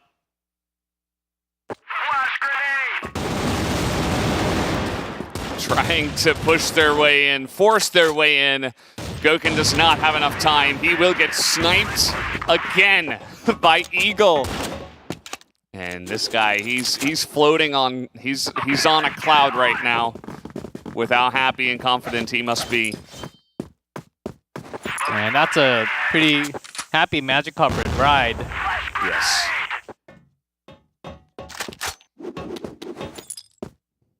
Okay, gather up, boys. We need to talk. Team meeting. We need to talk right now. Yeah. Okay, no defending. We need to talk and gather up. Okay, who's gonna go where? Who feels confident A? Who feels confident B? And no one speaks up. Yeah. That can be, yeah, that's a weird voice. Makes you wonder, maybe one of them disconnected or something. This is not a normal... No, I think it's actually Defense. them just staying at the base. You think so? Yeah. Oh, no, never mind. Yep. Yeah, there Not must be meant to be. something weird. So there was a sound issue. Yep, of course. Everyone gathered at the base. No damage from any nades. Whew. So, Imperial. It might not just be sound issues that they're having. Yeah. Mentality issues. Yeah. Certainly might be kicking in. Especially, there are teams, especially during, not in a straight up tournament into playoff, but when there's league, and when you have like 10 match wins in a row, you just do not know how to lose, but once you break, you just go straight down there. You just drop off the cliff. There are those teams. That's the issue, you know, when you're on top, when you're the best, there's so much pressure to stay the best because everybody expects it of you. You expect it of yourself. And as you're mentioning, sometimes it can be a crash, you know. It's not like you slowly, you know, go from first to second to like, you know, disappearing. It's oftentimes all of a sudden you just, one team bests you. All of a sudden you see all these flaws in your team, you begin to lose confidence, and then just like that, all that pressure kicks in. Yeah, because you're not used to losing. Yeah. That's the thing. And when that happens, the captain really have to hold it together. Not saying the Imperial is going to be like that, but that G-Clef move would be have a lot of energy drink when you go home, crash. That could totally happen. Yeah, that's one way to handle it. And it's an important moment because, as you're mentioning, like Imperial, we're not saying it's going to happen. It hasn't even happened yet. It's just that once we start going in this direction, and perhaps if Extenzi actually upset and get the victory, you begin to worry a little bit that it's the potential for this to happen could be there, but we don't know yet. Whereas Extenzi, you know, you were talking a lot about this, how nobody really expected them to do this well. So yeah, no one expected they don't have them that pressure. Not many, for sure, to get out first place from Group B, for sure. And defeating Black Dragon to 0, might even go all the way to best of 5 today. Yeah. And all the gas casters predicted the same team for both matches tonight. Yeah. But might not be the same case as, man, Extenzi is really, really pulling everything they got. And it's either them running out of strategy and energy. Sometimes we do see underdog teams with somewhat less experience doing really well, and then towards the end they're just exhausted, and they just don't have it in them anymore, because once you run out of things that you want to do, and then like the next map you just lose straight like 10-1. There were those matches once you go into like map 5 especially. Yeah. So it depends. Imperial breaks first or Extenzi. But Extenzi is a team, of course, you do have to think, because they are used to taking a lot of time in every single round. Yeah. They might just be used to whatever is happening right now. Okay, more time. Okay, we can just go over the strats one more time. That's great. Yeah, it's a good way to reinforce what is going right, and just try to say, you know, keep the spirits high, keep the energy high, and just kind of stay on the same track, not to mix it up. You know, pat all the guys that are doing well on the back, and even the ones that aren't doing the carrying, you know, say like, you're really Especially important, the you're ones helping us out, you know, like you're helping us out, but please get more kills. Yeah, I mean, consider GDSZ a guy who, you know, he's not carrying for the team, but it doesn't matter. Like, he is so crucial, and he's probably one of the guys speaking the most right now with the downtime. Yeah, speaking of GDSC, that fort, he didn't go in there alone, but the moment he goes down, the rest, okay, guys, he's down. Let's go rotate.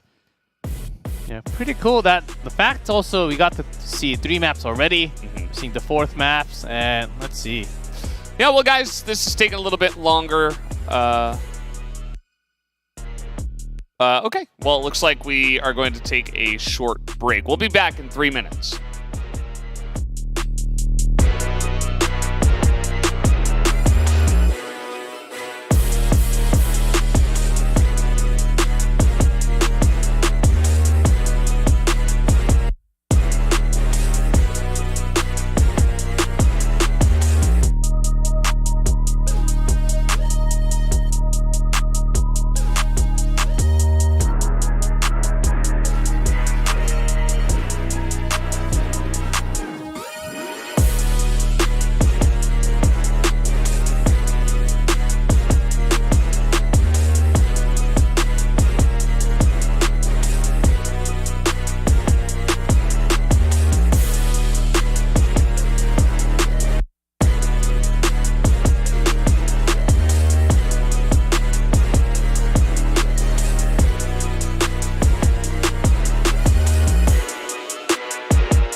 Hello and welcome back.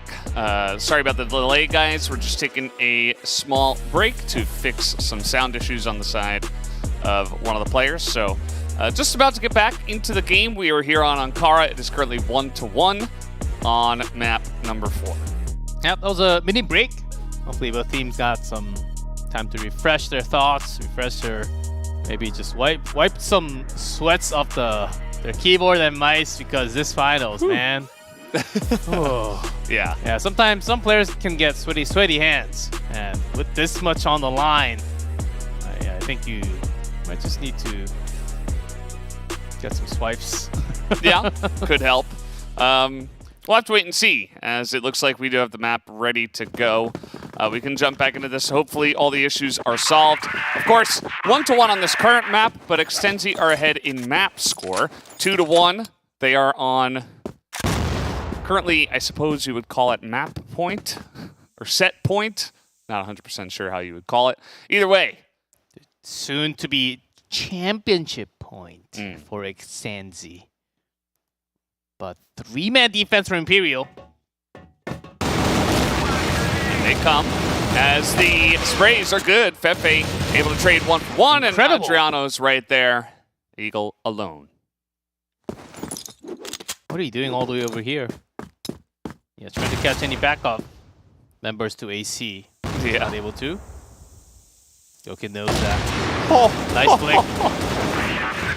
Crazy stuff. Eagle, even though he wasn't able to clutch 1v4, he still was Gotta able to kill win him the, to Goken. yeah, the sniper battle, the 1v1. He win that one. Goken wanted to take a walk down the road. Just going to let that one go.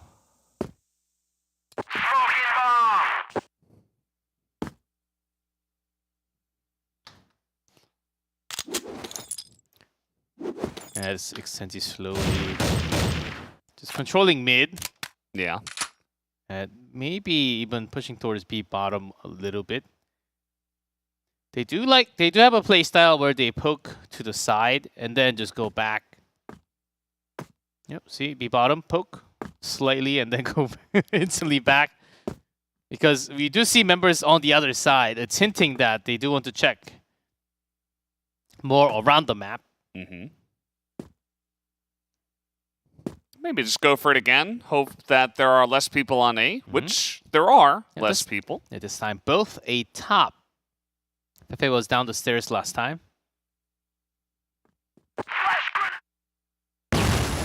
Oh, Good blind. yeah. Pepe is here, though. He's going to win that battle. Trade 1-for-1. Tucson on the entry. Catches 2.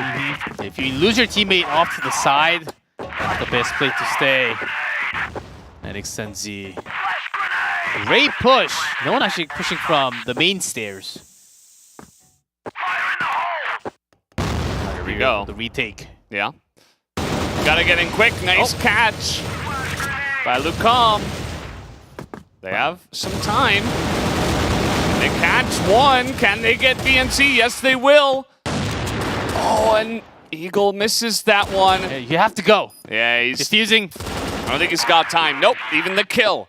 Adriano gonna pick that one up, and Imperial taking a bit of a lead now, 3-1. It's a couple of rounds where they were easily able to stifle that A push. Yeah, I don't know. I think GDSC really didn't expect that timing. He was looking away for the extra flashes. And now Imperial pushing through that B bottom. Lucam Goken.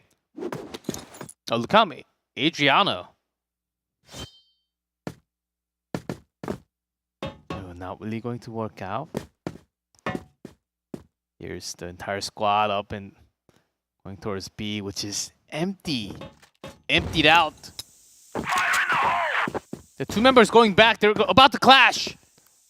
Oh! Adriano gets the jump on him. That's 2, but 2 to the side of Extensi. They're going to take over this B site. The Imperial are going to have to go for a retake here. Some blood spilled on both sides, but not too bad for Extensi. Yep, easy entrance into B. Oh, The elbow! they might have seen the edge. Maybe not. He gets it. Only after Eagle picks up Rizal. Oh, Goken! Takes one more Silva left. Be long. They should know where he's about. Goken on the right side gets it. Headshot as well. Imperial go ahead 4-1. As Ankara, as always, looking incredibly smooth. And it was quite dangerous for Imperial. If Extensi rushed in a couple seconds earlier, could have just been 2-man dead instead of 2-2. Okay. Adriano again. He's now going to help the cover fire from B bottom. Yeah, the B under seems to be what Imperial has been focusing on so far.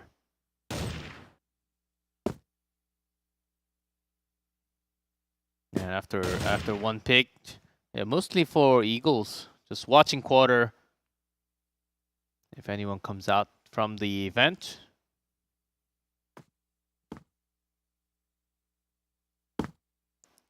Didn't see it on the screen, but the previous round, I think Fefe had a sniper coming out into quarter. Yeah. Maybe they'll try their hand at B bottom here. Smoke in the yard. Yeah, Goken up a top. So this could work. Oh, both of them dropped. Uh-oh, not expecting the second guy. Oh, Lucam's spray has been really good. Yeah. Beautiful sprays. And the timing of it, too, is just really important. Oh, yeah, it was Silva. Did you not see that guy? Yeah, maybe not. I think he was looking away. Yeah. Well, Imperial now. Yeah, that's another finishing kill from Goken. I mean, this guy. Only 4, but lots of finishing kills for the team. Yeah. This is scary if you're Extensi. I mean, things were going so right. It was looking really even. And then all of a sudden, Imperial begin to get round by round, slowly get the momentum. The first yard push. Not bad, but eventually even Imperial won that. Then we had the A push, which was okay once, but the second attempt to retake was way too big.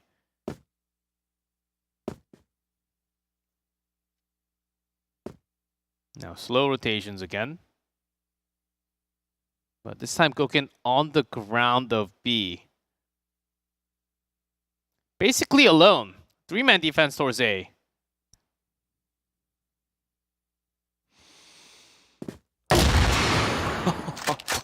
The tiniest Oh, and of the holes. second. Yeah, he's looking for more, too. Puts in a bit of extra bonus damage. What an insane play. That's Goken. Looks like he's finally woken up.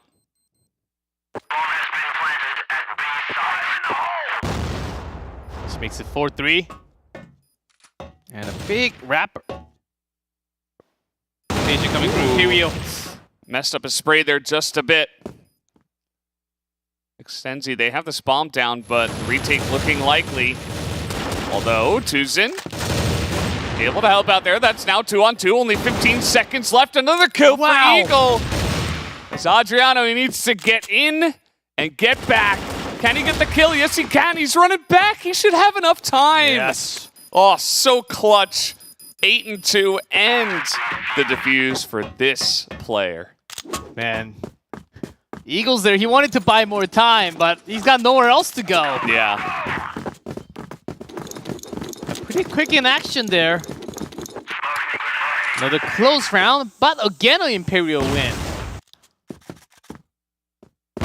Yeah, it feels like the rounds are getting closer and closer, like some insane clutch hits and kills from Extensi to hold on to the bomb site 2v4, but still not quite able to get over the finish line.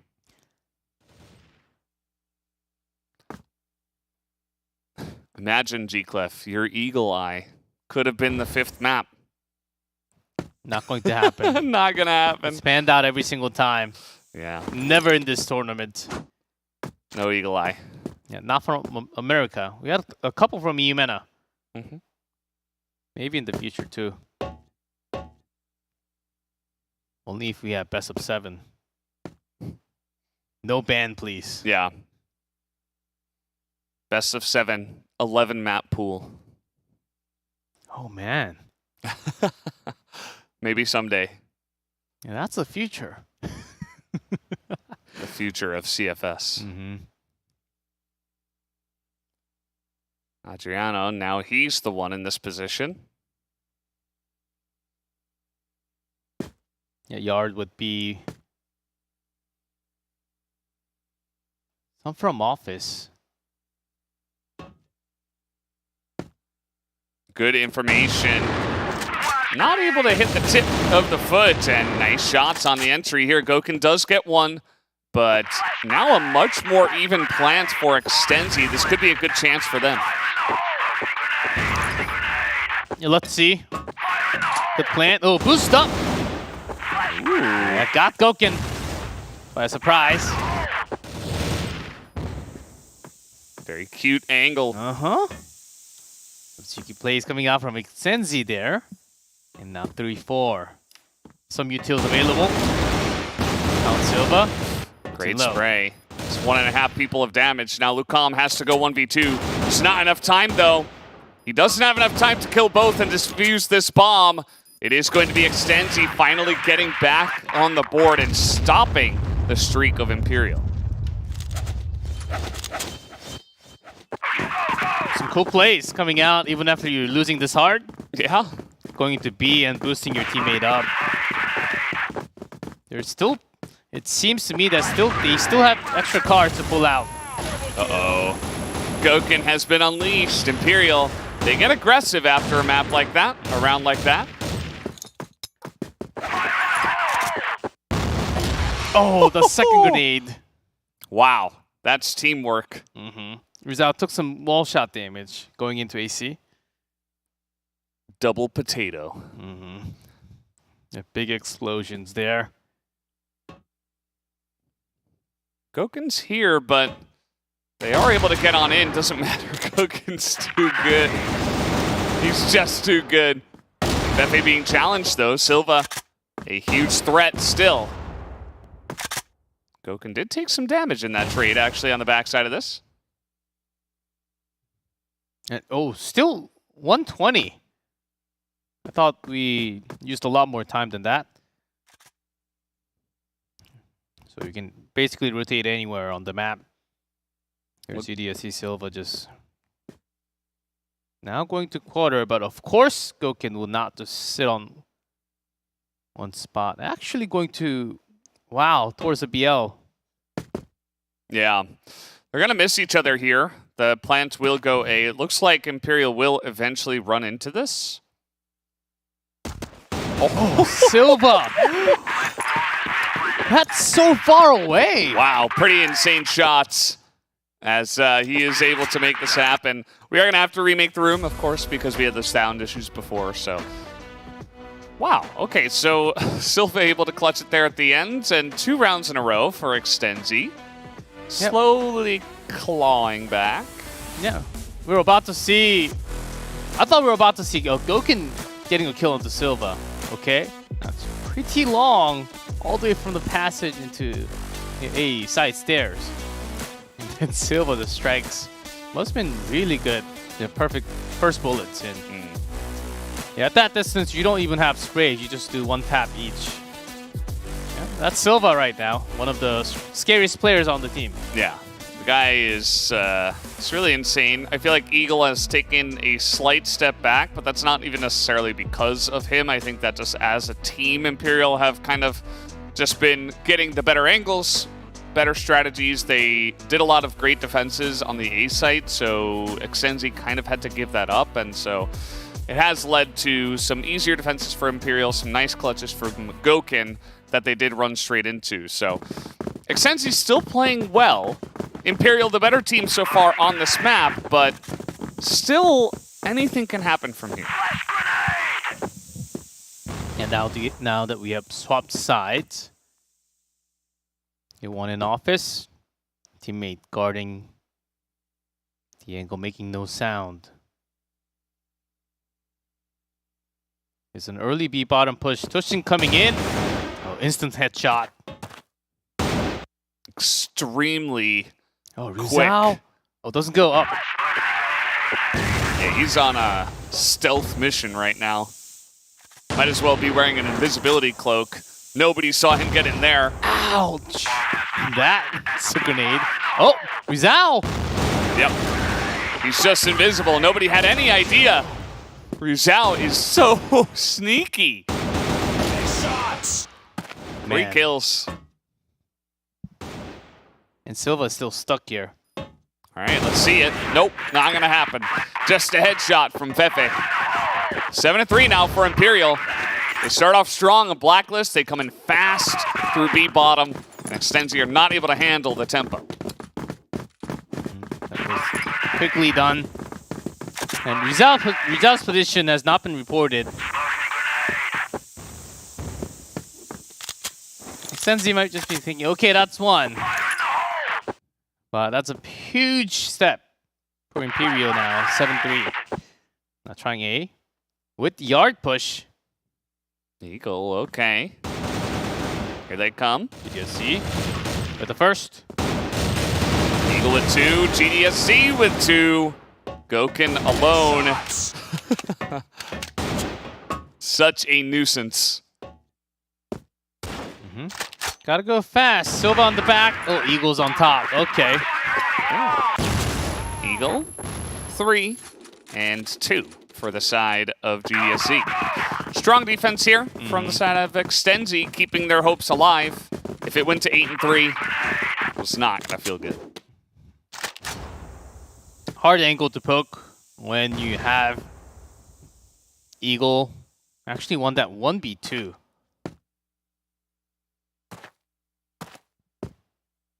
I think Imperial wanted to break in first towards the GR base and then pretend it's like a B attack, then have a solid A push.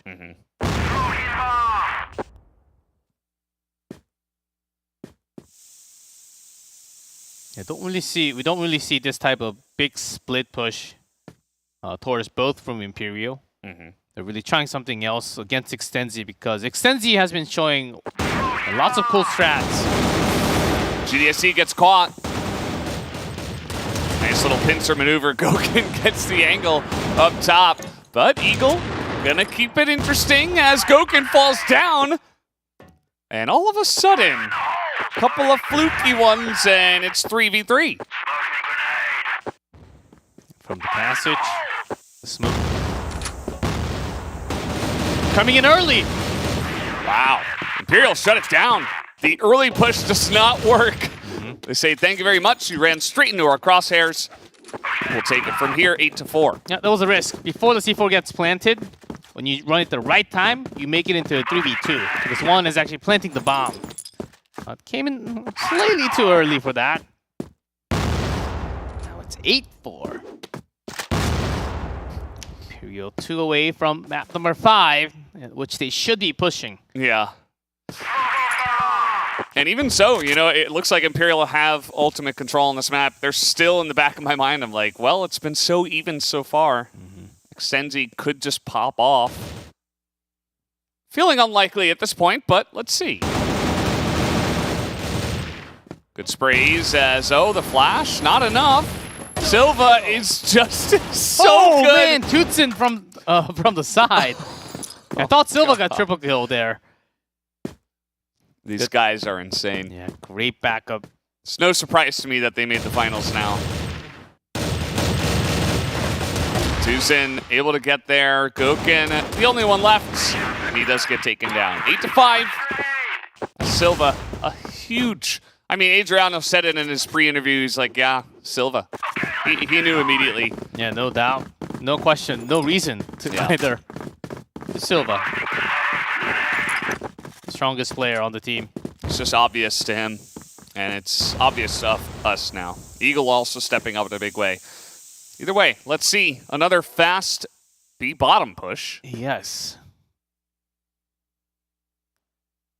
Can get complicated for Extenzi as they have 3-man. Oh, but Silva's gonna solve it out. That's insane. Oh, insane Oh spray. my God. To have that spray control at that range, just ridiculous. He's looking for Fib. Yeah. He's still hungry with 2 HP. No, maybe not. Okay, you don't want to drop down. He should have taken the... Oh, he's taking AWM. Celebratory dive. Rizal, okay. Yeah, I think that's... okay. I thought that was VNC. Okay, I did the damage. Go for the 5th kill. 8 to 6. Doesn't matter. And that is a big momentum breaker. That is. If I'm Imperial, I'm shaking in my boots. By the strength of Extenzi Silva. and Sylvie. Silva. Silva Extenzi. Extenzi Silva. Man, I'm almost in tears. That was so good. And such amazing talent from Brazil. And now... Yeah, Imperial checking. Where's Silva? Where's Eagle? Yeah. And this is kind of what happens, right? Like, you try one way, get absolutely crushed. You try another way that worked for you before, and you get crushed even harder. So now what do you do? How do you navigate this situation? Just use all flash and go in, see what happens. Make sure you flash all the bait spots. Yeah. Imperial not missing too much of a beat. There is a much more passive position from Extenzi this time. Yeah, you know that there's something else going on when Gouken's holding that C4. He's slowly into Eagle. This one. So quick. The push is coming. He hears Pepe. The flash comes in to help him out. Eagle's still alive against all odds. And now his team has bought time. Eagle has bought time. Gouken alone. And the stalwart defense of Extenzi. The GR side is insane. Can Gouken clutch it against all odds? Is the only question left. But still Gouken. Oh, never mind. I thought Gouken can get one on the way. But they're all hiding and in the right place. Well, you know where he is now. A couple pistol shots are landed, but it's not enough. Still Extenzi on a roll. 8-7 now, 3 in a row for Extenzi. Getting closer to that championship point soon. Well, they're certainly making this really interesting. Remember, it was 6-3 for Imperial. It was like 5-1 at some point. Yeah, it was 5-1. Extenzi won't go out without a fight. And keep in mind, they have another map behind this, even if they lose this one. Silva in position. Love this angle. Same position, different angle. Gets the info, gets the kill. Not as much for Silva this time. Comp strikes back. They're taking some damage from the nade, but that's not much. Now they're saying, okay, maybe we tried B-site a little too many times in a row. Where's Tutsu? Oh, right into the crosshairs. He is only going to get one, though. And Extenzi, they're ready. PNC 8 in A connector. And his friend right next to him at the bait, corner bait.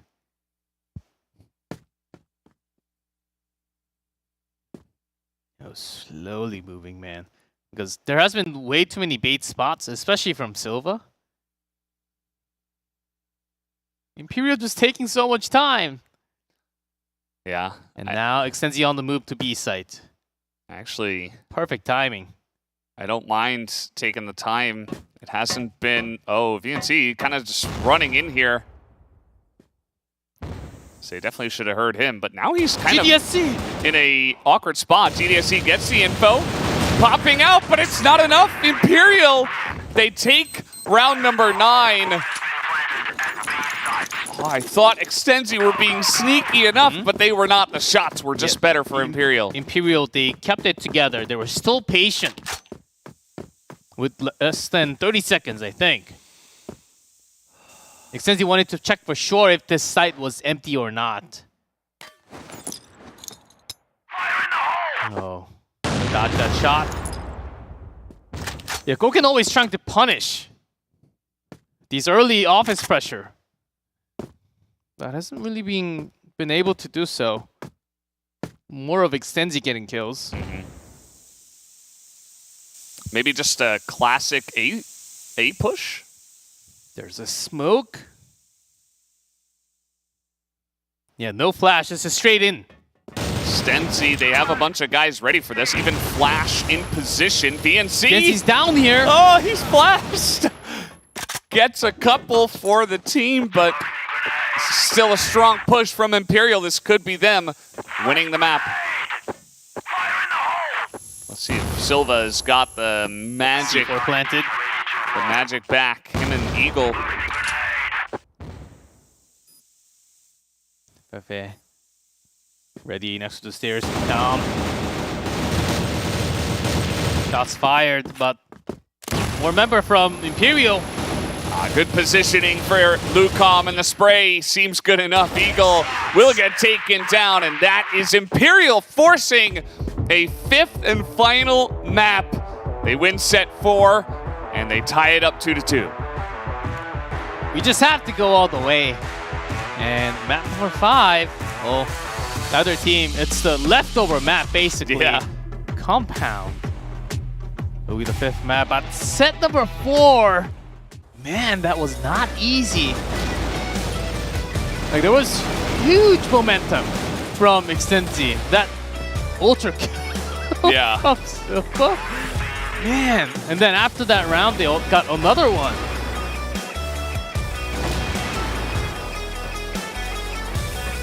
Just crazy plays. We're gonna go through all the highlights and the breakdown from this one, but I don't even know what to expect from Compounds. 4-0, remember? 5-0. 5-1, and then the comeback began just a bit. But still, Imperial better in the end.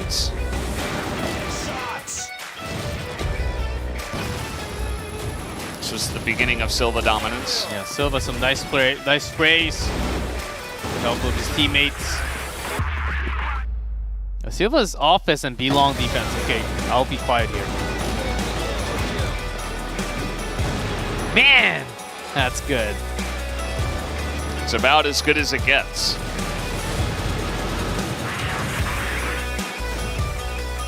And at the end of it all, Imperial were able to once again push into A. That one flash, I wonder whose that was. Yeah, it was his teammates. Yeah. Unlucky. And at the end of the day, they hunt down the Eagle.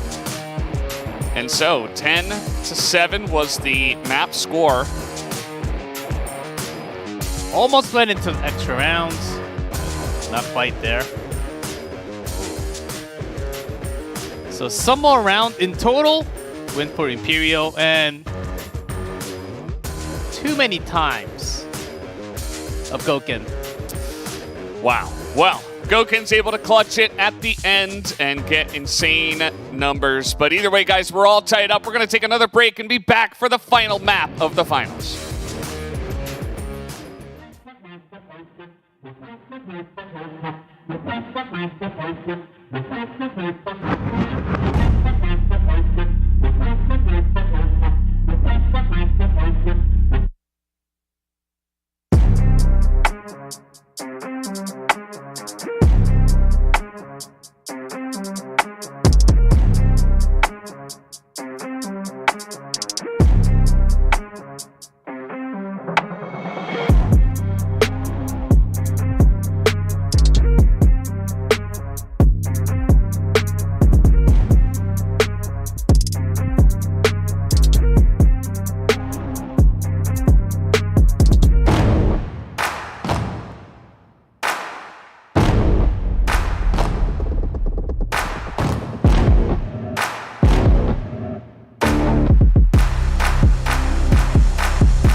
Welcome back, guys. We are here at the grand final of the regional finals here for the America Division, and so far it has been a doozy. So back and forth. It is 2-2 now in our best of 5 with only one map to decide the winner. Just imagine if you're an Exenzi fan. You're all the way out here. Map 5 against Imperial seemed to be basically the Great Wall. No one ever since the early 2021 was able to even push Imperial this far. Mm-hmm. Man, what an achievement already if they can actually beat them. That's a big title right there. Yeah. Not just your championship from America. You defeated Imperial. Yeah. That might be a bigger title. Extensi are so close to pulling off a huge upset. So a lot of pressure actually now that they've gotten so close. They don't want to let go of this opportunity, but Imperial as well. We'll see if they can pull it through. But guys, our final map of this best of 5. Let's jump into Compound.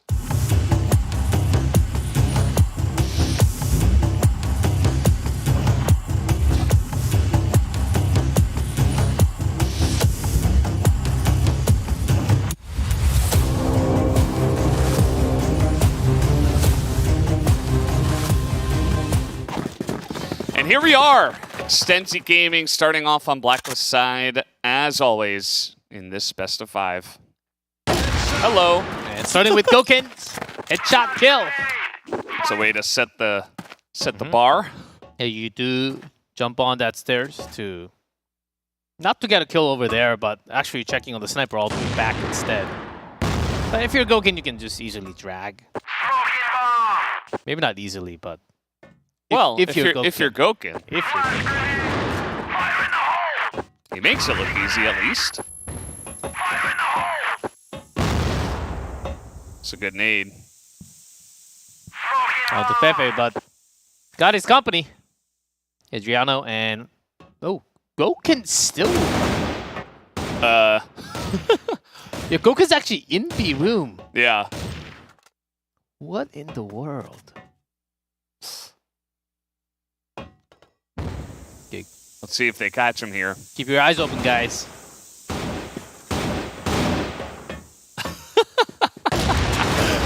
Guys, they did not feel the guy right next to him. I think VSC actually jumped on top of him. Yeah, that looks. It might very have felt funny. something weird, huh?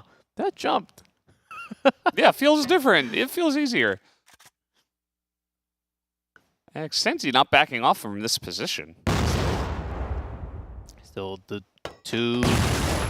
Okay, if that was a grenade. Oh, Silva on a AWM. I thought it was double Eagles. AWM.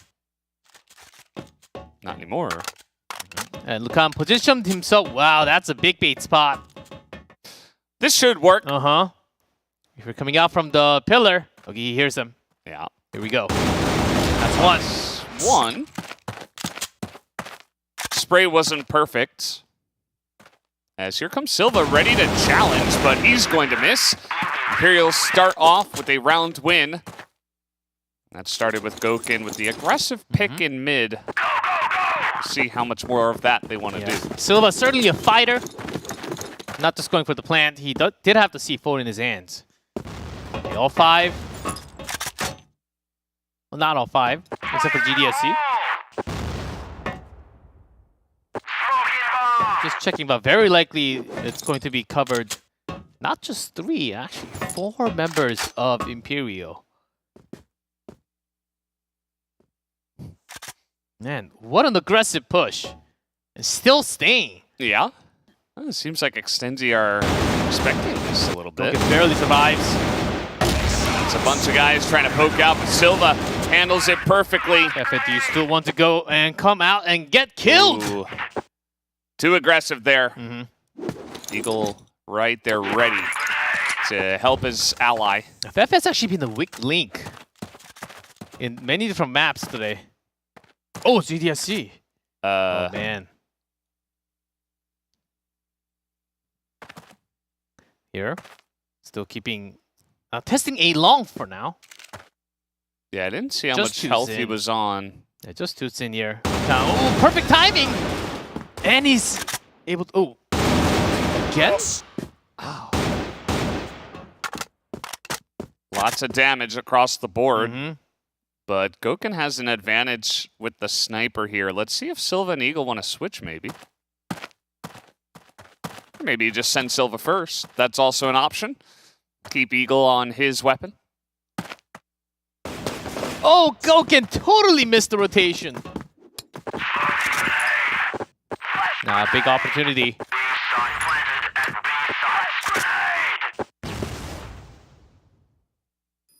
Rizal has some time. Very hard to pull this off against the 3, but there are some damaged rifles. Not a lot of time. Got to make your move. Seems like he finds 2. And that is going to be Extensi Gaming picking up the victory here. Nicely done. As they make the, essentially the defensive Imperials push through the pillars.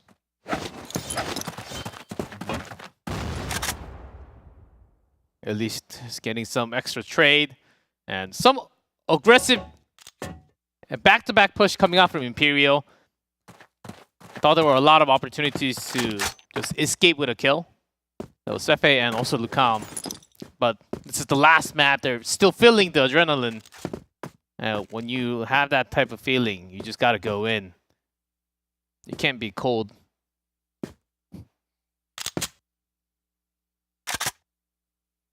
All right. Gonna sit back here towards the top, and now actually rotating into pillars.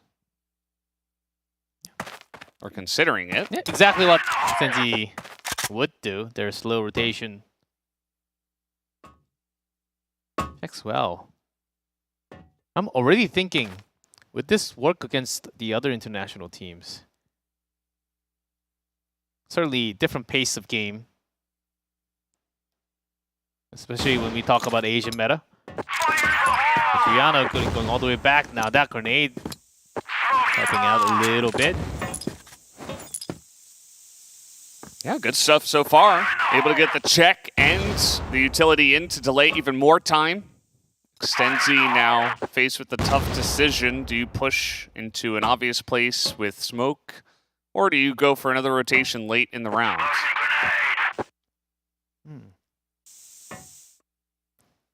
A good question, especially since it's okay. 36 seconds left. Some utils want to smoke up the entrance. All right, here they come. 25 seconds as they maneuver in. Lucam nicely handled this pressure, and Goken's there to help out as well. Can they even get this bomb down in time is the question. Extenzi, they push through, but Goken 10 seconds? still in position, alive. Taken out. Here comes the spray. Not quite there, but one-on-one. Oh, the C4. 2 seconds. He has to get the kill. Oh, no time. So close. Yeah, Eagles, also because he wanted to run in, but because he was also very low on HP. Yeah. Not enough time for C4. He didn't have it in his hands. Like, had to make like 20 decisions in the last 3 seconds. Unfortunately, the only decision that would have worked was popping out and trying to get the kill. Otherwise, you just lose, as we did see. But hard to make the perfect call under that much pressure. Running out of time. Yeah. Second time today, I think. Yeah. That's very uncommon. Adriano worked last time, so do the same. Gonna hold on to his smoke. Little mind game, you know, Exenzi check earlier, maybe try to bait out the smoke earlier, and then perhaps they can go for a push later. But gotta hold on to that smoke. Yeah, a lot of wall shot there from Tutsin onto Lucam. We'll be watching it from farther back, maybe just fighting headshots there. Might even switch up with a member from B site. Oh, liking this rotation all the way into A room. Everyone except for Silva.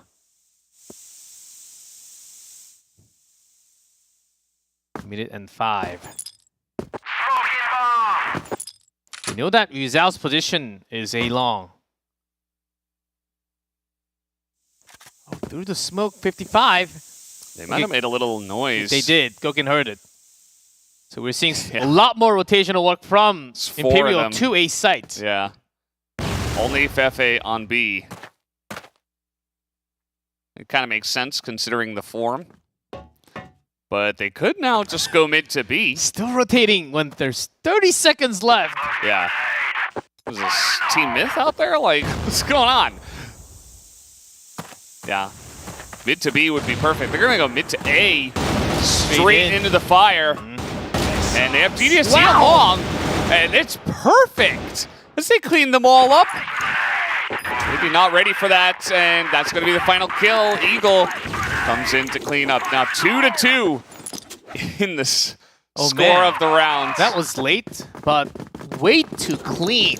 The Imperial members, they didn't even get to shoot much in their defense. Did you even hear a few shots? Maybe like a couple. Not much, right? The guys coming in through the front. I think they expected a lot more members from A long. And GDSC just waited for the main attack, and it was just headshots all over. Yeah, I think GDSC did a really good job of distracting them, and the teamwork was pretty much pristine. Yes. And that also came down from Lucam taking a lot of damage. He wasn't in the original place next to the mini pillar. This is a fun angle. Yeah. Make sure you have my back. Yeah. I got your back. And you need a lot of trust when bullets are flying. You can't see him from here. Oh man, let's see. Goken debate. Nice one. It's a great shot. Rizal pops out at exactly the right time. Still 2-1. Yeah. Any day, any time for Imperial. Now a long cutoff.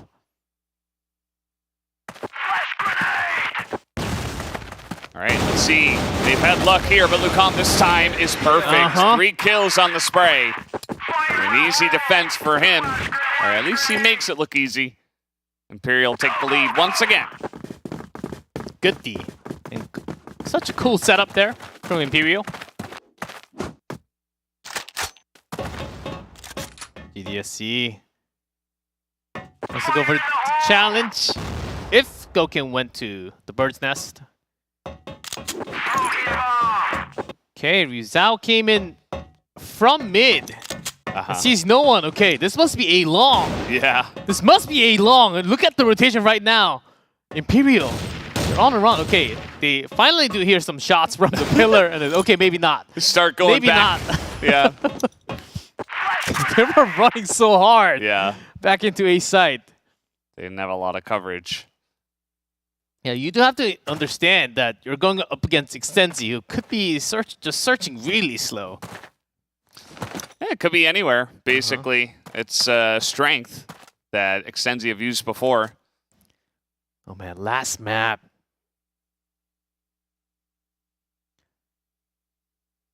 And this time, Imperial leaving the room open. Extensi really knocking hard on a long. Yeah. Just like Mexico, they poked a long top, leave one there, and then push somewhere else. Alright, nobody's here. Just clearing out a long. Knowing Extensi, I mean, they're probably going to rotate out of here. Maybe they do the same thing. Leave GDSC, go mid to A. We'll see. C4 Plaza. But they do need to move Eagles out of double. Okay, he's coming back. 40 seconds. But this time Imperial should be ready with the timing. This is too common by now. Yeah, should be. There's a flash. Oh, GDSC! Yeah, once again, clean on the entry. Adriano gets 1, and that is it. Tutsin! Yeah. There were only 3 over here to try to take the onslaught of 5 people. And comes from the side. Oh, Eagles immediately fires back. Yeah. Only Rizal. That's good stuff. That's good teamwork. Nice cover fire from all around. Rizal alone. Ooh, trying to find the angle, not able to do so. Extensi tie it up again. And yeah. Yep, too many to go through. And man, Extensi that push. And leaving GDSC, Lucam poking out. Because there was a lot of pressure along for the past couple of rounds, you just have to check. And oftentimes Imperial did get a better end of it, so Lucam just went for the check. Yeah, because Rizal's not in position, he was actually a top. And GDSC was like, oh, thanks for the kill, man. Like, we took that spot like 40 seconds ago. So it seems like there was a mouse issue, even though all the players seemed like they were firing fine. I mean, there were a couple of firefights that we missed, but I don't know. Maybe get to check, you know? It depends if how many wired mice you actually have. Well, usually a lot more wireless by now. But some players actually still like to have the mouse bungee and the mouse. It's just what they're used to. It's a weird feeling after like more than a decade of mouse with the cord. Then you go wireless, and then you suddenly feels like you're flying. Yeah. And then especially with the new mice that are only like less than like 80 grams. Yeah. Very light mice extremely out there. fast. There are like some 60-something gram mice out there right now. There are some people that don't necessarily like that too, because they like the older, heavier mice. It's what they're you can used always to. put some extra grams on the bottom. True. But it doesn't feel the same because it's usually towards the backside. Yeah. It's really hard, but you can just find the right mouse for yourself. Yeah. And this map is really heating up. It's once again extremely extremely close 3-3. between the two teams, you know, in score, but also in the way that the rounds are going. It's like not necessarily always like down to 1 versus 1 or anything. Sometimes it's like Extensi will clobber, they'll like crush you, and then Imperial will come over the top and they get a crushing round, and it's like back and forth in that manner as well. And what's scary is that Extensi, their A push, a couple of times it's been real good, and within that couple there was one that's like 5-0, it's like super clean entry, and even though Imperial did bounce back right after the round, it's somewhat scary because not many teams can actually pull that type of attack off of Imperial. And that's the type of team we have. That's Extensi right now. Yeah. They've certainly proven that they are on a similar level, at least. Yeah, Like, also this even is, if they don't win this. Also, this is great. After some break, we've seen some Imperial and also Black Dragons just rushing from the Global Risk side. So they do want to respond. Of course, that was not the case this time from Imperial, but that can always happen. After 3-3, you're used to just going very slow. Okay, triple nade. Nobody there, but they're really being very meticulous about checking everything slowly. And it's gotten them a lot of wins so far, so I am enjoying it. I think it's working out really well. Let's see if Adriano can get the peek here. Fefe also in the side room. We're going to buy a lot of time with this one. Still a little bit over a minute left. Yeah, keep them out with the help of Adriano. The duo with Fefe. Even going to call Lucam on the back. And slowly checking because Gouken hasn't really been... He's off to a very far back angle. Not really watching the bird's nest, which is very unlike him. Big flash. Somewhat delayed. Ooh, Lucam. Good stuff, but what about this push? Fefe in position, he gets a decent spray, and immediately his team comes over. It's VNC here with his teammate. They're trying to get this bomb down. At least GDSC had the C4 in his hands. Now 2-3. They elect to go out of the servers with the plants that they go for. This can be unexpected. Yeah. Imperial will be jumping down. And on an even line, they're not quite able to hit the heads, and it's just Lucam and Gouken who are able to line it up seemingly pretty easily. Oh. Now with the defuse. Imperial up 1, and that's been just back and forth every single round. Are we going to see some more gap in between? I don't know. I have no clue either, man. I think Extensi, they go ahead and do the same thing. Like clear out a room, send GDSC, and mid to A. It's still Gouken, you just seen, willing to challenge into whoever's waiting in that sniper position. Yeah. Yeah, GDSC was there with the snipe, but just the timing was off for both members. And is this quick scan into A room? Oh, without checking much on Plaza. Yep. Start off with this. Yeah, different tempo into A room. Might be an earlier A push. Oh, never mind, the C4 is down in the back. Just going to scan. Just gonna check. Nice. Double jump, just in case Gouken staying there. Same grenade. Yeah, you see the same grenade, same smokes. Yeah. Just maybe this time they commit to the A long push. Somebody's got to get the bomb though. Might be the plan. They're quite early compared to the previous rounds.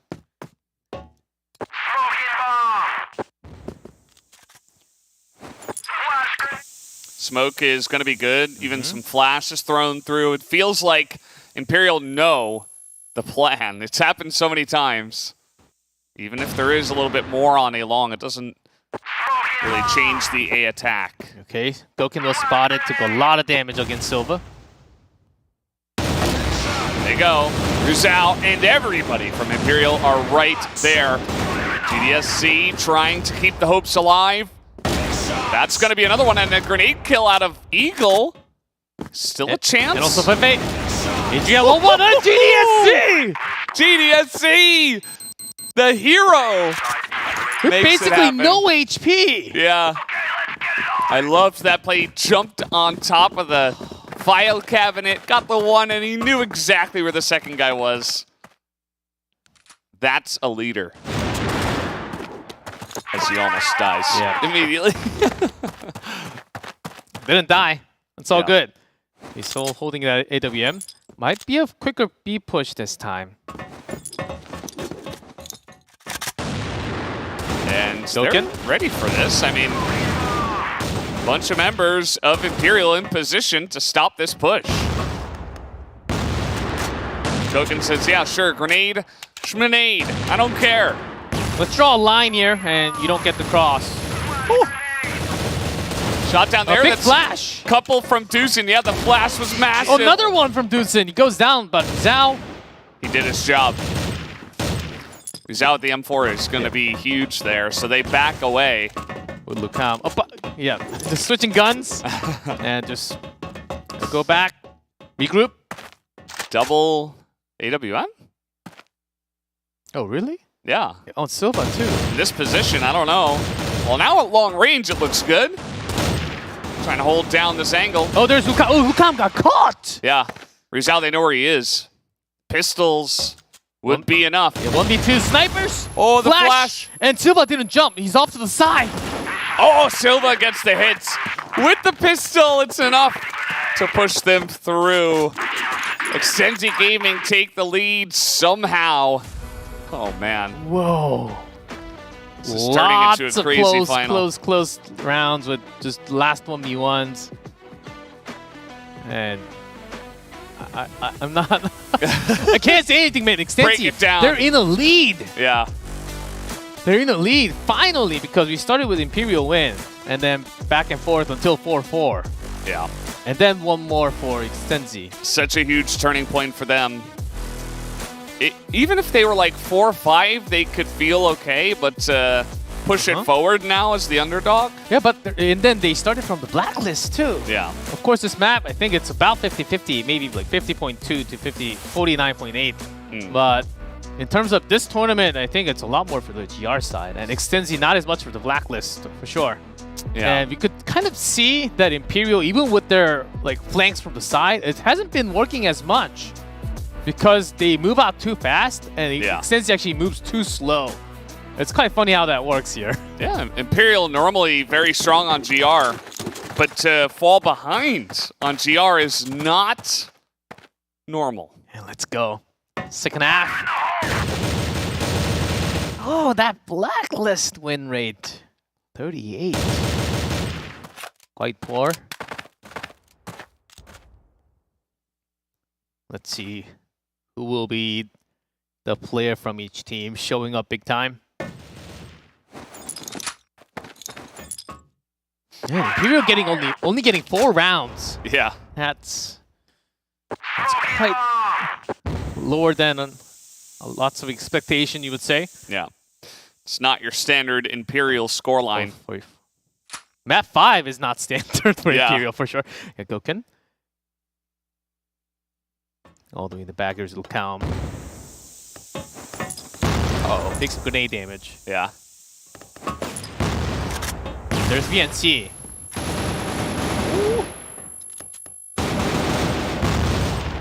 VNC is just... he is a wall right now. Oh, Gokin opening up. Oh! And the headshot with the pistol as they walk in, making another 3! one! Yeah. Gokin, he's not going down without a fight. Yeah, if it's anyone from the team, it has to be Gokin. Here's Eagles fighting back onto Fefe. That was a nice catch. Yeah.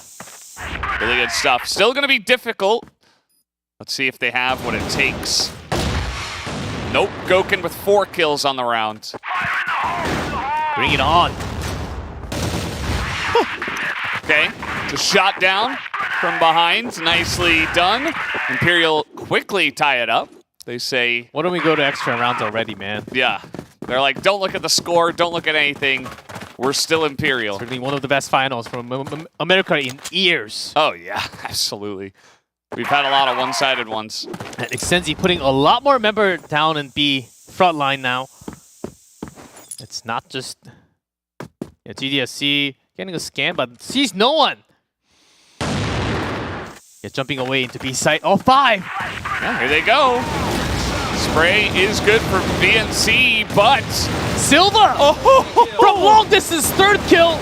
Almost the fourth. Adriano, 4 HP left. he's basically gone. Has to get the bomb planted and go to a safe spot. Or he can't really get the grenade damage, first of all. Okay, there's one. If I'm him, I'd try to hug the servers, but not going to be enough. Headshot even from Eagle to pick up the win. 6-4, or 5. That was rushed. A lot of damage, but Silva actually picking up a lot of headshots from that distance. Yeah. Man. Dangerous player. Do not want to face him anywhere. And Imperial now.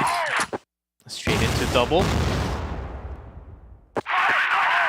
Kutsin moving from mid. Adriano, supported by Fefe, who's right there behind him. Yeah, I think Adriano was still blinded at that moment. But Fefe's got him. Yeah. Yeah, still nice. A lot of members towards B for Extenzi. Not the worst. As Tusin, that was quite risky of a rotation, first of all.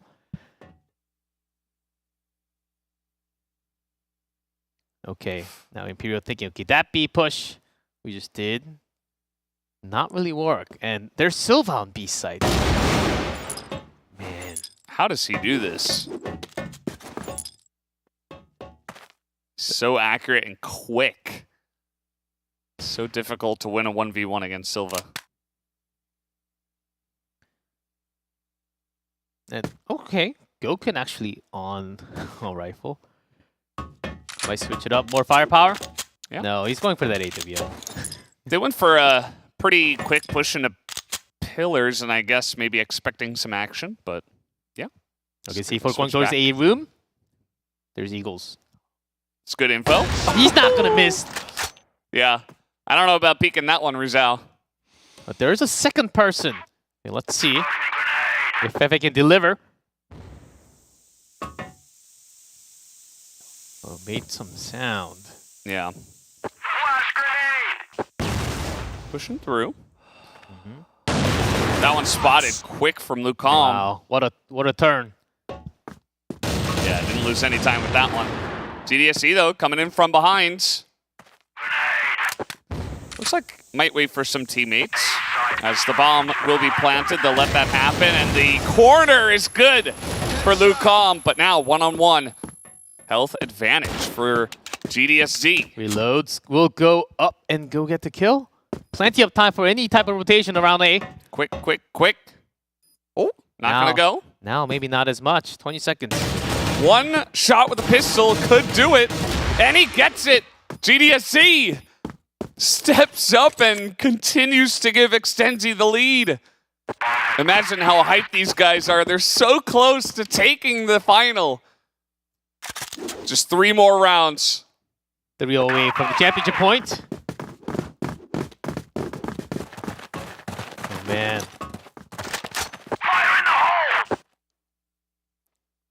Not just Extenzi, Imperial, they're also feeling the pressure.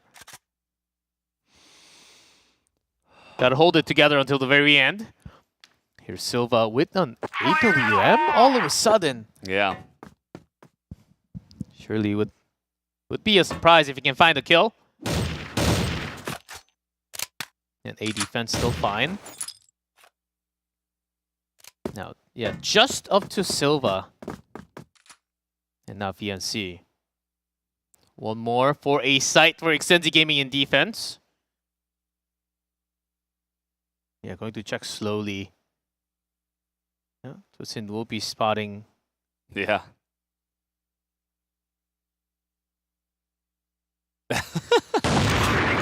Yeah. It's always funny to see that. Yeah, so spotted. Still a good amount of time. Imperial don't have to commit to that or anything.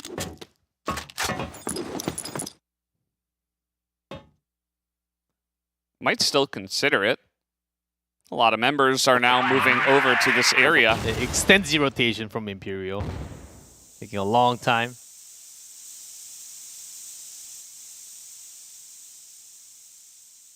Okay, backup position ready for Extensi. Oh, man. All down. Ready for that Yeah. A long push. Looking the right way. They've got their crosshairs right where they will come in. Oh, but Goken sticks first. Turns around. Goken makes this happen single-handedly. But Oh, Silva. it's not over yet. From mid. Pushing alive. And C4's not down yet.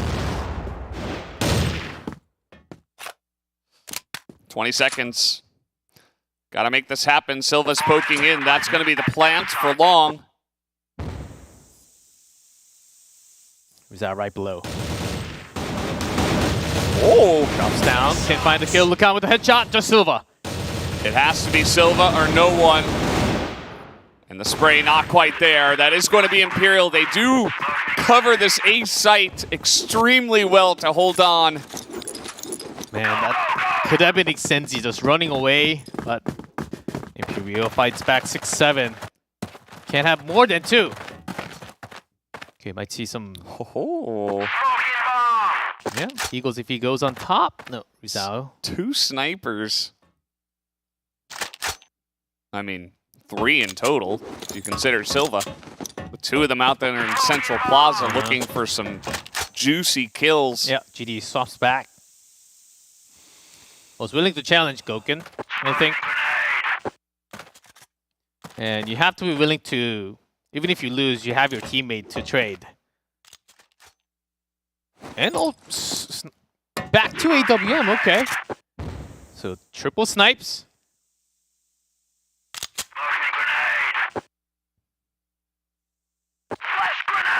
Yeah. Imperial having some fake setup towards A, because the previous A push actually worked. So Clearing mid. out Central Plaza. It's only...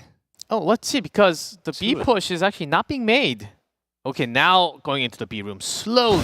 Yeah. Lots of distractions here, but it's a good distraction, I guess. Silva's able to hold down this angle. And only Lucam picks up the 1 headshot, but he's super low. Yeah, they know that Silva's out there. Oh, some nice shots from Goken, but now he's alone as GDSC is able to clean up Lucam. Yeah, that grenade didn't make it down.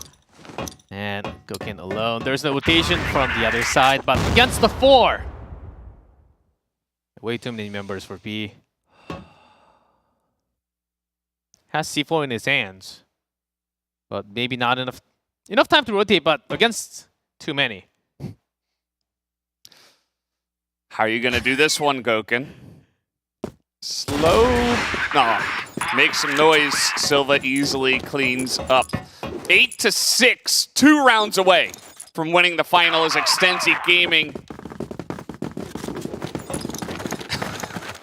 I wonder how these guys must feel. I don't know how they're keeping it together. I'm barely keeping it together. They're the one actually playing the game. And Extensi pulling a big move. 4-man A. Just GDSC off the B side. Bait angle. Imperial also filling this out, testing, having some wall shots.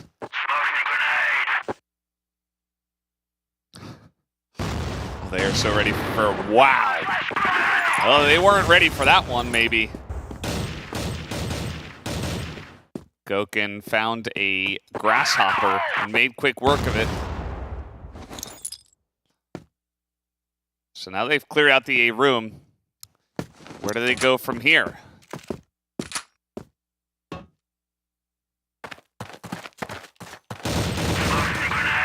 Let's see. Out in the open. Now, if Tucson somehow goes undetected, there's still a chance, but no, they catch him. They find it. One shot from Eagle. He's trying to hit the head.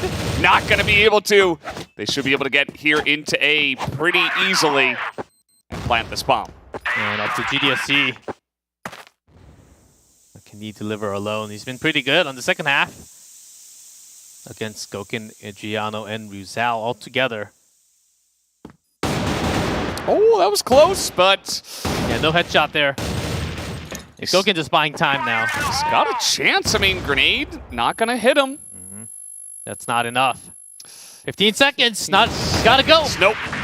Not going to do it. 8-7. Imperial are hanging on by like 2 fingers right now. 2 rounds represent the 2 finger. They're on a cliff, but they have a chance. They have a chance to stay in this one. And here comes Extenzi. Oh. All 5. But it is red. Imperial Oh, not. wait. Only 4. Yeah, Imperial not going to challenge in there. Might instead rush into A. Might be the right move. Yeah, here they Can go. they get there in time? There's Eagles. Got teammates back joining in the site. Oh! Not gonna hit it, but Silva does. And he's trying to run. Silva, though, is so clutch. And GDSC is there to help him out. Here. Oh, man, that's And now- gonna be magic number 9. at Extensive G-Clef. Gaming now on a championship point. Just 1 away from becoming the champion of America. Oh, man. Imperial still needs 2 in a row to force it to extra. They're hanging on by 1 finger now. And this wasn't checked. They're going to try it again. Lucam. Okay, he's not gonna check. So close. But Extenzi, they want to end it here. They feel the wind behind their backs pushing them to the win. Can they actually execute, though? When you want the win, you can't just sit back. Yeah, they want to. This is how you go for it. They want But the rotation coming in from Imperial. Gouken, take it out. Silva with the headshot. Oh, they could do it. There's a flash, but no follow-up. And C4 still all the way back. Oh, is anyone checking for Lucam? Or no, that's Rizal. He's got that. VNC locks it down. VNC's got the feelings. Yeah, they got the pick. They don't have to push into them. Wow. Stenzi gonna back. Such composure. Big brain move. That's like 7,000 billion IQ. That might be a little too high. Maybe. Still, However many it is. These rotations from Extensi? So good. God, Imperial still. Okay. If Imperial Not went too from slow. here, like, man. Yeah, still not too slow. Yeah, UNC being safe, getting checked. I like this. There's Silva on the back. They're playing this so well. Grenade might have gotten a little bit of damage, but here they come. Into the servers. Silva is here. VNC is here. With the double! They get the spray. Oh, Lucam. It's not over yet. Yeah, with 7 HP. Not over yet. Be able to plant Fefe in the room still. Immediately! Tucson is in. Going to bottom. Tucson is in. And only Fefe left! Fefe. 1 more kill for the champion! Fefe has to clutch it. No, he won't. And that's it! That's it. Extensi Gaming. They win here in the grand final of the regional finals. Extensi Gaming upset Imperial, and they are the champions. And they are the champions, defeating the defending champion for a year and a half from Brazil. Not just their own season, also from CFS regional final, and what we just had a couple months ago, defeating all the predictions of all the casters. Well, they showed us. They pull it out again. Amazing. I'm so happy they showed us. You know, they proved us wrong, and they gave us an amazing final. Man, I think my stomach is sick after that. A lot of amazing plays from all 10 players, but at the end, wow. Extensi just, the shots, I think, on the same level.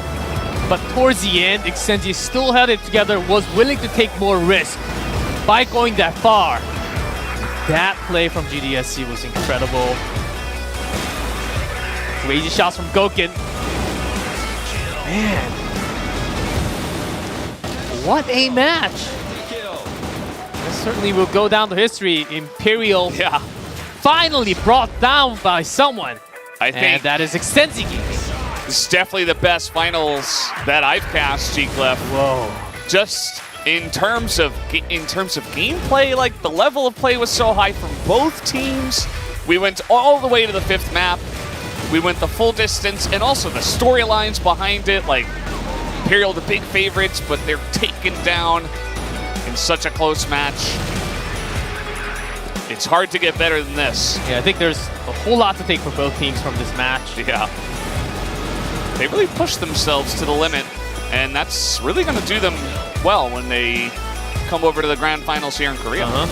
And towards the end, ENC defending the site pretty well. And that was it, the last kill. And I think they were trying to decide who wants to go for the last defuse. Yeah. To mark the history for the team. And lots of back-to-back rounds, but Extensi started to get a couple more in the way. Look who's got the highest KD at the end. It's the leader, GDSC. Oh, man. Some clutch rounds. That defense in the A side, turning around immediately, headshot, that was big. This veteran stepped up when it mattered most and helped to carry the team. Oh, what a final. Look at that scoreline. That's what you like to see. Yeah, except for the very first map, lots of close games. Yeah. And even the first map is so cool because it really set the tone. We're like, oh, okay, Extensi. All right. Yep, I mean, these players, Tutsin, had lots of great calls at GDSC. All the members, basically, and soon we'll get to hear from them. Yeah, and speaking of which, we do have the interview ready right now. Let's jump into it. Congratulations, GDSC. What a performance from you guys. You just got an amazing upset against Imperial. You gave us such awesome crossfire. We were going crazy over here. How do you guys feel to be the champions of the Americas region? Parabéns para vocês, GDSC, que performance, né, que vocês tiveram nesse jogo. Como vocês se sentem por ter sido campeão desse Regional Finals? Extremamente feliz. A gente sente que o nosso trabalho, querendo ou não, foi recompensado. Nós nos dedicamos muito, estudamos muitas equipes adversárias, fizemos coisas que a gente não vinha fazendo. Apesar de ter os treinos no final do ano, como eu tinha dito, serem escassos, terem poucos times para treinar, a gente mesmo assim se dedicou muito nesse tempo. E só agradecer a equipe, o meu time todo, que cada um teve um papel extremamente importante em algum momento da partida, algum round, em algum mapa. Todo mundo está de parabéns. Yeah, we are very, very happy, extremely happy. We dedicated a lot to win, and seems like that we have been, we received what we had to. During this time we have been practicing a lot, and each one of our players had their role in at least one round. So yeah, we're very happy, and I would like to congratulate all our players as well. All right. Congratulations. And no other team from Brazil was able to defeat Imperial for years. And you guys just did. What does this mean to you guys? Então, nenhum time do Brasil conseguiu derrubar a Imperial durante anos, né? O que isso significa para vocês? Como eu falei pro pessoal do meu time, a gente sabe o potencial da galera da Imperial, os jogadores individualmente são muito bons, inclusive eu tenho bastante amigos lá, só que eles não são invencíveis, e querendo ou não, a gente enfrentou em 2 finais que a gente performou muito abaixo, tomamos 2 surras, e a gente sabia disso, a gente estava confiante, o principal objetivo era conseguir a vaga para a Coreia, e depois que a gente conseguiu essa vaga para a Coreia para o Mundial, a gente sabia que o único objetivo que faltava era ser campeão. Então, o primeiro título de todo mundo, e ser logo no campeonato mais importante que teve no momento, até no momento no ano, então, extremamente feliz. Yeah, so we know the potential of Imperial. They are our friends. We have been playing against them for the last 2 finals. And our first goal was to get the spot to go to Korea at the end of the year. And then our next goal was to be the champions, and we made that. So we're very happy. Yeah, so speaking of which, the next step is, of course, coming to the CFS Grand Finals as the now best team in Brazil. So what is your guys' preparation going to look like for that tournament? And how do you guys think you're going to perform after, all these stacking results so far? Então, né, vocês vão conseguir chegar na Grand Finals do CFS como o melhor time do Brasil agora, né? Como que vai ser a preparação de vocês para Grand Finals e também o que você acha que vai ter como resultado? Agora nos preparar para enfrentar as grandes equipes que estão lá fora. Querendo ou não, a gente sabe que o Mundial é outro nível. Apesar de ser o meu time todo em geral nunca ter jogado, mas sabemos o potencial de cada equipe. Para estar lá, querendo ou não, teve que passar por essas fases que a gente passou. Continuar estudando, manter os pés no chão e a gente ir para cima, do jeito que a gente foi, que a gente sabe do nosso potencial, da nossa capacidade. So, we'll be preparing to play against other great teams. We know that the grand finals will be, we will have games from another level, but we will try to play as we have done. We will dedicate, and we know the potential of all our players, so we'll be working hard for that. Yeah, got a few questions. Speaking of international, do you have any specific teams that you are keeping eyes on, or who do you think is the strongest right now from the other region? Então, falando de torneio internacional, que equipe que você acha que é o mais forte?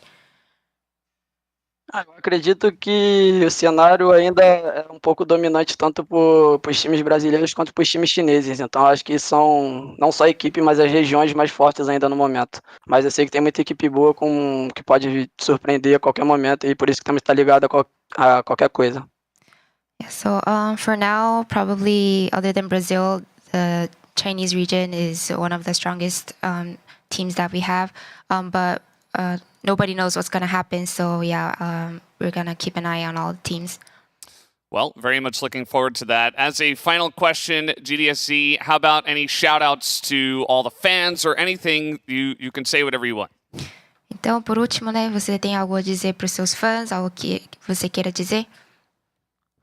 Só agradecer aos poucos que eu sei que estavam torcendo, aos amigos, a todo mundo, ao meu time que comprou a ideia, que não desacreditou em nenhum momento, mesmo depois da dolorida derrota que a gente teve diante da Vincent, que complicou muito a gente na tabela. A gente sabia que tinha que ganhar da BD a qualquer custo para conseguir pegar a vaga. Ganhamos da BD, conseguimos ganhar das outras 2 equipes e extremamente feliz. Podem ver aqui que não tô aqui todo acabado, nem me cuidei. O time todo em geral, todo mundo se dedicou muito. E feliz, mano, feliz. Essa palavra gratidão só pela confiança da minha equipe, por ter dado tudo certo e vamos para cima, que ainda tem mais pela frente. Well, I would like to thank all our fans, our friends. I would like to thank our team that believed in me, that even after losing Vincent, we had to win BD, but that went well as well. So I'm kind of tired here, but I would like to thank everyone, and I hope we do better. We do the best, make our best next time as well. All right. Well, that was really awesome to watch from us. Thank you for those matches, and congratulations once again on the victory. Obrigado pelos jogos. Parabéns novamente. Eu que agradeço. And wow, yeah, he must be exhausted after that long of a match. And I know he's got the interview here, but man, what a match! What a grand final from America. Certainly one of the best in years. Yeah, absolutely. Let's take a look at the final results from the day. As, of course, we started yesterday with the semifinals leading into today, and if you show me those results before the beginning of the day, I would not have believed you. Oh, man. Straight up. No. Yep, the third place match, pretty fast. And I think we're ready for the grand finals to be this long. Yeah. What a match. It was so good.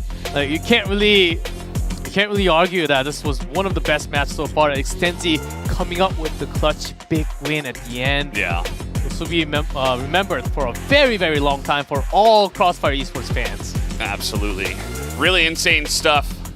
And we have our top 3 teams as yes, well. We do. Yeah. From the Americas region here, from this regional finals. Of course, we did the EUMENA division. That was 2 weeks ago. We got our 3 teams from there, and now we have the 3 teams from here. And what is that for, G-Cliff? Yep. The best part is that the story doesn't end here. In less than 2 months, in early December, they will all, the top 3 teams from EUMENA, and not just from the top 3 teams from America, from all over the world, the other regions, they will be competing in that international, the grand final stage in Jeju Island, South Korea in less than 2 months, early December. How exciting is that? The story continues to be even better. They'll be fighting in the bigger stage, the biggest stage of the year in less than 2 months. We got somewhat of a break for them to practice and get all the information. It will be a blast for sure. Yeah, cannot wait for that grand finals of CFS at the end of the year. Make sure you guys are tuning into that as well. But you have to. That's going to do it for us here. We did, of course, the EUMENA and the Americas Division, the regional finals. Amazing as always. So much fun. Thank you guys for joining us once again, and we'll see you next time here at the CFS. Have a great day.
Like